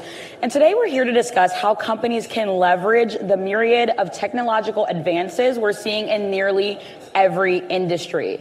Now, some experts have already predicted that the only way for many businesses to remain relevant and competitive in their space is to embrace technology and to work it into their business models. So that's what we're here to discuss this afternoon. To help me unpack the nuances of this new era and explore the points where investors have seen the biggest ROI, I'm joined by some esteemed panelists here. We've got Devika Bhattacharya, Chief Technology Solutions Officer at Verizon Business. We've got Ken West, President and CEO of Energy and Sustainability at Honeywell. And last but not least, we have Bill Pappas, Executive Vice President and Head of Global Technology and Operations at MetLife. Thank you all so much for joining us today. To center the discussion, investors, consumers, and corporate executives alike are all looking to the business sector to leverage unique strategies to streamline operations and, of course, implementing a lot of different cutting-edge technologies to stay ahead of the curve. Starting with Devika here and going down the row, how has the technological landscape in recent years changed, and how is your company working to remain competitive in this space? Yeah, thank you, Nora. So at Verizon, obviously, when we think about a company as large as Verizon, we think about scale. So all our technological areas that we focused in are focused on scale. So as we think about platform modernization, and especially now the use of new technologies like AI, which we've been using for many years, especially as we build out our networks, as well as how we service our customers. The generative AI aspect of which we heard in the previous panel as well, is really interesting. And one of them is what we call hyper-personalization. We call it the segment of one. So if you think about a company like Verizon, 145 million subscribers, 29,000 data sources, 70 billion data points every day. Everything is massive. And we need to create segmentation to be able to provide services to the variety of consumers and businesses we have. But with generative AI, where we can get to now is especially in the small business space, each business is unique. Each consumer is unique. And their data usage is unique, the devices, the history is unique, and to be able to provide personalized service down to an individual business, including small business or consumer, in the midst of this massive scale is actually very exciting for us. Thank you. Bill? Yeah, for us, when it comes to those amazing tools, we look at AI as a force multiplier. So not as a strategy on its own. So for us, it's a force multiplier to already strategy that we're modernizing the company. So making sure that we understand what's available, making sure how those tools really operate within the ecosystem that we have. We've been around for 154, so not only we have scale, but we also have legacy. So, and we've been very thoughtful in terms of how you modernize the company. So how those tools can come in, how they can actually operate within our own ecosystems, and most importantly, making sure that we understand what is the path to value. As you're applying those tools, you need to be able to see the return on investment, and scale plays a huge role. So we've been very thoughtful to not only understand how those tools can actually operate in our ecosystem at scale, but what is that value proposition, where are those opportunities that we need to be focusing on to be able to see that comes to life for our customers. Well, at Honeywell, we sit in a unique intersection of where we're bringing on connected capabilities in AI, along with over 100 years of deploying the latest technologies in industrial refining and petrochemical spaces. So kind of a very unique place where those two come together. And in one place that we've seen a real opportunity is in augmenting labor. Nearly every customer we talk to talks about labor shortages, specifically in skilled labor. We face it internally as well. And we see AI as a great opportunity and a great tool to not replace labor, but to augment that labor. So we can take newly hired employees or employees that have less training, less expertise, and bring them up near the level of a more experienced employee. And as you think about that, particularly as a control board operator in a refinery or a petrochemical plant, you add an element of safety onto that as well. And actually sticking with you, Ken, Yeah. obviously every sector is different. Industrials, they have their own nuances. So I'm curious, of course, when you think about the industrial sector, it's more deterministic than it is predictive. Sure. So I'm curious, how do you all think about technological advances and AI in this space? I do understand from some research that you all have upcoming about less than 20% of industrial companies actually have implemented AI into their processes. So I'm curious how you think about the outlook. Well, it's a great observation, and you're exactly right. And some new research that Honeywell's put together and will be launched next month in Honeywell Industrial Insights, we've determined that, to your point, a very small percentage of leaders feel that AI is being fully implemented to their original plans in their industry or in their company. But what we have learned is a very high percentage of those that were surveyed found new opportunities for AI, new applications that they hadn't thought of before. And nearly 2/3 of those are in areas of efficiency.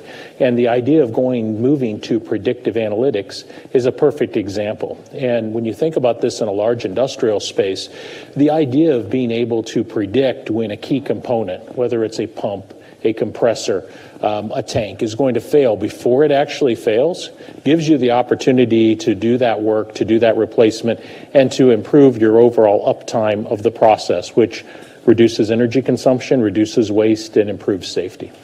And Devika, I'd love you to weigh in on that. Are there any unique things that you all are experiencing when you think about AI as it relates to your sector? Yeah, absolutely. Now, in Verizon or telecom companies which are data rich, we've been using AI for a long time. So if we think about using NLP or even deep learning, as we build out our networks, a lot of images are used to design where to put 5G small cells, or even a lot of machine learning to be able to drive, the large-scale deployments that we do, and the very complex deployments. We build a tower, the equipment, the fiber, the labor, all of that has to be done at the right time. So AI for us is not new. What is new is the generative side of it, and where we're seeing a lot of advancements is in the customer care space, because telecom and other industries tend to be complex, and sometimes we expose that complexity to our customers. And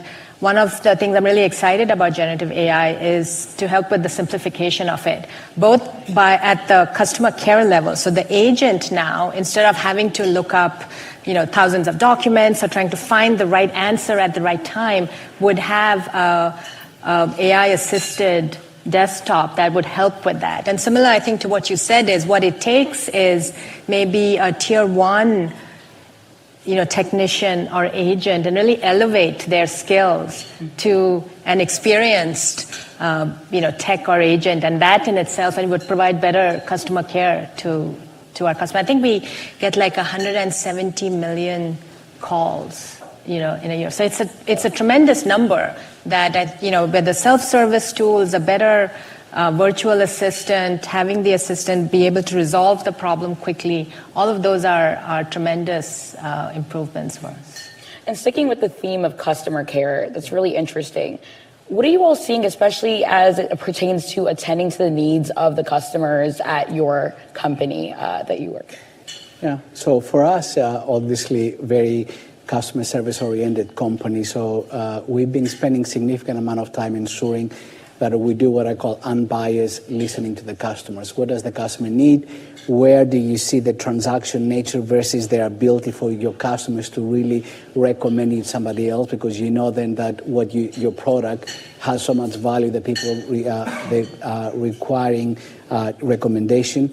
But also when I look at this and how do I take the insights even from our associates, and then how do I lay on top of this what's available right now? We're using AI, and we have been using AI for a very long time, but now you have an ability to be able to the data to be more predictive as well. So what's possible, and making sure that you layer on top of that, and then making sure that you're very thoughtful on how do you prioritize on those solutions to make sure there is a value.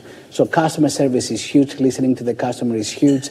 You have a set of tools now that gives you an ability to be able to reduce a lot of the transaction nature of that interaction to a little more sophisticated to help them understand the product and deepen your relationship, but also making sure that you're not diluted so much that you lose the focus at scale. Because at the end of the day, scale is huge, and then reskilling your workforce is going to be hugely important for us to ensure that we're as contemporary as we need it to be. So how do you keep that continuity across teams? Kind of seeing that theme all the way through, and especially as you're getting feedback from customers, what are some of the biggest challenges you all have faced? Yeah.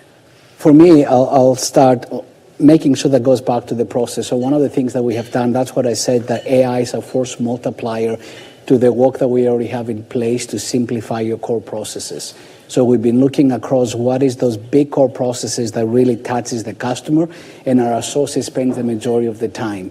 So the feedback is becoming a loop back to those processes. So either new products or new services, or quite frankly, a more contemporary way to service the customer, the way they want to be serviced versus the way that we've been exposed our services to them right now. So we are using it as a look to go back and continue re-engineering our process and continue making those processes contemporary. If I can add to that. So to add to what you're saying, Bill, is if you think about all of us, we're all customers of different services. But we communicate in many different ways. It could be through social media. It could be, through a chat bot. It could be direct email. There's multiple. You may call somebody. It's multiple ways. And how do you ensure that across all these channels, first of all, there's awareness of, how you're interacting with them, and then how you give consistent service across all these channels. And it's a very difficult problem because there's so much data, so many different voices. But then once again, it goes back to the hyper-personalization. Do I know it's Nora? And everything you've said about the service in all these different places, we can bring it all down to exactly what the service is for you. And that's what makes it an interesting challenge. No, I would fully agree. And I think, as I think about the connection to customer, the underlying piece is having a stronger connection and understanding what the customer's needs are. Now, in some cases, whether it be a manufacturing complex, a large industrial process, having that connection may be, I'll give a perfect example, maybe just like the connection you have to your car. 30 years ago, I was told every time you pulled your car into a gas station, you had to check the oil. Before you went on a long trip, you took out a manual gauge and you checked the tires. I wrote down the mileage on a notebook to determine what was my mileage with the miles I drove and the amount of gas I put in. Now I get into a car today, how many of us checked the oil in our car the last time we filled up? Many cases, this is all done automatically. And that's the connection that I see between many of us and our customers today. So no matter if it's a consumer products company or if it's an industrial process company, that connection is going to drive a deeper level of data, and then that's going to yield directly to the predictive analytics that you talked to before, which is how we're going to become more efficient. And as you look across your customer base, what are you seeing that's new? What seems to be the overarching trends? Yeah, there's two things that I would go to. The first area that's new is the idea of partnerships. I think just a few years ago, as we were launching many of these technologies around connected plants and connected solutions, a number of our customers had their own ideas about how they wanted to do maintenance or how they wanted to do this internally, and they felt like they could create a homegrown solution and deliver it. I think as the technology has advanced, we all realize that that's not the most efficient way. It's sort of like, we all need electricity. Would we build a power plant in our backyard just to get electricity? And so I think the idea of partnerships is one that I see. And then the second is the speed and the pace of change. And I think that speed and pace of adoption is one that has far exceeded any of the outlooks I had. Just to add to this, I think what we see very different is the customer wants to be serviced the best way they were serviced last. So think about that. So we are an insurance company, and everybody thought that we put our own parameters in terms of what does that really mean. and the perception that the customer has on how they want to be serviced for insurance. The reality is the last 4 months, this is irrelevant. They want the best service. So one of the challenges, but also the opportunity, is the evolution of what changed and who is out there that provide that customer service that is truly differentiated. So they've been very clear that service me the way that I want to be serviced, and guess what? The way I want to be serviced, it's the best way that I was serviced the last. That's number one. Number two, the personalization that you just talked about is very important. Know me, know who I am, and making sure that not only give me a generic answer, what does it make sense for me, the products that I bought from your company, and the way that I fit into your ecosystem. And the last thing that is very important is I need to trust you. If I cannot give you the data, if you cannot go through across all the channels that you communicate, I need you to trust that you cannot safeguard my data. So the cyber piece coming in, regardless of where you are in the industry, people want to a more hyper-personalization as long as the data is safe and as long as you keep evolving to service them the best way they were serviced last, regardless if that was not in your industry, if it was not within the financial services, if it was sitting somewhere else. So that is, when I look at those tools, that's why this is exciting, but it's also an ongoing challenge to ensure that you always keep contemporary as you move forward. And so, of course, tech is not new, and it's not new to MetLife either. So I'm curious, how do you navigate pressures from whether it be investors or just like generally the consensus for everyone really pushing, for AI and to see these advancements? How are you all navigating that to make sure that you are doing what actually makes sense and making sure that these things work versus rushing to push things out? Yeah, so for us, there's 4 things that we're looking at from MetLife. Number one, AI for us is CEO-led. This is not a technology. This is not my team only. This is a cultural change. We are convinced, based on what we have seen, based on how we experiment with this, that it's going to change the way we're doing business today and how we service our customers. So that is a cultural change for us, which is going to take time. It's not going to happen overnight. The second thing is, I'll go back to what I said, is we see AI as a force multiplier to our existing strategy. AI is not going to replace the strategy, but it has an ability to really propel the strategy that we already have in place because of what's possible. The third thing goes back to around making sure there is a very clear path to value. Where are you going to actually turn that engine that we call AI to get the value? So being very clear on how do you take the strategy, how do you have a very consistent and very clear portfolio that the scale can make a lot of sense for your customers, can make sense for your associates, and make sense for your bottom line. And the last piece is we're very careful not yet to be open to the changes. I mean, if you look at the last 9 months, we started with one set of products that was available. 9 months into this, you have a lot. So as you're developing those solutions, you need to create enough optionality for your company, not yet to sign off on something, but to experiment enough until you understand exactly where you involve and how this will make sense for the customers and your business. And with Verizon, of course, with it being a telecommunications company, you all have been using AI for quite a while. So I'm curious, what have been some of the newer challenges that you all have faced, especially as you spoke to the idea of hyper-personalization? Yeah, so with AI, and especially with the explosion of generative AI recently, the way we look at our strategy, it's really threefold. The first is maximizing productivity. It's around a lot of what we've talked about, is how do we augment, not replace, but how do we augment the work of, whether it's customer care agents, it's lawyers and contract, summarization, it's marketing campaigns, and, using predictive analysis to figure out when is somebody going to leave Verizon, can we create a save offer? So there's increasing productivity, helping sales reps write the first draft of an email. The second area which we're looking at is how do we embed that into our products and services, which is as we look at if you have questions about your bill, if you want to onboard a new service, as you're investigating some, really use generative AI and just conversationally be able to learn all of that.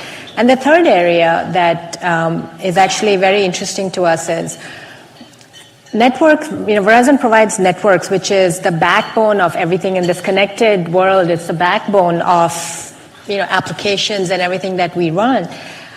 But there's going to be massive amounts of data transfer as a result of all this data creation, and especially if you want to start doing inferencing at the edge, training models, with the hyperscalers, but inferencing closer to the edge, you need a fabric that can really transport the massive amounts of data.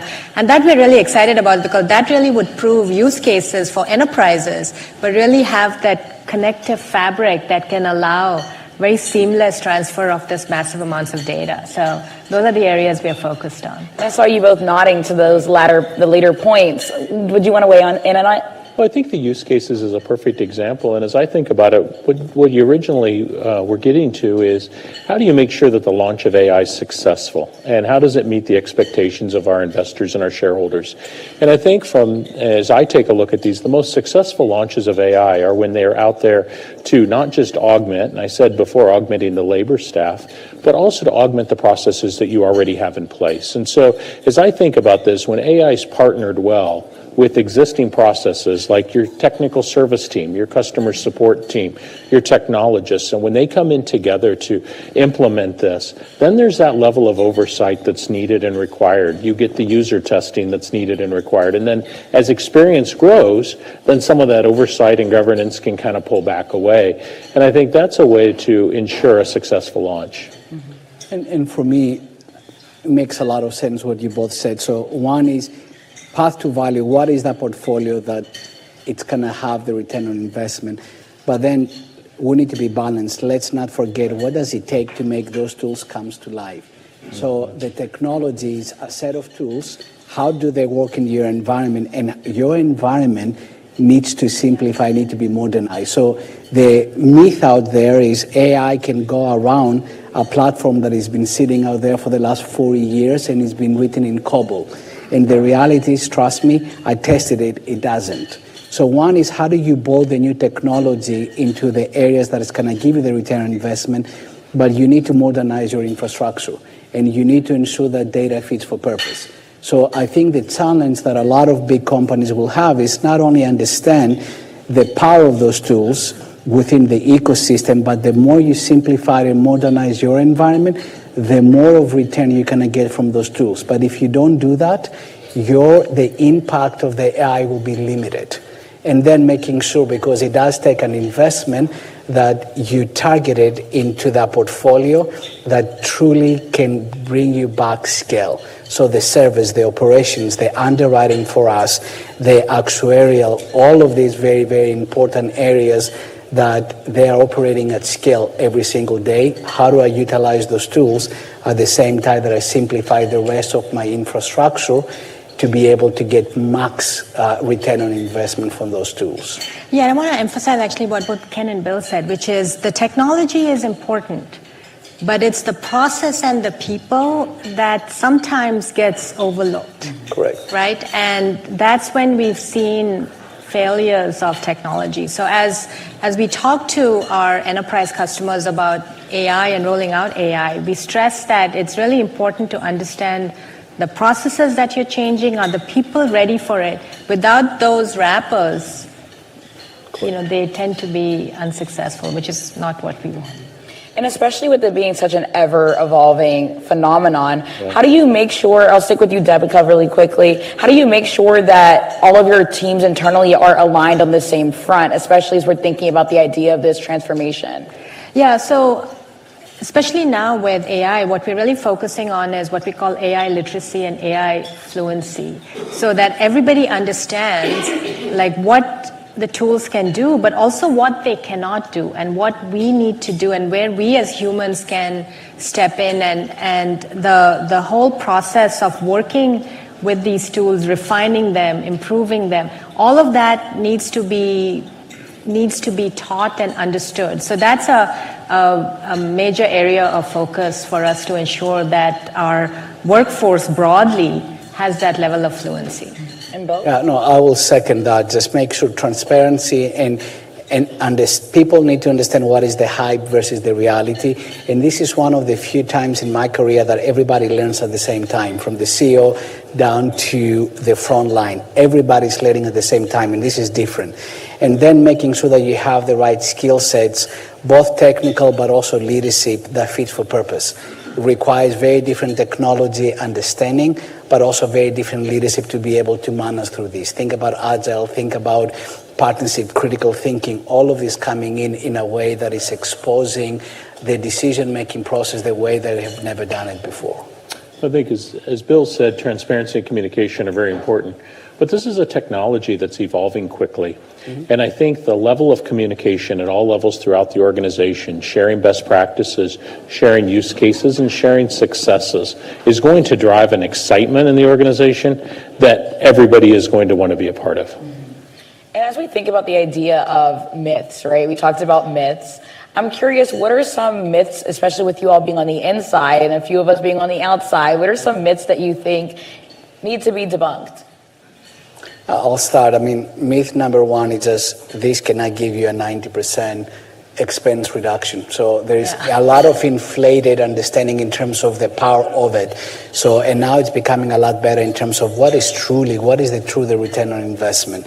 The second thing is just the myth that everybody's excited. It is, but when you have a big workforce, you need to also understand that people, they're excited, but also people are very nervous. So you need to be able to provide the transparency, to provide the training, so people can truly understand why this will be a kind of a return on investment. And the third thing is just the myth that everybody's done. There is not a framework, there is not a playbook. And it's very hard for people that are running size and scale to be comfortable that you will be creating, and we are creating the playbook, which also allows us to be more open, to be talk across industry, and even with our competitors to be more open-minded to understand what that is and how do you develop in such a way that not only is profitable, but is also responsible, and making sure your associates are with you and they're excited, but also transparent in terms of how they can redesign the career as they're moving forward. Yeah, it's funny you asked about myths. We've seen that people tend to fall into two groups. Either it's the best thing ever, the greatest thing, it'll change our lives completely. We'll all be sitting on the beach for, it'll be fantastic. Or it's the worst thing, dystopian, doomsday, the machines are going to take over. The reality is it's going to be somewhere in the middle, and it's up to us. So that's why we try to not pander to the two ends of the spectrum, but really more the reality of what this tool can do. How do we use it for good? How do we stay responsible with it? And how do we let us help us in ways and take away some of the tedious tasks, but not be afraid of it, or not become careless with it. Those are the two extremes that we try to avoid. Yeah, I probably lean a little more on the optimistic side of the two extremes, and I would tell you that the way I see it is it truly is an enhancement to the workforce, to our processes, to our businesses. It's not a replacement really for anything. It's not going to completely replace the workforce. It's not going to completely replace labor, but it will improve that labor, augment that labor, make it more productive. And I think that's going to be the biggest success that we're going to have. And with that, we'll leave it there. Thank you so much to Ken, Bill, and Devika for joining us in this conversation. Very insightful discussion. I hope you all enjoyed and that you enjoyed the rest of the conference. Thank you. Thank you. Thank you.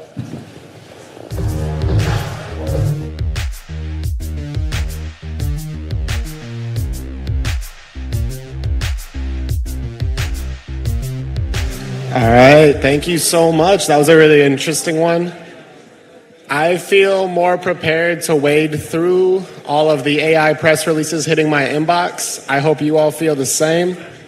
I want to give another shout out to our presenting sponsor, Invesco QQQ. Thank you so much for helping us make this happen. And so once you've all finished your dessert, it looks good. Please make your way back to Hall 2, because at 1:45, we're going to have Apollo's John Zito sitting down with Sonali, Basak of Bloomberg, and it's going to be a good chat. Thank you so much. Enjoy the rest of your day.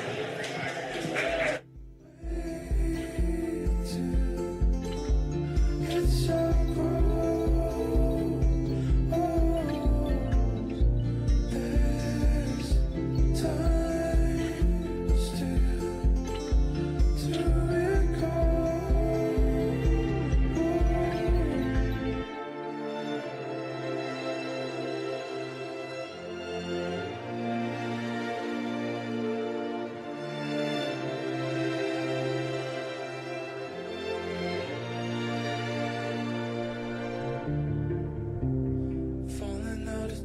touch with all these things between us. Falling out of time with all these steps we've taken.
Music is a world within itself, with a language we all understand, with an equal opportunity for all to sing, dance, and clap their hands. And just because a record has a groove, it don't make it in the groove. And you can tell right away with the letter A when the people start to move, yeah. You can feel it all over.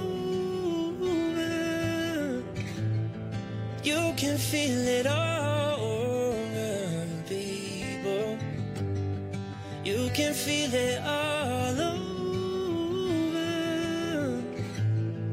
You can feel it all.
Please take your seats. The program is about to begin.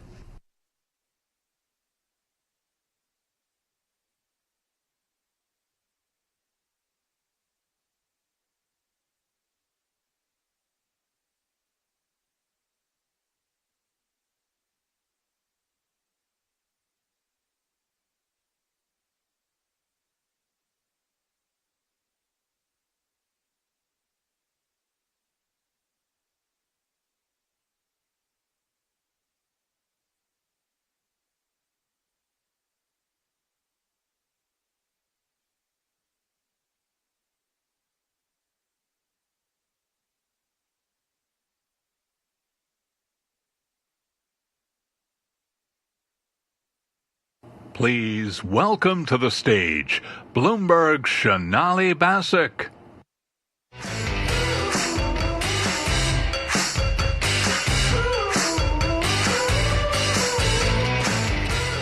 Welcome back, everybody. Ready for round two? I hope you enjoyed lunch, got to swap notes through it. We're looking forward to more conversations. Remember, there's Wi-Fi on your badges and on the screens here if you haven't already connected, and you can engage. If you're looking to connect further with the fellow attendees here, we have an event app. You can scan the QR code on our screens to download the Bizzabo app. And with it, you can access our virtual network community, and you can chat with other people who are here, build your agenda for the day, and remember to put push notifications on for reminders about the event throughout the day. And you can follow session highlights online on social media using the hashtag Bloomberg Invest, or to tag us at Bloomberg Live on major social channels. And this is a good one. If you don't already subscribe to Bloomberg, you're going to want to pull out your phones, because for those of you in attendance today, you get a free 3-month subscription to Bloomberg.com. We love giving away free things sometimes, of course. Scan the QR code you see on the screen now for that. And of course, it's a very big day here at Bloomberg with the new launch of Bloomberg Business Week, the cover story being with an exclusive with Bernard Arnault. I also want to take a moment now to give a very special thank you to our advisory board for Invest 2024. They have been with us throughout the way. Amazing, steering some great ideas for content and programming, and you'll be hearing from many of them on stage throughout the 2 days, including my next guest.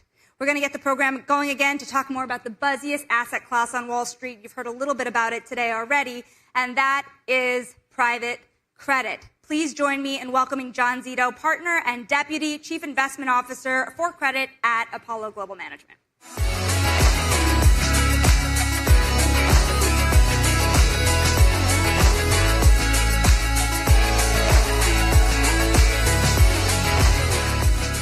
John, some would say you have a large job these days. Yeah. So a few years ago, you talked about how you were pinching yourself amid the opportunity in credit markets, but the market has changed quite meaningfully since then. Not only have yields stayed high, interest rates have certainly stayed high. They're on the precipice of coming down. You also have a lot more entrants in the credit market. How do you think that the market has most changed in ways that people might not be seeing? Yeah, well, thank you for bringing that up. Everyone at Apollo loves bringing up pinching myself, so it's always a fun one. The higher rates is really, for longer, has catalyzed a lot of things in fixed income.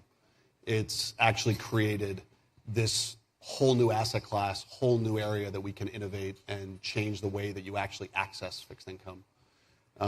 That is where I'm spending most of my time. Clearly, private credit has gotten really popular. We weren't used to that. I was at Apollo for 10 years when no one wanted to take a meeting with the credit guy, really, right? In the last 2 years, our team has gotten a lot of attention. I think now it's, okay, rates may be up for longer than people expected. What does that mean for asset allocation? What does that mean for our investment businesses? Are we set up the right way to take advantage of what I think is going to be a completely different investment environment? And you know, you look at things historically. In 1995, 94%, Callan Associates, 94% allocation to fixed income. 2022, the recommended allocation for a retiree, 3% to fixed income. Now they're going back to 51%. And it's all about, for us, it's all about educating on what private credit is, how do you access these mega trends that are happening in a really safe way, and how do you reverse what's gone on for the last 15 years, which is take an asset category and to get 8 or 9 or 10%, what'd you have to do? You had to go into all these complex strategies. You had to use leverage to get an 8, 9, 10% return. Now you can do it with a pretty simple loan. And so getting back to the basics of trying to solve what we have as a big retirement crisis and getting back to the basics of doing it in the simplest way possible, I think that's pretty exciting, but usually fixed income and excitement isn't in the same sentence. So you look at, for example, where high yield spreads are trading today, and you wonder whether people are stretching for risk in this environment. Why do that when, as you say, you can extend a simple loan for double-digit returns? Yeah, I mean, again, I think first step is, okay, what is private credit? Because there's a lot of definitions that are used for private credit. We define private credit as the $40 trillion asset class that is predominantly investment grade, that sits predominantly on bank and insurance company balance sheets. And in the context of that $40 trillion market, there's a sub-investment grade sponsor lending business, which is the historical lens of private credit. And that part of the ecosystem is going to have its business. We're really focused on we obviously do that business. We've done that business forever. For us, it's about how do we really solve the fixed income part of the balance sheet, and how do we have very different capital than anyone else in the market, and we have a DNA that's very different than anyone else in the market. Our DNA is totally integrated between equity and credit. It's to look up and down the capital structure and find the best risk reward. And our capital is super long dated. So it's set up specifically to service the mega spending that's going to happen in both energy transition and AI infrastructure, which is super long dated. That AI infrastructure and energy transition, perhaps one example we saw of that recently was the deal you did, the joint venture, $11 billion joint venture with Intel. Yeah. How many deals like that are sitting out there in the ether? How big is that opportunity? It's an infrastructure play, after all. Yeah, so between that and energy transition, it's multiple trillions of spending that has to happen. The unique elements of that are that they require both credit solutions and equity solutions, but in both cases require super long duration capital. And there are only few places that have the capital base that we do through our retirement business, through our insurance franchises. We can take 10, 15, 20-year type commitments, and we can approach things that historically have been approached through the traditional investment grade market and come up with solutions that are actually going to match any variable that's going into these new asset categories. There's going to be things that happen within the AI, what a company's going to need, what they're not going to need. They may think they need something today that they don't need later on. To be able to be a long-term capital provider that actually will flex within the needs of that company, what you're seeing is these companies partner with us. When we did InBev 4 years ago, we did a $3 billion financing for InBev. Everybody told me it was a one-off. There's no way S&P 500 companies with investment-grade balance sheets are going to access Apollo's balance sheet. And you flash forward to today, Air France, Vonovia, Intel, $11 billion. The size, the scale, the flexibility, the matching, it's actually been really fun. And I think the complexities of that, and actually we take all of our people, no matter where they sit in the organization, and we say, okay, take an Intel, let's solve the problem. Whereas when you think of an investment grade issuer, they're not used to being approached with a lot of different ways to solve a capital problem. And in this case, it was just getting really attractive, flexible financing. So what does this mean? When I talk to folks at Apollo these days, investment grade is a term that comes up a lot, and it's not what you knew of the Apollo of the past. And you think about the market today in riskier debt financings, particularly when it comes to private equity. How interested are you in playing in that market? How troubled, frankly, is that market right now?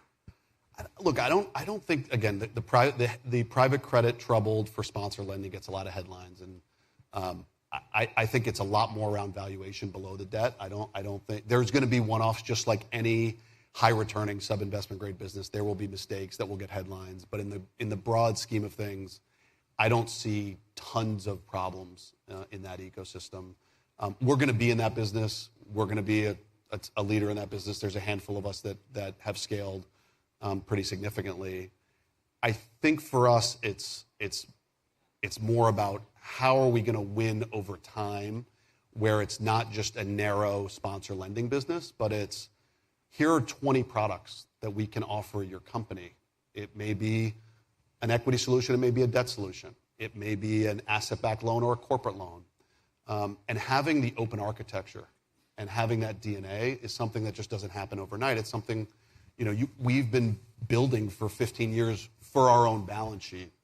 It's just now that everybody's getting access to this through new products and new headlines. And because the returns are higher, now everybody wants access to it and is trying to get into it at the same time. And the question is, who's really paid the tuition to be able to service that quantum and that scale of opportunity? Well, I'm going to jump ahead a little bit here because something I've always been fascinated about is, where does Apollo get their people? Where does Apollo get their talent? How do you put together that team that comes all together and finances that $11 billion transaction? How do you think about building the team, and how might it be different from, traditional Wall Street, frankly? Yeah, look, the DNA, I grew up in the markets business, so I don't come down the traditional privates path. We have an amazing 35-year private equity business that grew up in the privates business. We have a private debt business. We have a public debt business. We have everything across, and we've typically recruited, and Apollo has had the ability to recruit people who want to get into complex, complicated type situations. I don't think a lot of them thought they'd be coming here to create solutions based for investment grade companies, but that's what they've become, and I think we just have a creative, public-private, flexible, adaptive culture that it's hard to create if you have silos of, okay, here's your private credit person and here's your public credit person. It's a full ownership of being able to look at things from both risk and reward. And clearly, with rates going higher, it's really going to change the way you think about risk and reward, right? Because the last 15 years, to get a 9 or 10 or 12% return in real estate or infrastructure, what did you do? You bought a 5 or 6% unlevered asset, and you financed it with 2% debt or 3% debt. Now you're buying a 6% asset, but the cost of financing is 7 or 8. That math isn't going to work. You're going to have to look at things in a much more dynamic way, and we're positioned much better than most to make those decisions and have a framework. Our model, our mental model, and our framework to make those decisions because of the no walls is set up to win more in that. Here's the thing, though, about higher interest rates. There's an expectation for at least one rate cut this year. Mm-hmm. If rates start to go down, how does that change the calculus of the business? I mean, listen, the question is, where is the base? Where is terminal base? Where are we going to end? Is it going to be 3.5? What's the neutral rate? Is it 3.5? Is it 4.5? If you ask Summers, he'll tell you 4.5. If you ask others, he'll say 3.5. Either way, there were lots of assets that were purchased between 2018 and 21 when the assumption was that rates would be zero forever. And so in those cases, I think our business is going to thrive. Even in the low cases, I think, again, we were in that business for 15 years. We'll thrive and we'll adapt. But certainly in the situation right now, lots of that fund capital with the cost of financing doesn't really work. And you're going to have to be a bit more creative to actually find the solution. What do you say to people who think private credit is in a bubble? I say, what is private credit? Because, again, the idea that private credit is in a bubble and other asset categories that are either subordinated to the private credit is not in a bubble, that is a conversation, right? I think both things are not necessarily in a bubble. Lots of people, just like in any other rate hiking cycle, when cash flow was diverted to equity holders away from lenders for the last 15 years when rates were zero, clearly the better place to be in the capital structure was in the equity. You were effectively getting subsidized by very low rates and very low financing. The exact opposite is happening now, right? So we're now higher rates, most of the cash flow is going to the lender. And so clearly people will have to adjust how they invest the capital and where they sit in the capital structure. To the extent that you do see cracks in the market, given that, to your point, there are a lot of people that have waited to refinance, where do you see the cracks? Look, anybody who built their capital structure assuming that interest rates would be zero forever is going to need either new equity capital or some form of extension, and probably has too much debt today relative to what they anticipated for just regular way debt service. And so you're seeing it in the news episodically, deal by deal, deals that were done in 2018 to 2021, assuming rates would be low for longer, and they're having to restructure or bring in a pref or do some sort of equitization.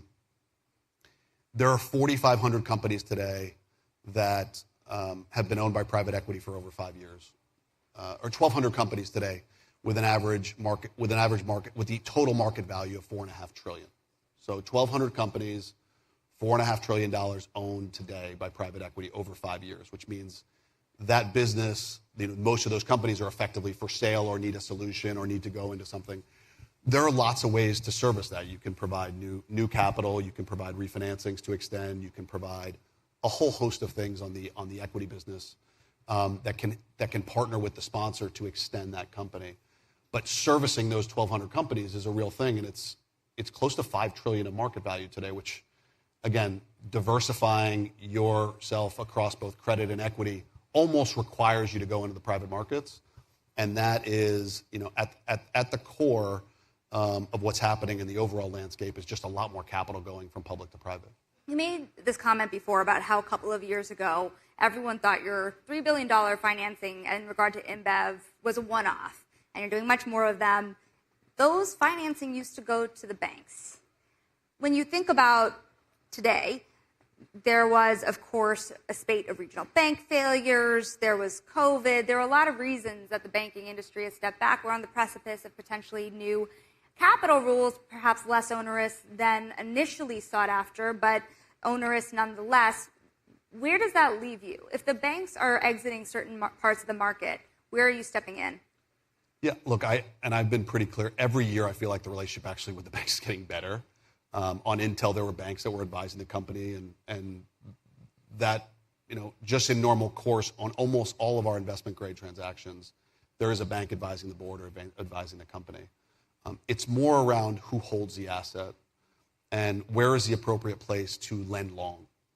And retirement products, insurance balance sheets with long dated liabilities, that is really about, we're just trying to make sure that we get, for a long dated solution, let's make sure it's in the appropriate place where you can actually maximize flexibility, maximize return, and create products that actually match to that. And I think we're in the early innings of innovating across lots of different ways to access. We have a generational asset transfer about to happen out of the banks. Longer duration assets will need to leave certain banks. There are ways to access that in different ways, either in partnership with the banks, but really getting it into retirees' accounts, getting it into retirement accounts to earn that extra 100 or 200 basis points of return, because that's what's ultimately going to solve the problem, right? The problem is we don't have enough savings and enough return. To earn that, it's small changes. Instead of making 5, let's make 7. How do we make 7? Just going a little bit less liquid, going a little bit long duration doesn't mean it's riskier. By making 7 instead of making 5, you may have double or triple the amount of retirement money in 20, 30, 40 years, depending on your time horizon, than you would have otherwise investing at 5 or 4. The liability side is one thing. I'm still curious, though, about the asset side, because what else could you be investing in, very physically? If it's not investment grade debt, where else are the banks stepping back from the market because of regulatory reasons or otherwise that you find as new opportunities? Yeah, again, things that are super long duration, like infrastructure, is a natural place that matches well with our capital. And again, for the banks are going to do a ton of services that we don't do. We care predominantly about the asset, and not so much necessarily about controlling the client with all these different services, cash management, treasury, other FX, other things like that. The banks can have that. Well, we want to work in partnership with them to make sure that they're getting everything that optimizes. Are you considering a really big partnership then? I mean, you say partnership a few times today. Would you do a large partnership with a bank? Again, for us, you've seen SRTs have been kind of the investment du jour for those synthetic of you risk synthetic. I was making it clear. Synthetic risk transfers, where effectively you buy and you provide first loss insurance in case there's losses, and that releases capital for a bank. We've done very few of those. What we've done is really work. We've done things like Atlas, where we buy Credit Suisse's securitized business, where it's strategic, it's long term, it actually services our origination ambition for the next 10, 20 years. It has to be really something that's going to work for both parties. There have been lots of partnerships that have been announced that have been small, narrow, and not, I don't think, fully diligenced with respect to how difficult it is to run those partnerships if there's not full alignment between the two parties. So, of course, we would entertain the appropriate partnerships, but they're very difficult to execute, and they need to be strategic given our size. Now, in addition to the asset side, the liability side, as you've been talking about, for those of you that don't know, Apollo owns a massive insurance company. They merged with it a number of years ago with Athene. You could see it as the part of the retailization of private assets in some ways. How else are you looking to tap into individual accounts, to the wealth network? Yeah, so we have our traditional wealth accounts. Mark's talked about potentially accessing through an ETF structure. I think you're going to see a whole host of innovation around how people access private markets, defining what private and public is. Can private be safe and risky, and can public be safe and risky? Going through that really explanation and understanding that if you're single A rated and you're private, it has the same rating by the same rating agencies as a public security that's single A rated. So I'm really excited about that. The ETF, which now is, I think, $9 trillion, was $2 trillion 7 years ago, was started in '93. It was not that long ago. And I think we'll look back at this time as really a time where there was a whole education process and a diversification and all the balances, and we're trying to be the leader in that, and doing it in a really thoughtful and balanced way, but also just trying to be innovative with an industry that typically has not had the focus, and higher interest rates have actually enabled us to really get everybody to focus on it a little bit more. Before I let you go, last big opportunity. What is your biggest opportunity in the market today? Single biggest opportunity is obviously, I think it's a combination of energy transition and AI infrastructure. It's strategic to all parts of the world. It requires trillions of spend. It requires trillions of spend on a long-dated basis. And I think we're just naturally the place to allocate that. And so I think we've positioned ourselves with both, you've seen us support some CHIPS Act supporters, right? Both Wolfspeed and Intel. And I think you'll continue to see us be a financing party for many companies in that ecosystem. John, thank you so much. That is John Zito. He is the Deputy Chief Investment Officer of Credit at Apollo.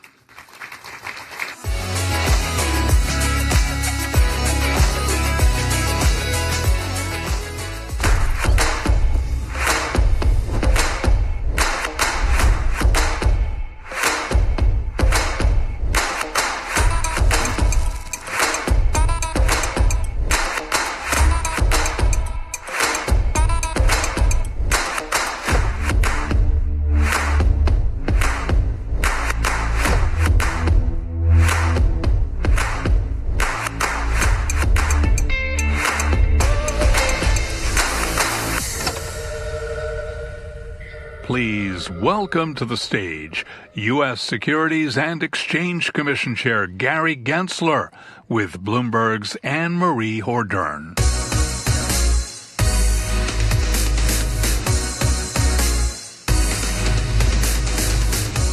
Thank you so much for being here. Thank you, SEC Chair Gary Gensler, for joining Bloomberg. We're so excited to have you. I want to start with the uphill battle, some would say, you faced at the helm of the SEC in terms of you have this very ambitious agenda, one of the most ambitious we've seen at the SEC in years, but it's faced a lot of legal troubles, pushback from Wall Street, corporate America. A stat here, as I have, is your rules are facing a record number of court challenges. So given that backdrop and the legal hurdles you faced, how would you grade this SEC? Is it an A for effort, or would you say it's a bit more?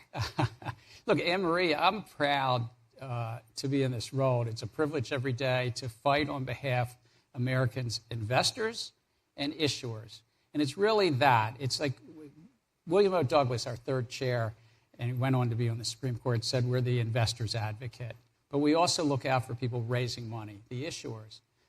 The folks in the middle, some of whom are in this room, the broker-dealers, the stock exchanges, the investment advisors, and so forth, ultimately, the investors and issuers are their customers, and we are trying to update the rules for the 2020s. Now, we put out an agenda of about 50, 55 items to do. By the way, my predecessor, Jay Clayton, did 64. But we have already finalized and implemented really consequential rules, like in the last couple of weeks, implemented shortening the settlement cycle in half to 1 day from 2 days. That means if an investor sells their stock on a Monday, they get their cash Tuesday. They don't have to wait till Wednesday. But we also did a lot around corporate governance, how insiders sell their stock in the market, and some important rules there to restrict the use of non-public information, or even settling down some challenges that we had with China, and China being in our markets. And in the cyber world, that public companies have to report material cyber events, but also we just finalized a rule that all of us in this room, if our information at a broker-dealer or investment advisor gets hacked, they have to give us a notice on that. I mean, these are things that are consequential that we've been able to been successful. So I think it's a great agency, and we continue basically fighting on behalf of the American investor and American issuer. So the most recent rebuke, though, came from the Fifth Court, which I think you know about, of course. Your attempt to regulate private equity funds and also protect private investors like pension funds. This is what the panel had to say from the court. Quote, it exceeded the statutory authority by adopting the rule.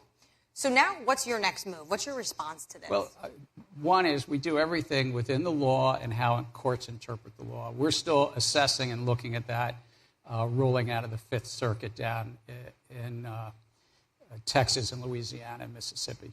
And so we're still assessing that as a commission.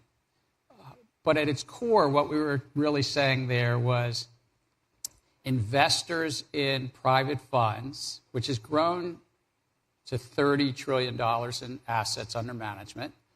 Investors in those funds, the limited partners, would get quarterly disclosures about their fees, performance, and arrangements with others, so-called side letters. And it was under authority that was put into law under Dodd-Frank. The court had a different view of that new authority, but we're still assessing what to do. But we do everything, again, Anne-Marie, within what the law is and how courts interpret it. And if need be, we pivot. What are the risks to the financial system, say, that this doesn't happen and you're blocked for good? At the core, what we were seeking to achieve as a commission was greater transparency to investors, not to the public, but to the investors in these funds. And who's behind those investors, those endowment funds, those pension funds? They're the teachers, they're the firefighters in every single state in the U.S. They're the universities' endowments that are investing in these funds. And so it was really about greater transparency, instilling greater competition in an important part of the capital markets. This came from the Fifth Circuit. You mentioned Texas. A lot of these rebukes that are coming to the SEC are going through. And to other agencies. Right. Across the administrative state, you're seeing more filings and in a couple of maybe leading in certain circuits. Yeah, so what's your response to that? That a lot of this is happening through Texas, Louisiana. Does it feel political to you? Well, we respond in whatever court we're in, and I deeply believe in our democracy. Parties have a right to go into court we're a law enforcement agency. We bring 700 or 800 law enforcement actions a year, many of them settled, but some of them that go into court. And we really respect the courts and follow what they say. We also have frozen right now the emissions disclosures, because that's also facing a ton of lawsuits. So the SEC decided to freeze them. What happens if they become unfrozen? How quickly do companies need to disclose these kind of emissions? Just a little background. We're a disclosure agency.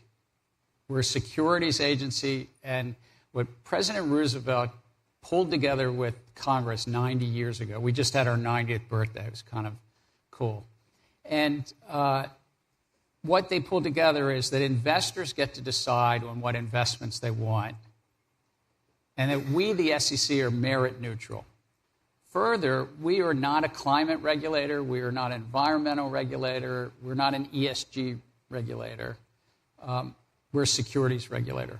But what we found when I came into office, many investors are investing in companies based on their climate risk disclosures. And of the top 1,000 market cap companies, the so-called Russell 1000, 90% already are making disclosures around climate risk, and nearly 60% are already making some disclosures around greenhouse gas emissions. That's what you asked. Therein, I think we had a role, and what we finalized the rule to say, if material, it's only if material, investors would need to make those disclosures to their investors, because the investors are already making decisions on it. But you're right, it's front of a court. I'm not going to get ahead of our really terrific lawyers who will have a chance to lay out that in front of a court. I guess the question I have is, will there be a timeline that companies will know that they need to start disclosing this? How quickly can you move with the rules once it's out of the courts? Anne-Marie, it's a good question. Of course, it relates to what a court tells us. We laid out a set of it's called implementation timeline over a course of several years, depending upon what the court says. We did stay the rule, so that means it's stayed. But once we hear from the courts, I think you've got a good question. So another place that you've been trying to tighten the rules. Sorry if we didn't make news there. Yeah, so it's okay. Maybe here we can. I know a lot of people are interested in this. There's a lot of messages when you tweeted that you were going to be doing this conference, a lot of messages from the crypto community. This is a place that you've tried to also tighten the rules. $120 trillion capital markets, and lo and behold, I made it 6 minutes and 15 seconds, and now you bring up crypto.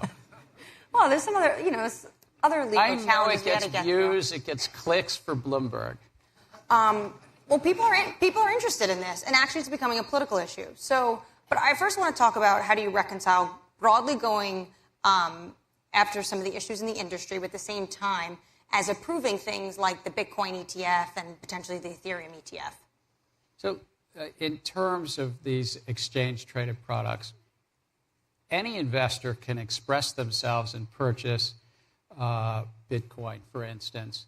And when I came to the agency in 21, actually there were some filings around mutual funds, and they ultimately led to Bitcoin futures exchange-traded funds.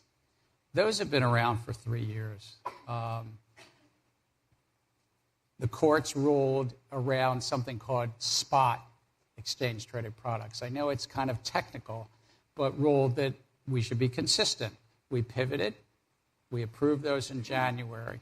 I would say this, what the investing public has now is an exchange-traded product on regulated stock exchanges. Now, let me compare that to how people generally buy crypto. They're buying it or selling it often on non-compliant platforms. Why do I say non-compliant? These platforms also include significant number of tokens, and without prejudging any one of them, many of them are securities because it's the law of the land. We follow the Supreme Court's law of the land regarding this. There's 15 to 20,000 various tokens, and they're offered in investment contracts, schemes that are investment contracts. And you look at it, The American public is not getting the proper disclosure that they are required to get by law, but they need. We're merit neutral, but you all, if you're investing, if you're listening to the public, you're not getting the disclosure that you're supposed to get. And the intermediaries in the middle of the market, those so-called exchanges or broker-dealers and so forth, if they've got hundreds of offerings on that platform, think about it. How many of those offerings don't have some group of entrepreneurs in the middle? It just sort of belies logic. The result, this is a field that the leading lights from a couple years ago are either in jail, about to go to jail, or waiting extradition. Think about it. This is that field. That's the field right now where the public has really been harmed. And there's significant non-compliance in the field. And so, yes, we're bringing that in front of courts, and those will play out because folks that are not complying with the law hurt the American public. But still, you're approving ETFs, and the one I think there's a lot of excitement around is this Ethereum ETF because we could potentially see it very soon. Will we see it? There are actually, just so I can help you out, there, as of last year, was already an Ethereum exchange-traded fund based on Ethereum futures. Ethereum futures have been trading on the Chicago Mercantile Exchange for 3 or 4 years. We actually went live last year, an Ethereum futures ETF. But yes, we had filings around cash Ethereum exchange-traded products. Again, I apologize to be that technical, but these already exist in some form, but we approved those filings. What is in front of us, and it's done at a staff level, is what's called the registration statements, the disclosure statements. And again, these disclosures are really important. They're important to investors making investment decisions. Will we see that in the next few weeks? I don't know the timing, but it's going smoothly. You can almost follow it publicly. You see these filings. Bloomberg then reports on them. You get more clicks. Do you think we'll see it before the election? I'm not trying to determine what the staff is doing, but it's going smoothly, and I just envision it will, at a staff level and smoothly play out. And it's really about the asset managers making the full disclosure so that those registration statements can go effective, and those lawyers know what that is. It's something our Division of Corporation Finance handles hundreds or if not thousands of times over anybody's career. It's smoothly functioning. It's really up to the asset managers to make the proper disclosures. Back to some of the crypto companies, though. A lot of them have moved abroad to places like London and Singapore.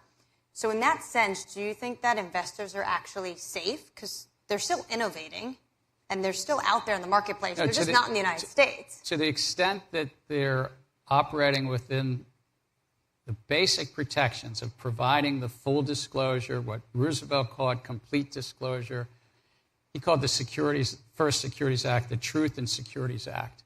If they're really telling the truth about it and they're making the disclosures and properly registered, and then if the intermediaries are operating within the law without the conflicts, and look, so much of this field is highly centralized. It's not decentralized. That's not what's happening here. It's highly centralized around a few platforms that are also centralizing and commingling things that we would never allow anywhere else. And we don't. The law doesn't allow you to be trading against your customers and operating a so-called exchange and trading in front and possibly also taking investments in a investment contract or security and then listing and getting the listing pop. I mean, these are all happening potentially at these. And again, we see some of the leading, 2 years ago that would have filled a room much bigger than this if they were sitting on this stage, are now sitting in jail or awaiting jail. Part of the reason why... I say this and you giggle, but this is a serious thing. These are a lot of folks that are not living within our securities laws. but they're not necessarily living within our Bank Secrecy Act around anti-money laundering. And they're not necessarily living in the Commodity Exchange Act. Like, this is a field that's sort of built up on a business model that it's a non-compliant model. And it's not ticky-tacky. It's about real protections for investors and for other people that want to access the capital markets. It's about trust in those capital markets. As you know. Have I been clear? Yeah, you're being very clear. As you know, crypto, though, is becoming almost an election issue. There's reports that former President Trump is going to speak at this big Bitcoin conference.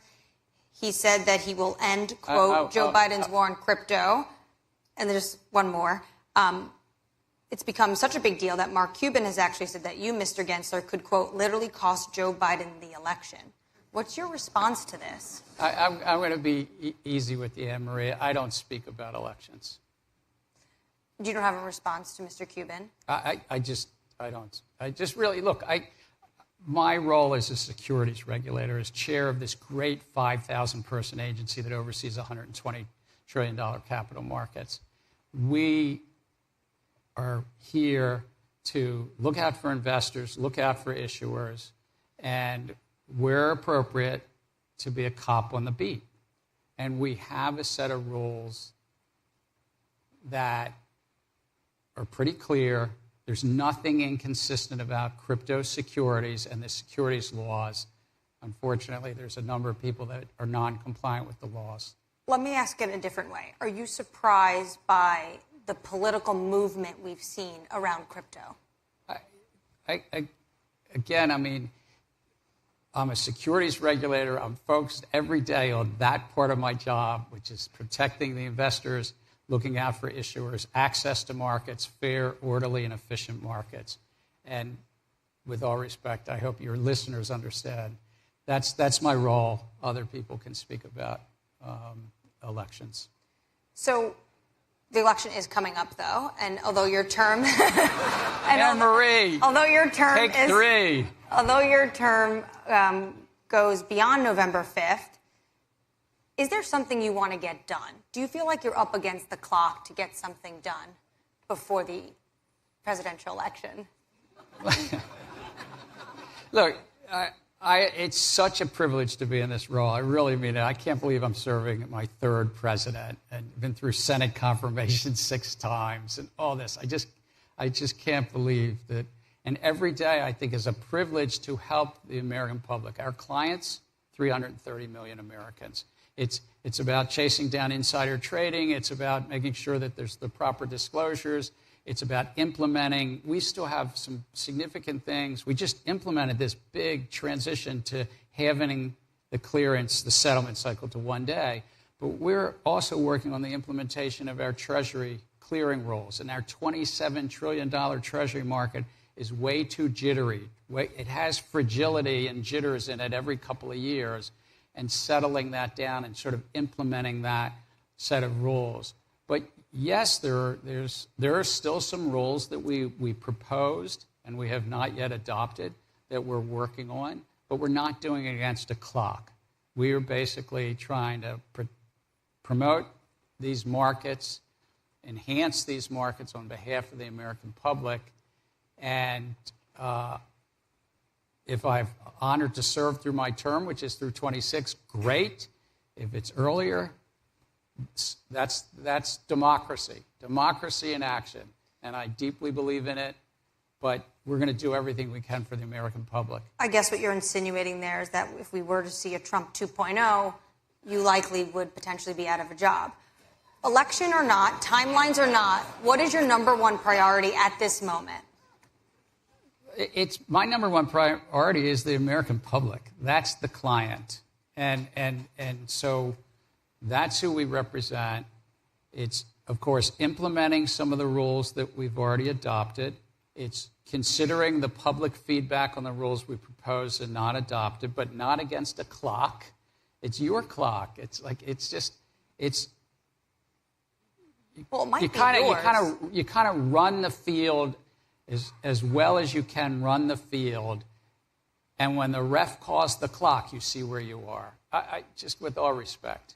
And of course, it's also being a cop on the beat. You know, half of our agency is examination and enforcement. Another 10 or 15% of our workforce reviews all these disclosure filings and gives feedback to the issuing public. And it's doing that well. SEC Chairman Gary Gensler, thank you so much for your time. Thanks, Anne Marie.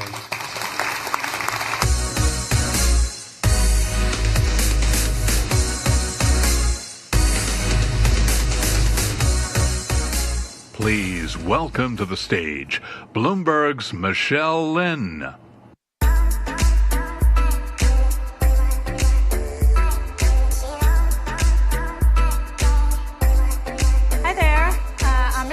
Global Head of Data Science and Insight for the Bloomberg Media Organization. That was a great session. I hope everyone is enjoying the programming. I am back to conduct the second poll with question crafted by our participating sponsor of Bloomberg Invest, Southern Company. If everyone could take out their phone and scan the QR code, whether you are virtual or in the room, we would love to hear from you. Before we hear from Gina Martin-Adams in 1 minute, we'd love to just do another polling question. So the question created by Southern Company is, based on what you know about the clean energy transition, when should public and private sector industries achieve net zero operations? Please scan the code now. You should see a polling icon in the bottom right-hand corner that will let you choose your option. And the options are today, in 2030, in 2050, or other. Based on what you know about the clean energy transition, when should public and private sector industries achieve net zero operations? All right, we're getting some data in. All right, looks like the majority, we will get to over 50%, are 2050. 36% are saying other. 9% are saying 2023. Oh, that got to 10%. And about 6% are saying today. Thank you all for participating in our poll, and thank you to Southern Company for such a great polling question.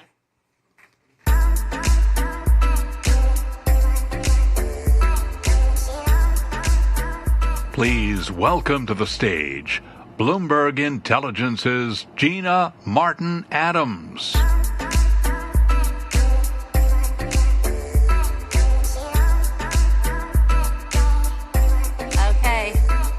Good afternoon, everybody. Don't leave, please stay. We only have 10 minutes to talk about the equity market bubble. It's not long. I'm Gina Martin-Adams. I'm the Chief Equity Strategist for Bloomberg Intelligence. Those of you that are not familiar with Bloomberg Intelligence, we are one of 3 research divisions inside the Bloomberg terminal. I'm thrilled to be with you here today to just spend 10 minutes or so talking about the equity markets. And hopefully we'll answer the question that I think is on everyone's mind. Are we in a tech bubble 2.0 or no? So let's just go ahead and get started. If I can have some control. There we go. Here's Bloomberg Intelligence. We are one of the research divisions inside Bloomberg. We cover just about everything you could possibly want to know about stocks, bonds, equity markets, credit markets, commodities, currencies, regulatory litigation factors, ESG. Please visit us at Bloomberg Intelligence BI-GO on your terminal. We are here today to really talk about the equity market just for the next few minutes. Tech Bubble 2.0. I want to go through 3 different and key differences between today and 1999. I think really since the year 2000, we've been in this permanent era of concern about the next bubble emerging.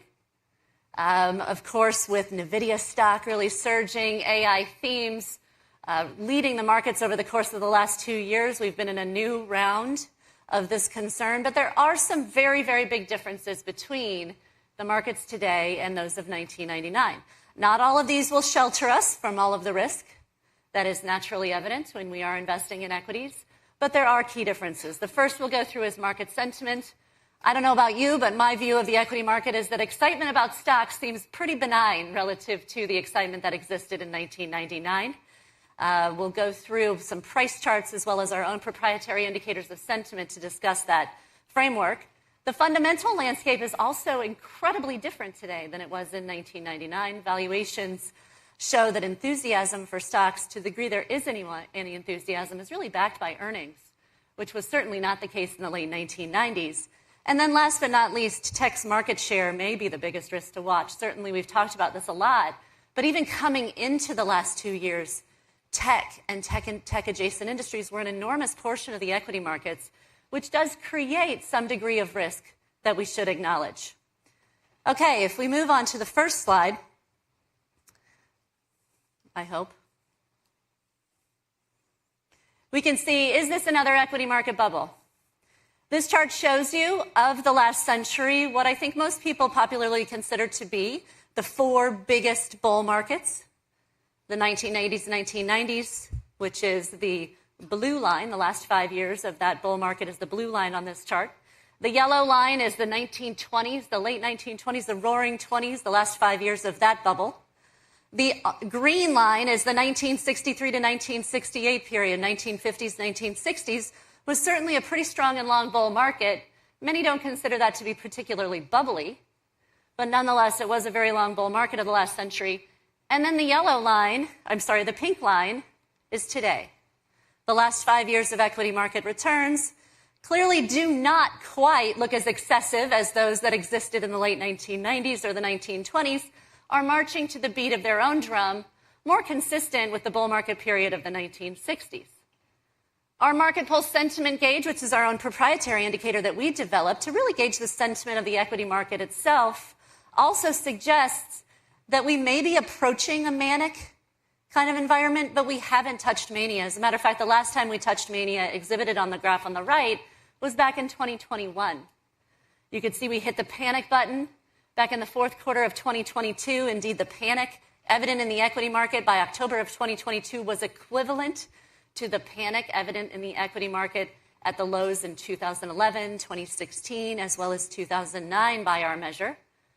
And we have yet to really exceed any kind of mania or reach any kind of mania in the period since. The red line makes mania for us in our indicators. So we have yet to reach any kind of mania. In terms of the broad market at large, I think one of the things that we really want to consider, if we could go to the next slide, is what's happening with valuations. And as you can see, valuations today also look very different than valuations looked in the last several decades. On the left, you can see the equal weighted index for the S&P 500, certainly not looking very bubbly as it did in 2021. On the right side, you can see the difference between the most expensive and the least expensive stocks in the S&P 500 index, also not particularly bubbly. This spread reaches at least 4 times in bubble periods, as it did in 2000 and in 2021. If anything, valuations are telling us that we had a bubble. It burst in 2021, just like the 2000 bubble burst as well. If we're to move to the next slide, please. Of course, everyone wants to point, though, to what's happened with NVIDIA, compare it to Cisco in the year 2000, and say, we're in a market bubble. There does appear to be at least one stock that investors are interested in. As evidenced by this graph, the price ascension over the last year that we've witnessed for NVIDIA is very close to the price ascension that we saw in the last year of the bubble for Cisco. However, if we move to the next slide, we could see one very significant difference is that valuations for Cisco in the final year of its ascension, and indeed in the final 3 years of Cisco's ascension, only accelerated very rapidly, whereas valuations for NVIDIA actually have contracted over the last 1 year and 3 years, respectively. We see this similar phenomenon evidenced in the broader equity markets. On the next slide, we can see that tech specifically also shows valuation spreads peaked back in 2021, certainly not at levels that were existent in the tech bubble, but valuation spreads at roughly 3 times. When we look at the most expensive tech stocks and we compare those to the cheapest tech stocks in the market, do not look particularly bubbly. On the right exhibit, you can see those most expensive stocks. The median valuation currently sits at about 40 times earnings. Back in the peak of the tech bubble, we were looking at 120 times earnings for the most expensive tech stocks in the market. So clearly a pretty significant difference. We'll go to the next slide, please. And the big difference is, of course, that the tech sector has earnings today, whereas it really didn't have a whole lot of earnings growth in 1999. This chart shows you the percentage of the S&P 500 tech sector with less than $1 in EPS. In 1999, 2000, the yellow bar on this graph, it was more than half of the tech sector had less than $1 in EPS. Today, that number, we just updated it this week, is 5%.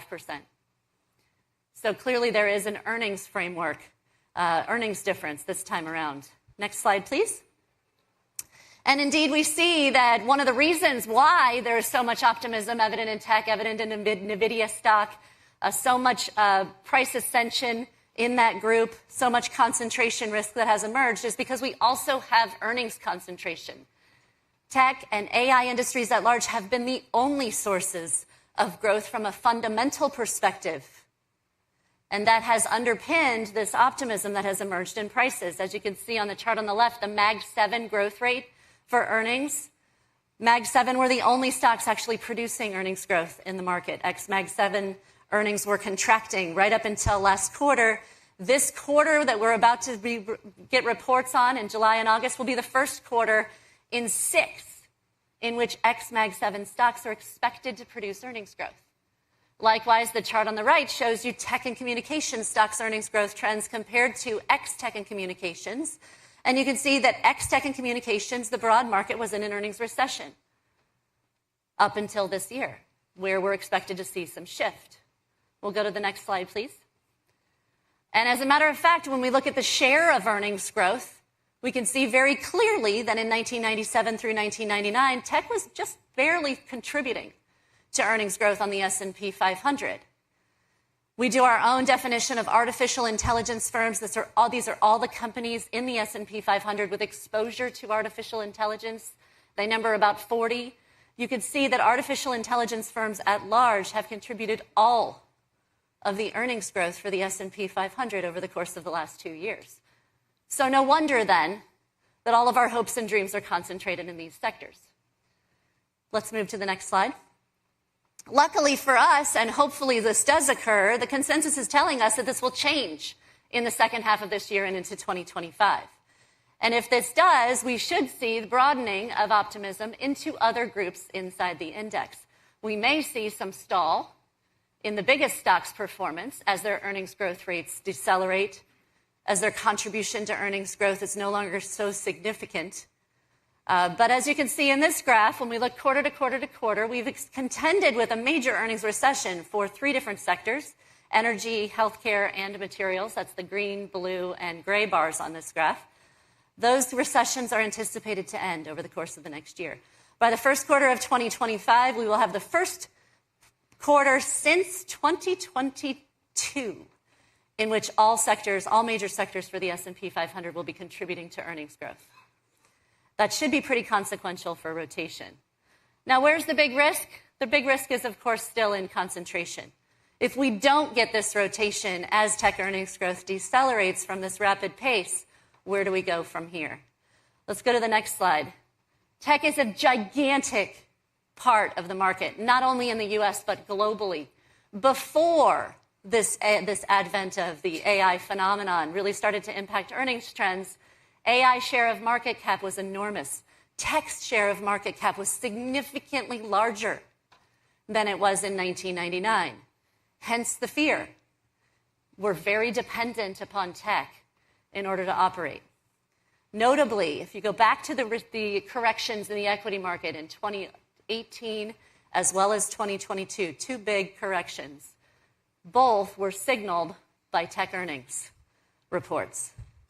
Both were signaled by Meta telling us that they were going to have to either spend too much or they weren't going to quite make numbers going into the next year.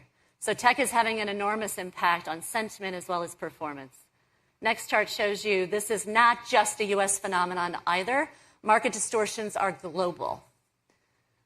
So while we think of this as a very U.S.-centric story, indeed 40 of the names in our universe of AI stocks, which number about 89, 40 of those names are U.S. companies. So it is a U.S. phenomenon, but it also is a global phenomenon. If you look at, for instance, the market distortion in Taiwan or Korea, even Europe has some market distortion because of AI. And Europe doesn't have a whole lot of tech stocks.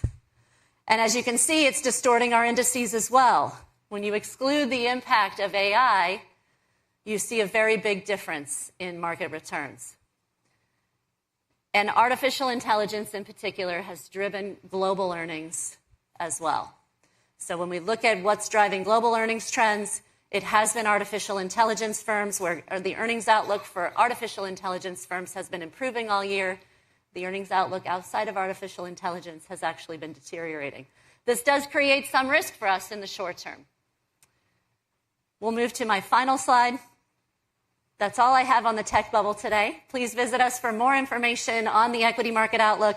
You can contact us at any time on your terminal. My page is at BI_STOXGO. We have a lot of interactive events. We're actually having a webinar coming up on Thursday where we'll dig into this topic, as well as sector and factor strategy for the U.S., and we're happy to take your call at any point in time. So please do reach out if we can help with anything. I think that's my cue to go. So thank you so much for your time today.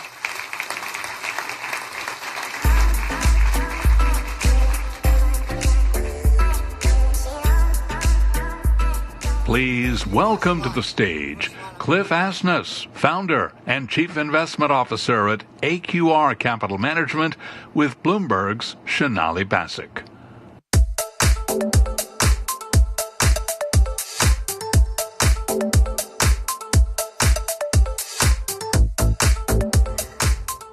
That was a pretty perfect setup for our next guest. You may know Cliff Asness, of course, the founder of AQR Capital Management. And, you know, you might have seen the title of this part of the program, Has the Market Gone Awry? And in addition to, of course, being a high-flying hedge fund in Greenwich, Connecticut, you're known at AQR for being quite nerdy, let's say. You are very much coming out of the school of... Not just at AQR, since middle school. So let's put it this way. Out of the School of University of Chicago, under Eugene Fama, studying efficient market theory, the question is, do you think the markets are still efficient? I took Gene's class, and then I was the teaching assistant for 2 years. And I was terrified to get something wrong, so I sat through it for 3 years. About the third week of class, he looks and he tells the students, the market is almost certainly not perfectly efficient. And you get a big gasp.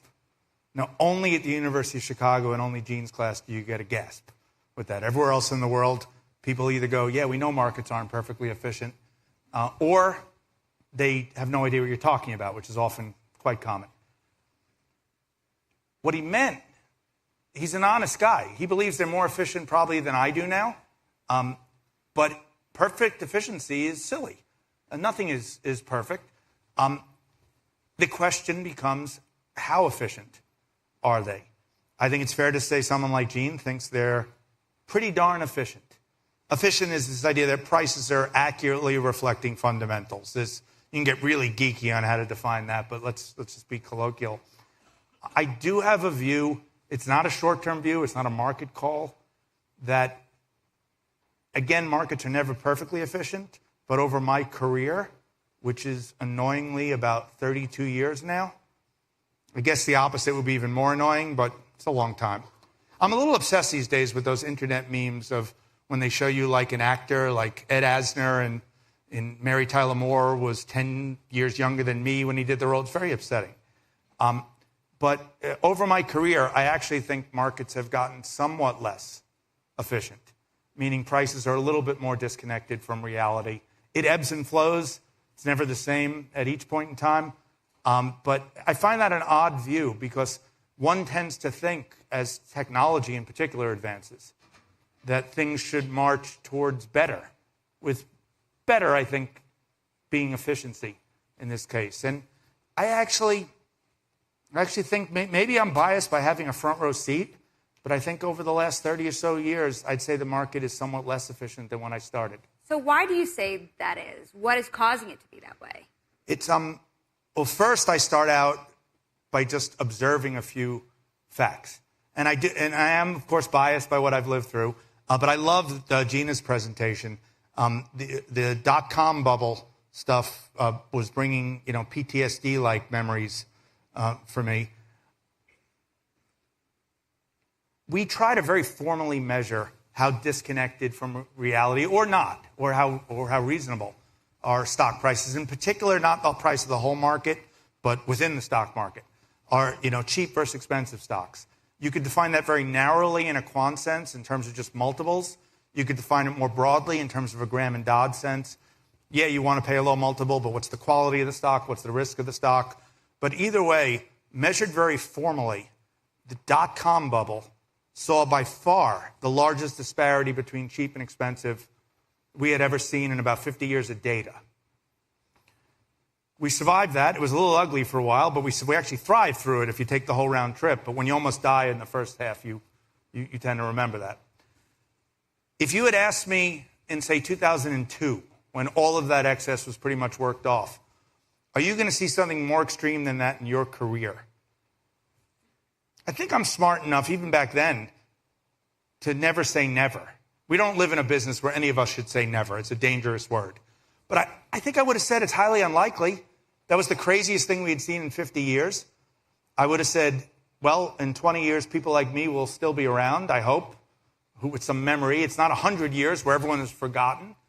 And then pre-COVID, it was close. And then after COVID hitting, we saw things measured very similarly. Price multiples, or even price multiples scaled by quality, to go to levels well beyond the tech bubble and lasting about doubly as long as the tech bubble. If you ever have the misfortune to have an investment that ever goes down for any amount of time, you will learn something that they don't teach you in a PhD program. Severity is bad, but duration is underrated when it comes to pain. 3 years of pain, even if it's cumulatively not worse than a year and a half of pain, is a ton worse. The first year you go back to your clients and go, we think we're right, look what's going on here. And they go, okay. The second year they're like, that's the same thing you said a year ago. And you go, yeah, but it's still going on and we're still going to be right. The third year, your mom's still invested, but it's getting tougher.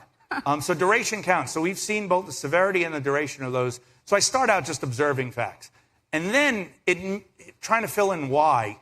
Admittedly, this is a lot of op-ed.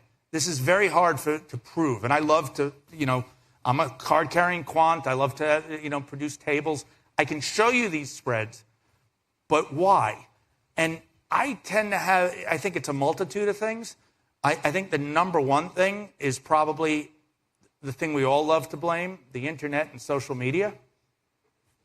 I think a lot of people naturally assume such a thing would bring us information so quickly and so ubiquitously, knowing everything, that prices would be very efficient.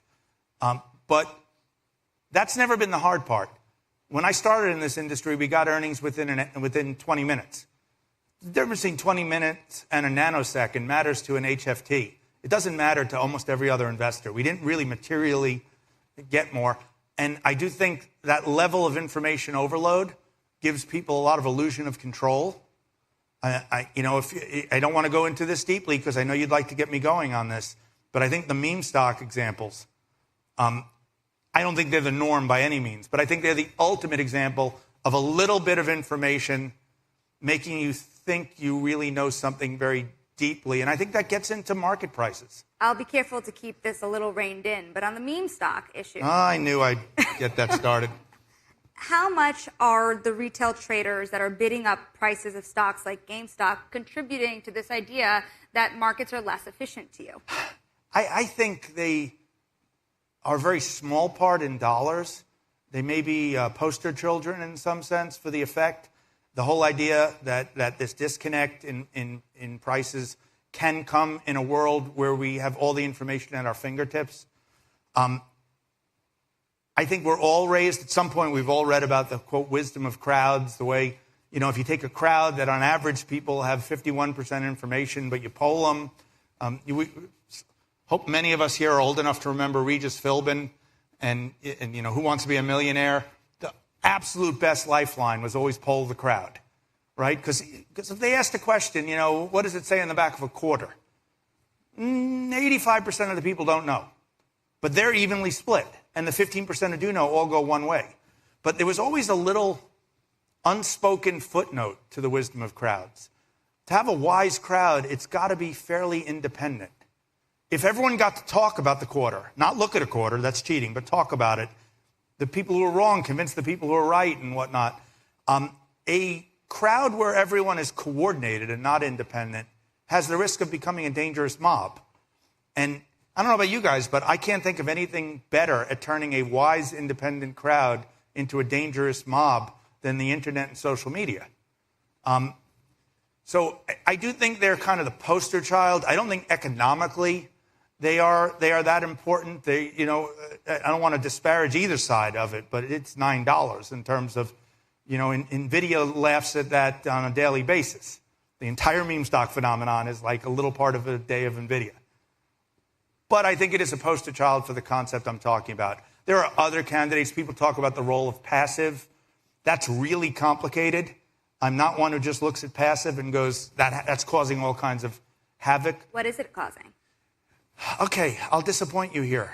People, I don't think we really quite know yet. First of all, here are the things we know about passive. Not everyone can be passive. The whole world breaks down. Even back when I was a PhD student, so this is the early 90s, this is what happens when PhD students in finance get drunk late at night. They sit around going, what if everybody tried to be passive? And that's a black hole. That's a singularity in finance. Nobody's looking at individual stocks. And that just can't work. Passive is a free rider on active managers, making sure prices are somewhat reasonable. But the question of how many people can be passive, nobody really knows. Do you think it's contributing to inefficiency? And is efficiency, frankly, another way of saying wild swings in markets? I think I would guess yes, but I think it's pretty small versus the social media, the illusion of control, the data overload things I'm talking about. It's not clear theoretically. Imagine you had a world where you had a certain amount of passive and active, and suddenly a lot of active moved to passive. Whether active is now easier or harder, whether it's more or less efficient, depends on who moved. Let me be really obnoxious and go, there were sharks and minnows. There were people who were good at it and people who were bad. If all the minnows move, markets get really efficient because sharks are trading with sharks. They all are pretty good at valuing these things. And the sharks don't make a lot of money. We don't really know who moved. My reasoning here is really just correlation, not causation. This has occurred at the same time that massive price disparities have grown and lasted longer. So as a pure guess, I would have to go, it's probably contributed something. It's very hard to assign. Another one is, I'm probably the billionth person to mention this, but over the same period, we've had 10 years prior to a couple of years ago of ultra low nominal and real interest rates. I am not a person who thinks that means growth stocks should go to the moon. I've written papers on the math of that's kind of wrong. They're not actually that much longer duration. But the market disagrees with me. The market thinks when interest rates fall, growth stocks should go to the moon. And so ultra low interest rates have probably contributed to a fair amount of that also. So I think it's a witch's brew, but if I had to put the three, I think maybe I'm just an old man ranting at TikTok, but I think the feeling that you own all the information and are on a level playing field, and therefore you can own two stocks and be very confident about it, is probably my number one thing to point at. So let's step back for a minute, because you were concerned about the efficiency of markets here, and we asked, has the market gone awry? Has something about the market broken to you? Broken's such an ugly word. These are points on a spectrum. For me, broken is I'm going to define that as are we in a bubble, or the opposite of a bubble, an irrational depression, where people won't pay any fair amount for stronger companies or whatnot. A bubble is when we look at the companies people like and they're willing to pay giantly excessive amounts. So let's say bubble and broken are equivalent. I use the word bubble, I think, less than a lot in the industry. I once wrote a sarcastic piece. Really doesn't narrow it down amongst the pieces I've written. But making fun of the term bubble, that on the extended use of the word Wall Street, a lot of people will see bubbles everywhere. And they translate it a little too weakly as a bubble means a stock I kind of don't like. No, that's not a bubble. A bubble, to me, is a vastly diversified set of things that I cannot come up with any reasonable assumptions that could possibly make these valuations work. I have seen two in my career that I think we identified before the fact, and one I was a passive watcher of.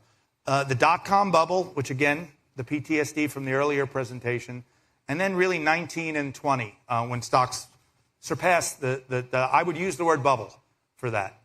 Since then, the way we measure value, and everybody who measures it's one of the hard parts of communication in this world is everyone's going to measure it a little differently, but the way we measure value, we've come in from the new 100th percentile, which was set in the late 2020 period. Sometimes I jokingly call that the 130th percentile, and I wait to see if people think that's reasonable. Then I like to gauge the math level of the audience in those sneaky ways. So the new 100th percentile, which is about 30% more than the old one, that I would certainly call a bubble. I don't think there were any assumptions you could have come up with. We define value as relatively pretty strongly industry hedged, very apples to apples, epic differences in valuations. Right now, after about 3.5, 4 years about 3.5 strong years for the way we define value, that spread is down to the 80th percentile. I don't call 80th percentile a bubble. An 80th can go back to 90th in a heartbeat. There's nothing that means it's going to be a smooth path. I have downgraded value investing in general. You look surprised. Well, actually, I'm not a perma value guy. We're going to bring the audience in actually here because that's our polling question. And while we have Cliff answer the value thing, you're teasing it already. Well, I've downgraded it. Does value investing still have room to run? Well, the answer is still going to be yes, because I've downgraded it to something we like on average when it's 50th percentile. We want that as part of what we do, meaning all else equal, we prefer to pay a lower multiple. I don't know when we ever wouldn't. At 80th percentile, we do think it's more attractive than normal. So yeah, by that definition, we do think there's more room to run, but it's not an arbitrage you can drive a truck through. In late 2020, if I may be bold, the challenge was not being right. That was relatively easy. What was going on, I think, was crazy. The challenge was surviving being right. That can be hard. I think right now at the 80th percentile, yeah, you want this as part of your portfolio. Maybe you want a little more than normal, but it's not the opportunity of a lifetime, which it was 3 years ago. If someone is constantly telling you the same trade is the opportunity of a lifetime, you probably want to run. So speaking of opportunities of a lifetime, a couple years ago, very recently, you've been hitting records at AQR. A number of your funds have just been performing like they've never performed before. Part of that was the value trade. Actually, less than you would think, but a decent part of it. Well, what's contributing to it? Because even through the first quarter of this year, many of AQR's major funds were up double-digit percentage points. And what is it exactly that you're doing differently at AQR now than you were before? There are definitely some things we're doing differently, and I will answer you. Some of it is the fact that if you do the same thing consistently over time, and it is a good thing that works over the long term, sometimes it works for a few years and sometimes it really doesn't. So you can have those kind of streaks without doing something differently. I get very leery of talking about this because the very rough 19 and 20 was a very small contributor to changes we made to the process. We're always trying to make change. We're always trying to get better. Who in the industry is not trying to get better? I think we got a lot better at how we allocate among these geeky equity factors. We've gotten a lot more systematic. For our first 20 or so years, it was probably me and a handful of people saying, what's a reasonable long-term allocation? And we stuck to it. Not to get into an AI kind of theme, but we let the machine decide more. And it took me a while. I probably slowed us down 2 years on this because I think it's my job as an old man at the firm to kind of say, you're going to change to what? But I'm reasonably convinced it's just at least a little bit better than us. So I think that's better. Some of the things we do that we haven't discussed in the world of trend following, I think we've taken a huge leap. And we did price trends since I wrote my dissertation in the late 80s and early 90s. 1990s, not 1980, not 1880s, but a while ago. But in the last 5 years, tremendous weight, not just to price, which it was historically, but to fundamental trends. Tremendous exposure to more esoteric trends than just your famous stocks, bonds, currencies, and commodities. Like what? Suddenly, I'm walking around and somebody is talking about trading milk. And somebody's talking about trading sugar. And somebody's talking about trading my favorite, Malaysian palm oil. Please don't ask me if we're long or short Malaysian palm oil. I don't take an interest to that level. But I do take an interest in the fact that we trade it. And we found the sweat equity of pushing into newer markets. They're smaller capacity, in basic value investing around the world. And value in a broader sense than just quant multiples, considering quality, more of a Graham and Dodd sense. You can run an awfully lot of money in that. And I think it works. The challenge is it will have its very rough periods in sticking with it. Esoteric commodities, much more limited. There is a certain amount of Malaysian palm oil, and you can't take $100 billion and say, I'm going to be mainly a Malaysian palm oil. But can you add a little bit at the margin and do that in 50 other commodities? Yeah. So we've, again, I don't think this was a response to that tough 2 years. But it did coincide at the same time. So I do think we got better at a whole bunch of things. I have to ask you about some of the hot topics of the day because you play in so many liquid markets. What do you think about this massive fascination behind private markets? We all know that you think a lot of it is volatility laundering, but That's what a else? Great phrase. Who came up with that phrase? I wonder.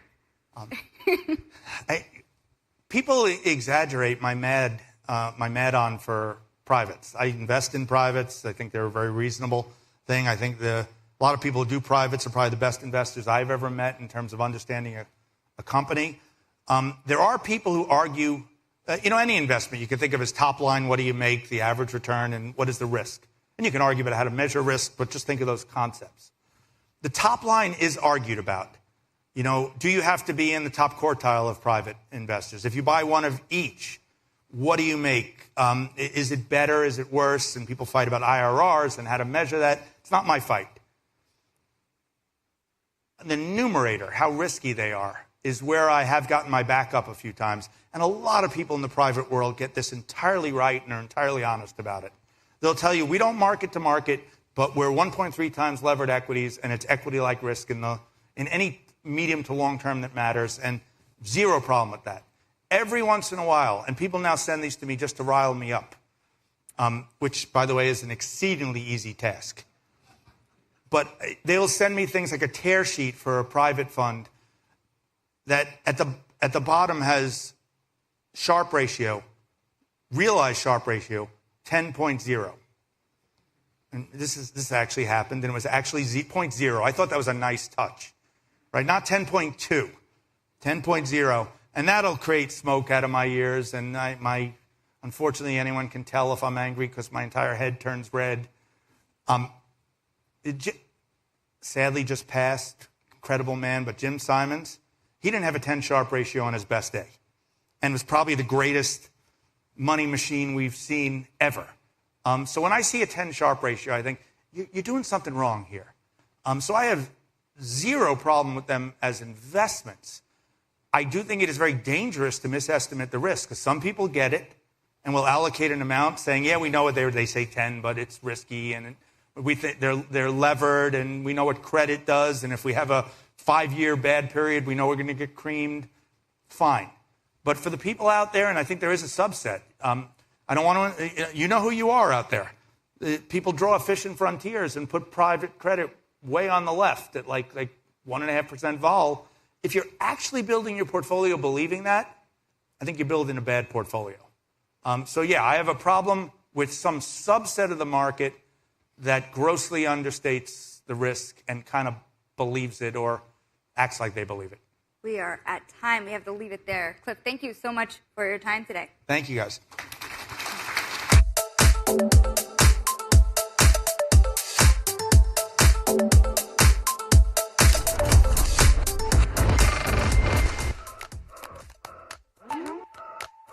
halfway there. I have a competition with myself.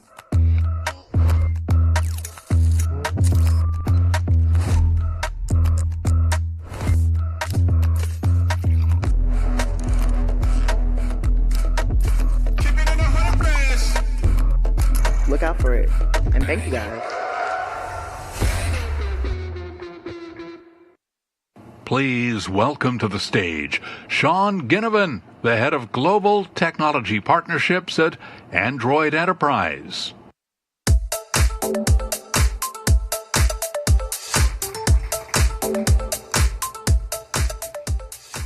So good afternoon.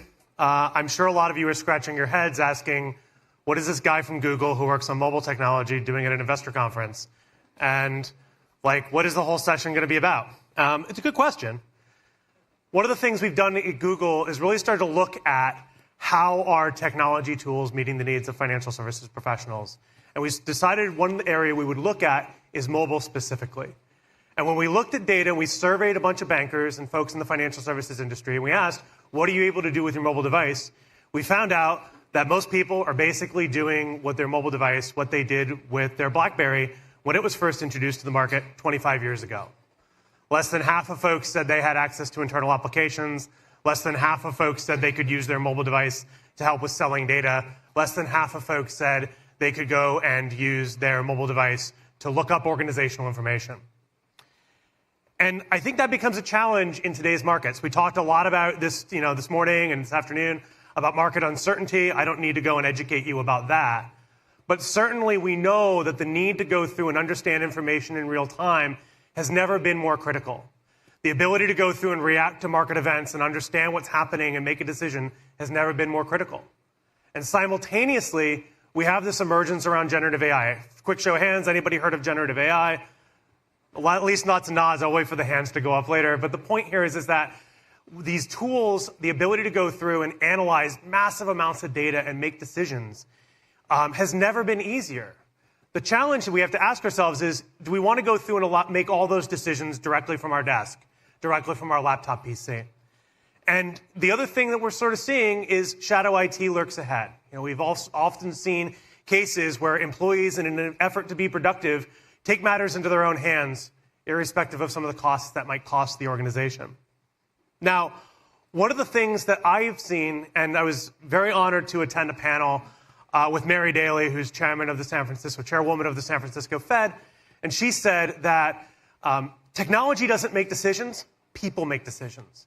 So the challenge we have to ask ourselves is, are we arming people in a world where most people are still using mobile as a technology to answer email with? Are we arming people with the right tools they need to go and be productive? I would argue that mobility has been never more critical to meet the needs of financial professionals. At the end of the day, mobility is the presentation layer to all these wonderful AI tools that are being rolled out across your organization. If we truly believe that people are still at the inherent forefront of all the processes running in organizations, we have to enable them to be able to go and make those decisions on the fly. And so I would echo Chairman Daly's point that mobile is really a core way that data becomes actionable by people. And I think the good news here is that the new class of mobile devices that are reaching the market really allow people to go and interact with mobile applications and mobile experiences in a fundamentally different way than maybe the phone that is sitting inside of your pocket today here at the Bloomberg Invest event. It allows you to actually unlock new productivity. The foldable devices we're showing outside allow you to go through and run applications side by side. The ability to go through and, for instance, pop up an email and simultaneously redline a document. The ability to go through and open up enough screen real estate to dive into particular indices, really understanding what that graph means versus seeing something about yay big. And even going through and being able to go through and work across applications. So being able to go through and take a document, open it up into my e-signature application, and send it off for signature, or open up a document and edit it out on the fly. Now, these experiences are being built by some of your favorite developers. I've had multiple people ask me today if Microsoft Office is supported, and I'm excited to say yes. but also partners like DocuSign, SAP, Zoom have all been going and building applications that can immersively move from an at-a-glance view and a folded viewpoint into a rich, detailed view when the device is unfolded. And certainly one of the application developers we've been really proud to work with has been Bloomberg, and we're showing some of those new experiences with the Bloomberg Professional application outside. Now, generative AI has been talked about a handful of times at today's presentations. Certainly, generative AI is also coming to mobile devices as well. The ability to go through and record a conversation on my Pixel device, automatically generate a transcript of that presentation is something that AI has done for quite some time. But now with generative AI, I can take that text transcript and automatically build meeting notes on it. And because all of this work is being done directly on the device, we don't have to worry about what service in some random cloud somewhere out there in the world is going and processing that data for me. Gemini is Google's large language model. You might have heard of it, but it is our approach to generative AI. It ranges from a small model that can run locally on a mobile device all the way out to a large cloud-based model that can handle not just text, but images, video, audio, and even application code as well. Now, we've all gone and seen the challenges. I talked about this idea of shadow IT. The challenge that lurks ahead is that people are already out there in front, inside of your organization, deciding how they're going to be productive. In a recent survey from Cisco, 48% of folks say they've already logged non-public proprietary information into generative AI tools. And that's in a world where 27% of organizations say they've banned Gen AI, and 63% say they have controls about what data is allowed to be put inside of those systems. We've seen this movie before when a bunch of folks decided that they didn't have the right digital communications tools, and they turned to WhatsApp. It creates a massive amount of regulatory risk. And now is really the time to be thinking about how are we going to enable our employees effectively? How are we going to put the right tools in their pocket and allow them to make those right time decisions? If you're curious to learn more, a lot of us from Bloomberg and Google are outside. We're also running a session later today at 5 o'clock where we'll be talking about some of the new experiences that Bloomberg and Google have been working on together. Thank you for the time and attention, and looking forward to talking to more of you here at this afternoon's talk.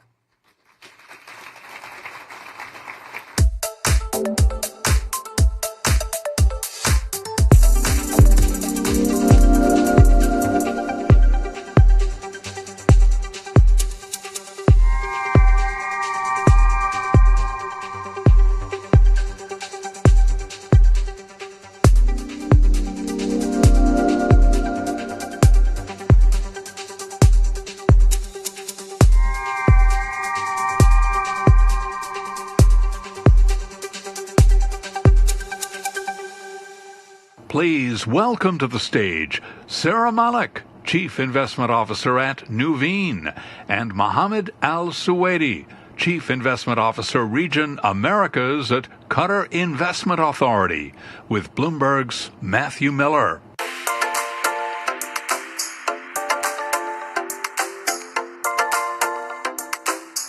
All right, this is very cool.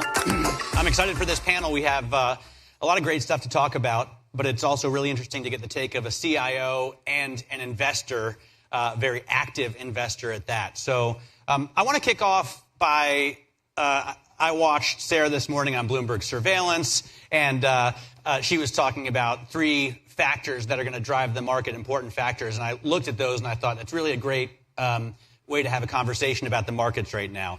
AI is one of them. The consumer is another. Elections are the third. But I think each one of those opens up a really interesting conversation. So why don't we start with the first one? And I'll start by asking Mohammed, since you contribute the factors, I'll get Mohammed's take on, you're a very long-term investor. You're offering an enormous amount of capital to global markets. I'd love to get your take on AI. Is it just, the flavor of the year, or is it something that's really going to drive us, like the internet has, long-term over decades?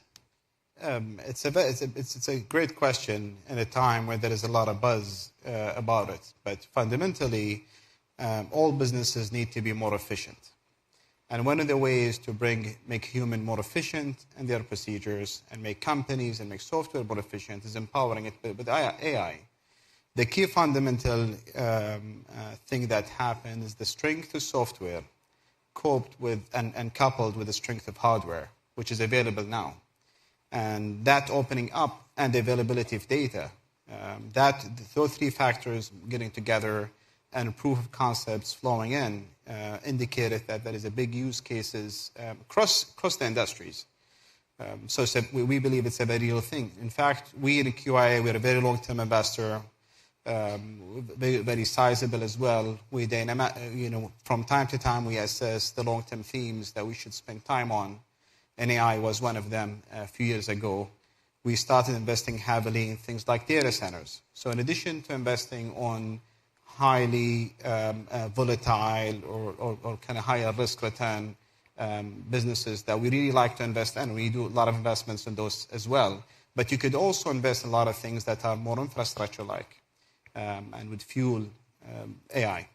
So, Sarah, how do you look at it? I mean, obviously, we all think about the end user, but also Mohammed is one of the large investors that's going to drive this sector. When you look at it as a CIO, what do you find interesting in terms of, industries that it's going to affect? Software, hardware, where do you look to put money to work? Well, beyond the traditional AI plays, the other thing about AI is that it works off a ton of data. So these large industries like healthcare, financial services, R&D in healthcare, where there's tons of data, financial services investors like us who can look at our trading data and our client data and look and use AI to make us more productive and more solutions-oriented for our clients. I think it's going to be important across a host of broad industries, but like any newish sector, it has its fits and starts. So you've had this period since February 2023, where if we go back and think about that, everyone was worried about a recession last year, and instead we got February 2023, where AI became more widespread and the markets took off. So we've had that period of sort of euphoria, very limited supply of stocks, NVIDIA, Microsoft, not a ton of companies that we can invest in publicly. That's why those stocks have done so well. And now we're seeing a bit of a consolidation phase. You look at NVIDIA, which has been down over 10% in the past few days. But as I mentioned this morning, we're just back at early July price levels for NVIDIA. So this isn't exactly a massive downturn for the stock. But there will be these periods of consolidation where it gets somewhat overbought, but the long-term trends for artificial intelligence, that increase of productivity and revenue boost for companies, I think is here to stay. Yeah, $430 billion in market cap was wiped out over the last 3 days. I think it's still up. It was up at least when I left the office an hour ago. In terms of the investment opportunities, are you finding more, Mohammed? Because as Sarah mentioned, at least in public markets, there are only a few, as you can see by the, the capital formation, there are only a few opportunities that investors can go to. To add to another point, actually, not necessarily the new market cap created is new opportunities. A lot of that is actually new players eating up legacy existing players. So to answer your question, I think, first of all, we as a long-term institution, we're conducting constantly deep reviews on what kind of businesses we own that could be negatively impacted by the long-term new themes as we see them. So one is looking into how could we readjust our portfolio and mitigate it against some of those themes. AI is one of them. In terms of availability of options, there is the public space where there is few names really that address them directly. But in the private space and some of the public space as well, you find very interesting applications where it's AI empowered. For example, we invested in a business called Radiology Partners. It's basically a medical services business that utilizes AI to make radiology assessments better. For example, it's seen that radiologists, there's not a lot of them, sometimes difficult to find a radiologist in time. So having some software that enables you to aggregate all the know-how and data historical and utilize and make radiologists be able to see 20 scans in an hour instead of being able to see 4, for example. So in addition to finding new hardcore AI, we're looking into other applications that could be empowered by opportunities or businesses that could be transformed with an element of AI.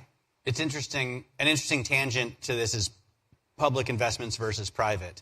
And last year when AI really took off, we also saw an explosion in interest, at least, in private investment, certainly in private credit, even for retail investors. I talked to a guy who was running a platform that was going to allow retail investors to invest in private credit. I thought maybe that's a little bit above their pay grade, but It's happening, right? How do you look at the asset allocation between private and credit and portfolio construction? Sure. Well, I think the 60-40 equity fixed income portfolio will evolve to a 50-30-20, 50 equity, 30 fixed income, 20% alternatives.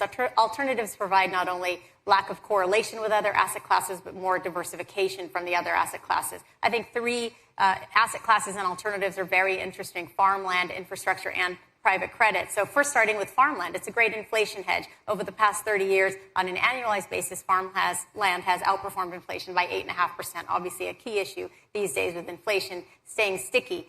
Looking at infrastructure, not only the tailwind from building additional data centers and different ways to meet our AI needs, but also the shift to renewables. Estimates show we'll be spending $200 to $500 billion a year on electrification of our grids, also increasing our grids by over about 50% over a number of years in order to meet the demand for renewable energy. And finally, onshoring of all kinds of supply chain as the U.S. relies less on other areas of the world. So infrastructure is a multi-year play in alternatives, public and private infrastructure. And then private credit, another area where investors are looking because it's been more resilient in economic downturns. And also people sometimes push back on, what's really going on with private credit? What's the quality there? Is it just a lagging asset class, that'll just catch up with high interest rates and we'll run into problems? We're not seeing that in the data at this point. So private credit still looks very resilient to us. Mohammed, your remit is the Americas, but you also are the second highest ranking member on the investment committee. So you're overlooking the whole global portfolio. Give us the 30,000-foot view of your portfolio. The good thing about us is we have only one customer, which is the state. So when you have one customer, you don't necessarily need to be super open in terms of your allocation policies. But to give you a sense, about half of the book is in the public space. And the other half is more kind of privately held positions, including things like real estate and infrastructure and alternative. We like this combination because we'd like to play to our advantage of being able to extract more illiquidity premium, and we take a little bit occasionally more execution risk and development risks, and having a sizable exposure into the private space enables us to do so. Over the past few years, we tactically increased our exposure into credit. It was an interesting time for us to do more on the credit, in a time where private markets were a bit shut. And we still see more opportunities in the private credit space, despite because the banking system is in a complicated position and continues to be. Clearly you have a very long investment window, but what are we talking about? 5, 10 years, or even further out? The fund has, by design, the state does not require us to bring back immediate cash flow. So the immediate outflows expected from us is 2030 plus, and it's a systematic dividend back to the state. This enables us to kind of plan for longer term. However, every investment we do, we have a time frame attached to it. We have annual assessments to every investment, and then we kind of ideally would probably underwrite a 5 to 7 years, what we consider long term. We could extend if we believe that reinvesting, there is no available reinvestments of same quality. So we could easily extend that time horizon to much longer. Enables us enable us to allocate to strategies such as growth equity, technology, and healthcare, which could be much longer than 7 years. But we believe that if we underwrite it and we invest in the human capital and have the right investment teams, it's justified to stay longer and enables you to get better multiple return and better return metrics over the long term. I want to talk about the consumer, and it's interesting because you can look at the consumer. I normally do sort of at a medium term, right? But Mohammed, you're looking at these issues over a much longer term. Sarah, you mentioned consumer weakness as one of the drivers of the market right now, and of course, we've seen since the pandemic, certainly most consumers spending all of the stimulus money they got, driving down the savings that they have, and now the lower 2 quintiles at least seem to be struggling. We even hear reports of wealthier consumers, switching down from, say, Whole Foods, for example, to Walmart. That was in Walmart's earnings report recently. And the last couple of days, we had reports of Winnebago not meeting their sales forecast, pool installation not nearly as high as the largest pool distributor had expected. So what do you see in terms of the consumer weakness right now, and how long do you think that lasts? Well, sure, there's three factors that we're looking at for the second half of this year, and that's the economy, elections, and earnings. So the first one in the economy, two factors in there that are important. That's the consumer and employment markets, because those have been some of the key drivers for this economic cycle. We are seeing cracks with the consumer, not only an increase in delinquencies, fast food restaurants discounting, retailer foot traffic weaker. Retail sales has been missing estimates for the majority of this year. I think consumer is starting to slow. Employment markets have been mixed. Payroll data has been strong, but if you look at other data points for the employment markets, they've been becoming weaker. You look at unemployment claims, they're almost at highs for this cycle. So we are seeing employment markets start to slow. Usually people are more comfortable spending when they're comfortably employed, so those kind of go together, and I think that would be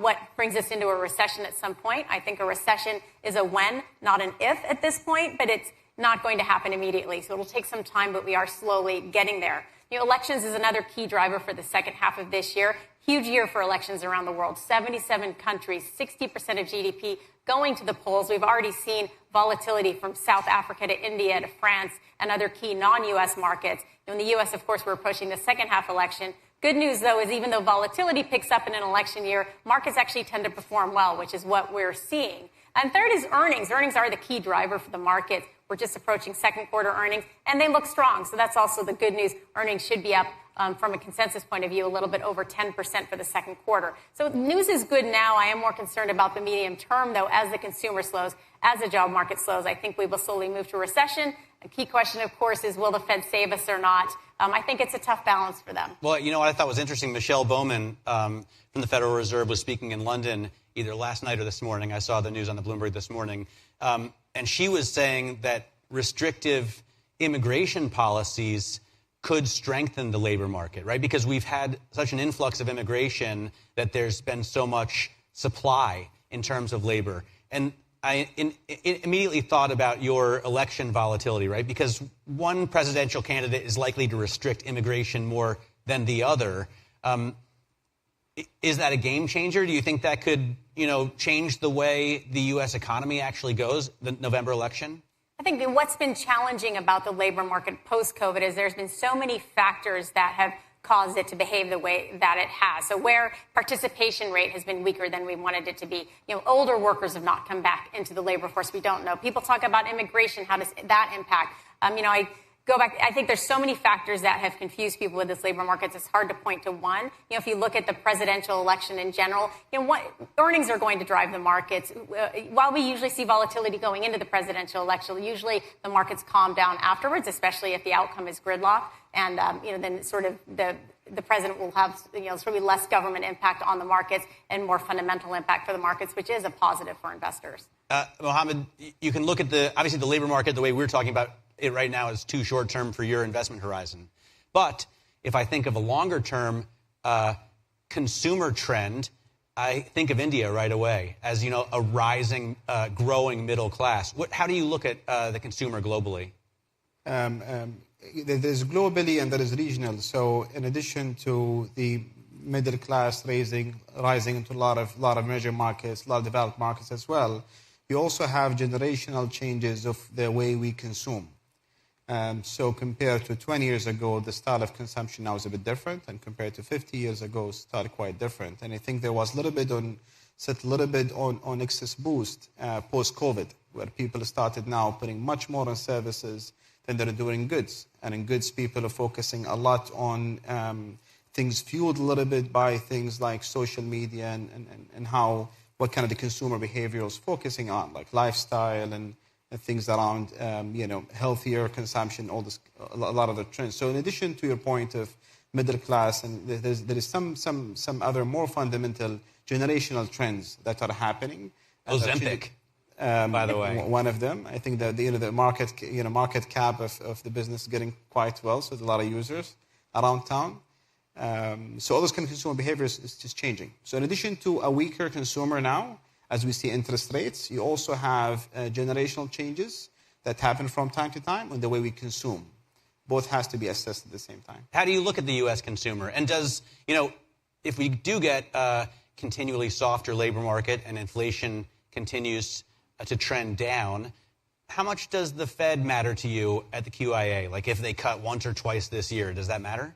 I mean, it matters to any investor. This is the key fundamental driver for pricing and how you price assets. At the same point of time, the cost of interest the consumers would pay over the credit cards and various goods they acquire is quite different than it was 2 years ago. Now, I'm not suggesting what is better in terms of levels.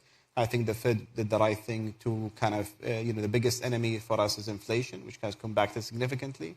Now it's that how long it's being kept. And you look in terms of the consumer quality, the strength of the consumer, you see a lot of weaknesses.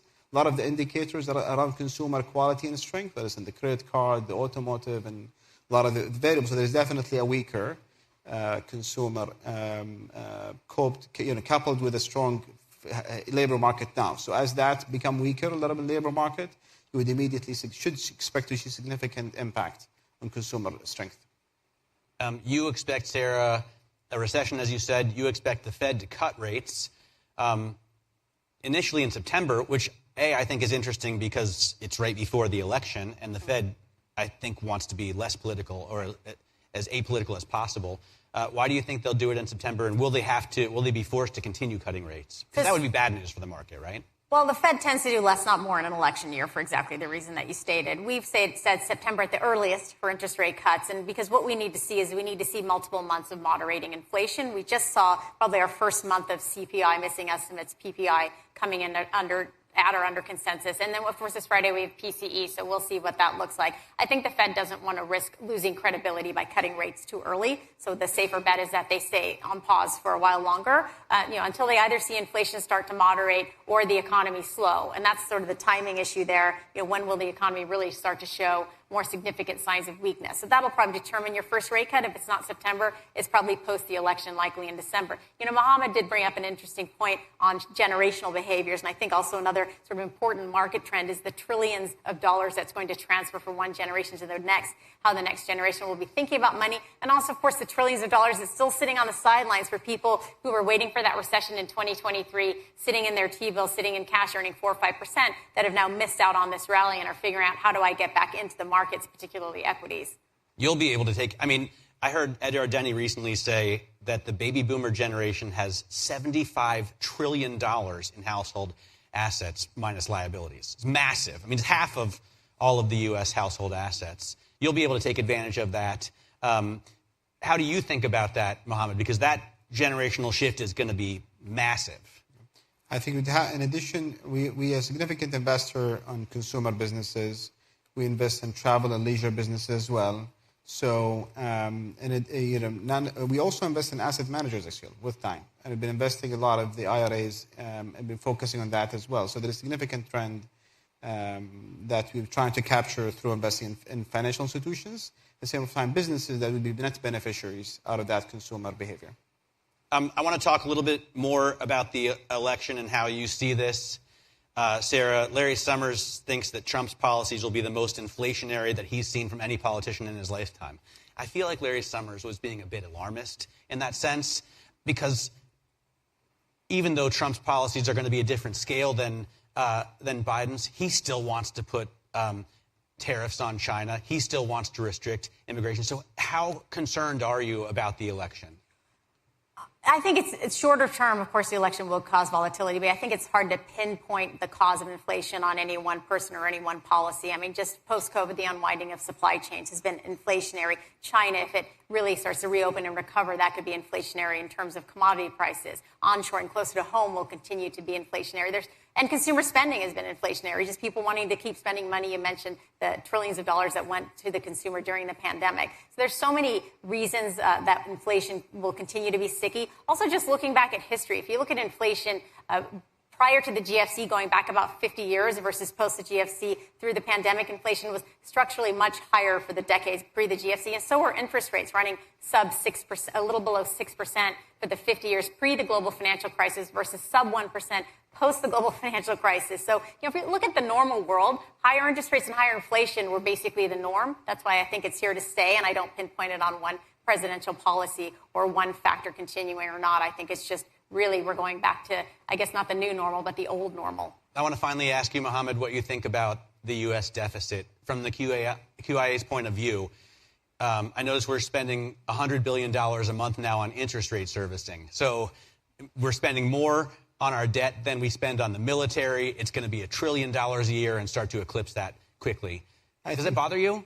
It definitely bothers all investors investing in the U.S. But I think we're assessing and thinking about all the time, and all the investors the same thing, is that what is the solution? What fundamentally is changing in terms of how do you deal with the debt with time, and how do you deal also with the fiscal discipline across the various states within the U.S.? You see a lot of great cities need to be probably rethinking about their positioning on a global stance and within the U.S. itself.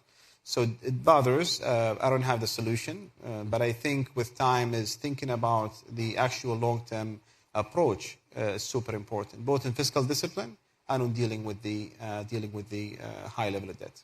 All right. Well, unfortunately, we're out of time, but it was great talking to you both. Thanks so much, Sarah and Mohammed. Thank you.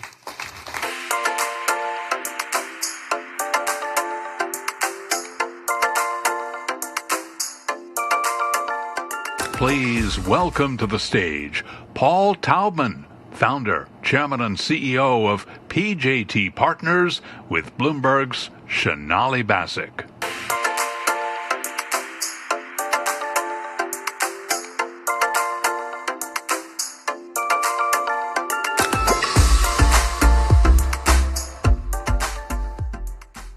So for many of you who don't know, Paul Taubman is the founder of PJT, took it public 9 years ago now. Time flies. And of course, himself has worked on many of the largest deals the world has ever seen. PJT does a few things. It does capital advisory. It also does restructuring. It also does M&A. We might as well start on M&A because, of course, it's been an interesting market. And in the meantime, too, I want to pull up a poll for the audience here. This idea of which comes next? Which corner of the market is prime for M&A activity? And while you guys choose, it's a good time to ask you, what's going to come back, how fast and where? Well, if you take a step back, COVID has disrupted everything. So when we look at the M&A market, I look at pre-COVID, 2019. So we're sitting here today with a market that's down 20% versus 2019. And the question is, why isn't it back to those levels? And I think it's two things. One is the regulatory scrutiny on transactions, particularly large transactions, is fundamentally different than it was 5 years ago in a different administration. And if you look at large transactions, sort of mega deals, they're down 50%. Until there's either a change in administration or this administration gets to a second term, I think a lot of deals that are being actively considered are just not going to be brought to the market. So we're going to see more transactions of large scale post the election than we've seen. And I think those are in economies and industries where there's the greatest dislocation. So I would certainly put media, healthcare, finance in that bucket.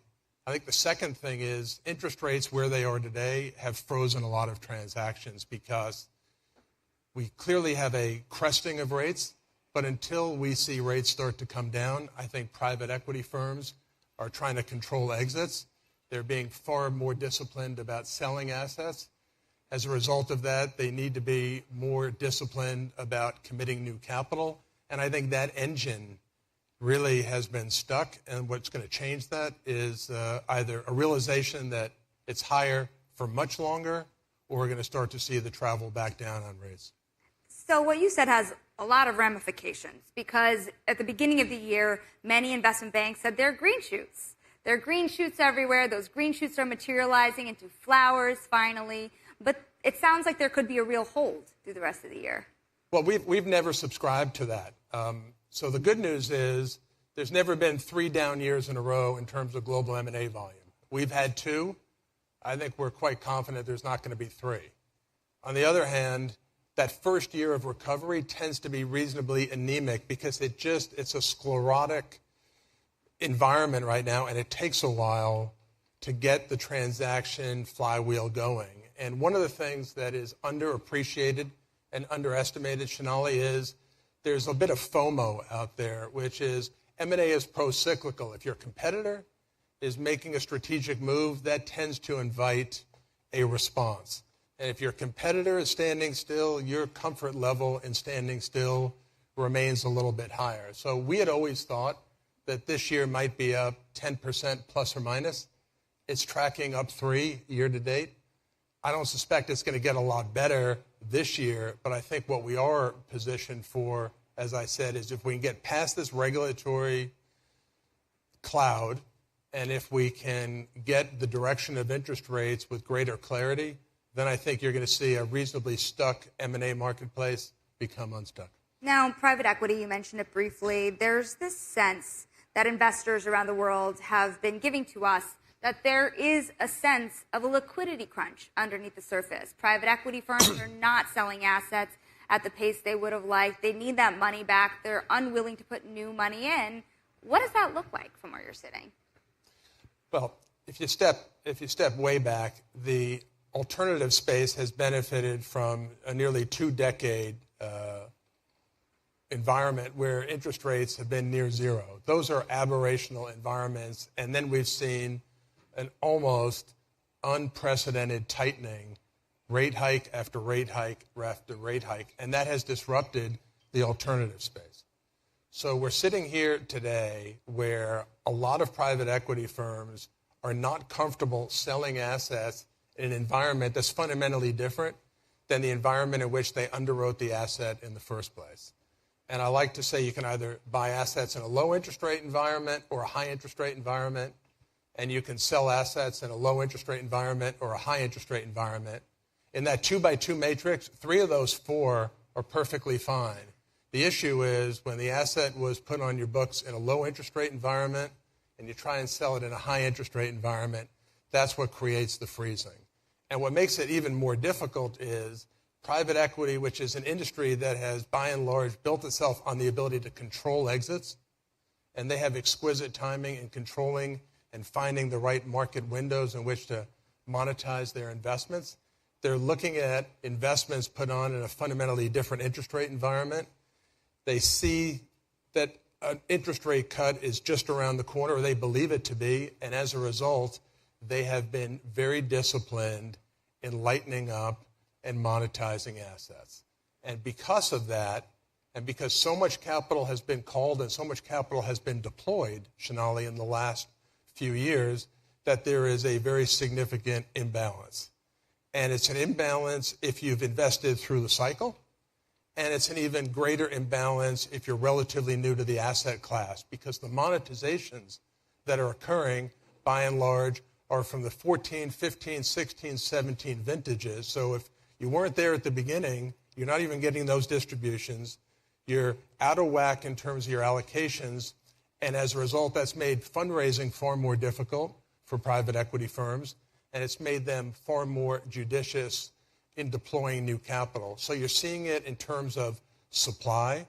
Private equity firms are being far more restrained in monetizing investments, and as a result, they're also being more restrained in new investments, and that's creating a lot of pressure on LPs, and that's why we're seeing a more vigorous desire on the part of LPs to sell and create liquidity within their LP stakes.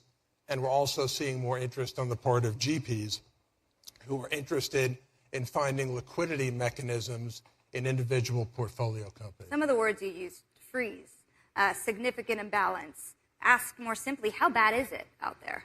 Well, ultimately, we get back to equilibrium. What we're finding right now is we're working our way through all of this.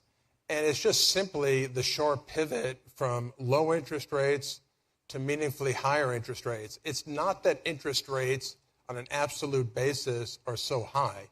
It's that there's a meaningful delta between where those investments were made, at what interest rate environment there was, and the current interest rate environment. It's that delta that's creating the issue. And I think what you're seeing is GPs and LPs are finding other ways to create liquidity. GPs are slowing the pace of new investment. They're looking more deeply at ways to monetize existing investments. They're using dividend recapitalization opportunities, fund continuation vehicles, and the like. And we're slowly getting back into equilibrium. So it's not a crisis. It's just simply an imbalance. And it's an imbalance that explains in large part why the M&A market has been so sluggish to rebound, even though CEO confidence, consumer confidence, equity valuations and the like all would be flashing green. And the reason we're more of an amber environment is because of that. And then leaven in a little bit of regulatory overlay, and it explains why we're off 20% from pre-COVID levels, and we're barely up from year-ago levels. You know, it's interesting because if you think through for a minute just the pressure that LPs are under and you compound it with the uncertainty that's going on in the world, how are investors thinking through different uncertainties, whether it be the rising geopolitical tensions you're seeing in the Middle East or even the U.S. election here at home? Well, look, I've believed for a long period of time that the volatility that we're likely to experience in the fall related to the U.S. elections is underappreciated. And I think, starting on Thursday evening, we're going to get people to focus on the fact that with early voting pulling things forward and with the debates moving things forward, that all of a sudden it's going to move from being on the side to being center stage. You then couple that with elections in France, what's going on in the UK and the like. It's clearly a turbulent time. But I think we're going to get past all of that, and it's an uncertainty that the market doesn't particularly appreciate in the U.S. I think they will. Clearly, in France, the investors reacted almost instantaneously to the snap elections. And I think it's just another issue that we need to work our way through. But there's always uncertainty in the world. The fundamentals of the macroeconomic backdrop still remain reasonably constructive. Companies are in changing dynamic worlds, and they recognize that they need to continue to reimagine their companies. And one way to do that is by committing capital, reallocating capital, changing the hand that they have. And as a result, I think people are getting on with it, but it's more complicated today than it might have been 5 years ago. Now, as PJT, as an investment bank, you have a view that a lot of investment banks don't have because you also have a large restructuring business. You were talking about the private equity crunch, this idea that sometimes people have taken on debt to try to kick the can down the road. When does that all come home to roost? What does the restructuring pipeline look like? Well, I don't know if it comes home to roost. It returns to normal, and maybe it overcorrects. Back to my earlier comment, we've had near zero interest rate environment for an extended period of time. That's the bubble. We're back in a more normalized world where capital is no longer free or nearly free. You are in a world where disruption and the pace of technological dislocation, it just speeds up. It doesn't slow down. Every year there are dozens, if not hundreds, of transformative, disruptive companies that are created. You can't have all of that creativity without having some roadkill on the side. You can't have an explosion in new technologies in terms of electrification, decarbonization, digitization, and the like, and have all of these new companies be brought up without others laid low. And I think what we're starting to see is rates going from near zero to more normal levels. We're seeing the quantum of debt continue to explode in terms of how much corporate and public debt is outstanding. We're dealing with the hangover effects from COVID, which severely hobbled many companies. We're seeing many industries be disrupted. And as a result, we expect that default rates and that the need to restructure credit agreements is going to increase appreciably. But again, not to levels that are concerning from a historic perspective, but back to more traditional levels. And I think that's very constructive for our business. I think people have been overly complacent. You see that in credit agreements that in many respects give borrowers a tremendous amount of freedom. They're using that right now to create more runway for themselves. And as a result, it's a companion piece. So I see a world where there's more active M&A, but there's also more active liability management. Another thing different about you than many of the people that spoke today is you built your own business You're an entrepreneur. You're a founder. You're almost 10 years into your business. I had covered PJT since it went public, and you made decisions. You made decisions to buy certain assets, get in certain businesses. You started from scratch, essentially. When you look at PJT over the next 10 years, what are the businesses? What are the things that you think PJT can become in addition to what you are now? Well, first of all, I'm the accidental entrepreneur. I don't think I grew up or at any time in my career thought that I would be sitting here having helped to build this business. But we're incredibly proud of what we've built. I think we're just getting started. We have extraordinary ambitions to create the world's best investment bank. But we have the self-awareness to understand that in order to do that, you need to be extraordinarily patient. And you can't do it in a day, you can't do it in a year, you can't do it in 10 years, but you can be on this journey to build the world's best investment bank. And if it's built around intellectual capital, you need to make sure that you have more intellectual capital than anyone else, and you need to have a culture that invites collaboration and to get people who have different perspectives, different backgrounds, different expertise to come together. And that's why almost everything we've done for the better part of a year has been related to building a unique culture that is all around the client, it's all around collaboration.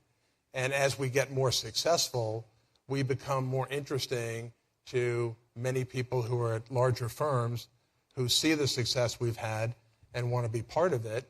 And we're also seeing that a lot of their clients are gently or not so gently nudging them to firms like ours. So 10 years from now, I expect that we will have more capabilities to follow our clients into more places. So it's important to us to have a perspective on debt markets, equity markets, strategic IR, shareholder engagement, corporate governance, geopolitical advice, and to just continue to expand the breadth of our capabilities so that what's relevant to the C-suite is something where we have cutting-edge capabilities. And it's a process, and we're trying to work through building out all of what we need. It's interesting you're saying this about hiring as well in this environment, because you think back to the global financial crisis, post-GFC, boutique investment banks started to pop up, and the talent draw from the big banks was meaningful. How meaningful is it today? I think that door was kicked wide open as a result of the financial crisis, and I don't think there's anything that can close that door. If you go back to the global financial crisis, I think the brand value of the big firms was de-emphasized. I think many of those firms found that they no longer had the same command in corporate world that they did previously.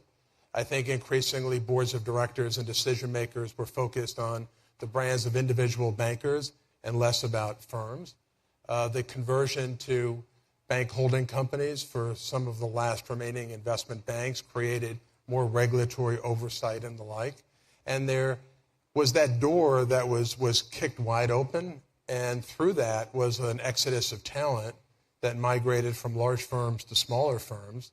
And now you've got this flywheel going where the more talent is embedded in smaller firms, the more likely it is for clients to want to work with more focused firms where advice is the main event. The more success that smaller firms have, that then invites more interest in smaller firms. And I think we're at an inflection point where big firms and small firms will coexist, and there's always going to be different horses for courses.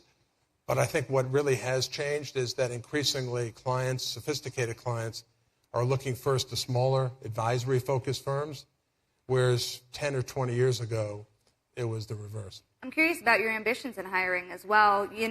I've seen you really lean into the hiring market in the past year when a lot of firms have pulled back. How ambitious are you? Is this a matter of being greedy when others are fearful? You've said it well. The reality is that in a bull M&A market where everyone is chock full of assignments and they've just committed to their clients to help them execute those transactions, the dislocations in leaving and abandoning one's clients to sit on the sidelines for 6 months and then join another firm, that's when the switching costs are greatest. So in a low velocity environment, which is what we've experienced in 22, 23, a bit of 24, is the environment where the switching costs are lowest. Now, it's more painful from an investment perspective because we're making our largest investments in a low-velocity environment, which means our margins get temporarily compressed. But if we don't take that long-term perspective, we're not building a world-class firm. So we're leaning in because this is the environment that is bringing out the most talent. If I could wave a magic wand, the best talent would come in a bull market. It tends to come in a bear market. Before I let you go, when you think about the opportunity set ahead for you, biggest worry, biggest opportunity? Look, the biggest worry in a firm that's built on individuals is reputation. And we have to live it every single day. And we now have more than 1,000 of our colleagues. We all work together. We're all trying to do the right thing for clients. But every day, there's always, the concern that are we exporting, are we inculcating our culture into everyone who joins the firm? How do we make sure that what was special getting to 1,000 people gets to 2,000 people? How do we always maintain the mission criticality of client service? As you scale and get bigger, those become bigger challenges. So that's my biggest worry. The biggest opportunity is we're just getting started, which is we've put in place so much intellectual talent. We now have a robust track record. We're much better understood in the marketplace. But no matter how far we've come in 8 or 9 years, what gets me really excited is we're just getting started. Cheers to the next 10 years. Paul, thank you so very much for your time. Pleasure. Thank you.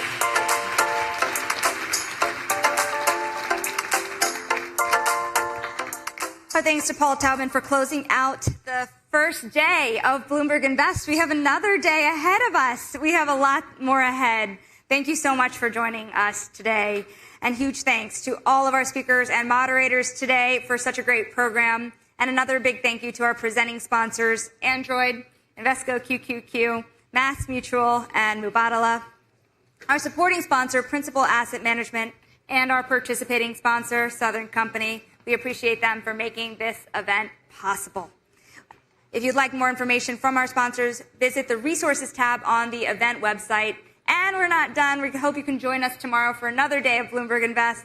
We are back here at 8:45 a.m. sharp downstairs on the innovation stage, proudly sponsored by Invesco QQQ. Conversations right here starting at 10 a.m. with Josh Harris of 26 North and Michael Araghetti of Aries kicking off at 10 a.m. Boy, did we get everybody on this program. For those of you with us in person, please join us for networking, refreshments, and light bites downstairs. I know I could use a drink myself. And if you're registered to attend the Odd Lots live taping, proudly sponsored by Principal Asset Management this evening, that will start promptly at 5 p.m. If you haven't seen Joe and Tracy live, I would not want to miss that either. If you are registered to attend the exclusive preview session, proudly sponsored by Android, please make sure you start heading towards Hub 1, starting at 5 p.m. for check-in. And if you are signed up for the Martingale Cognac Destruction Tasting, very jealous of that, please head to the gallery area down the hall now. Have a wonderful evening. See you guys back here tomorrow. Thank you.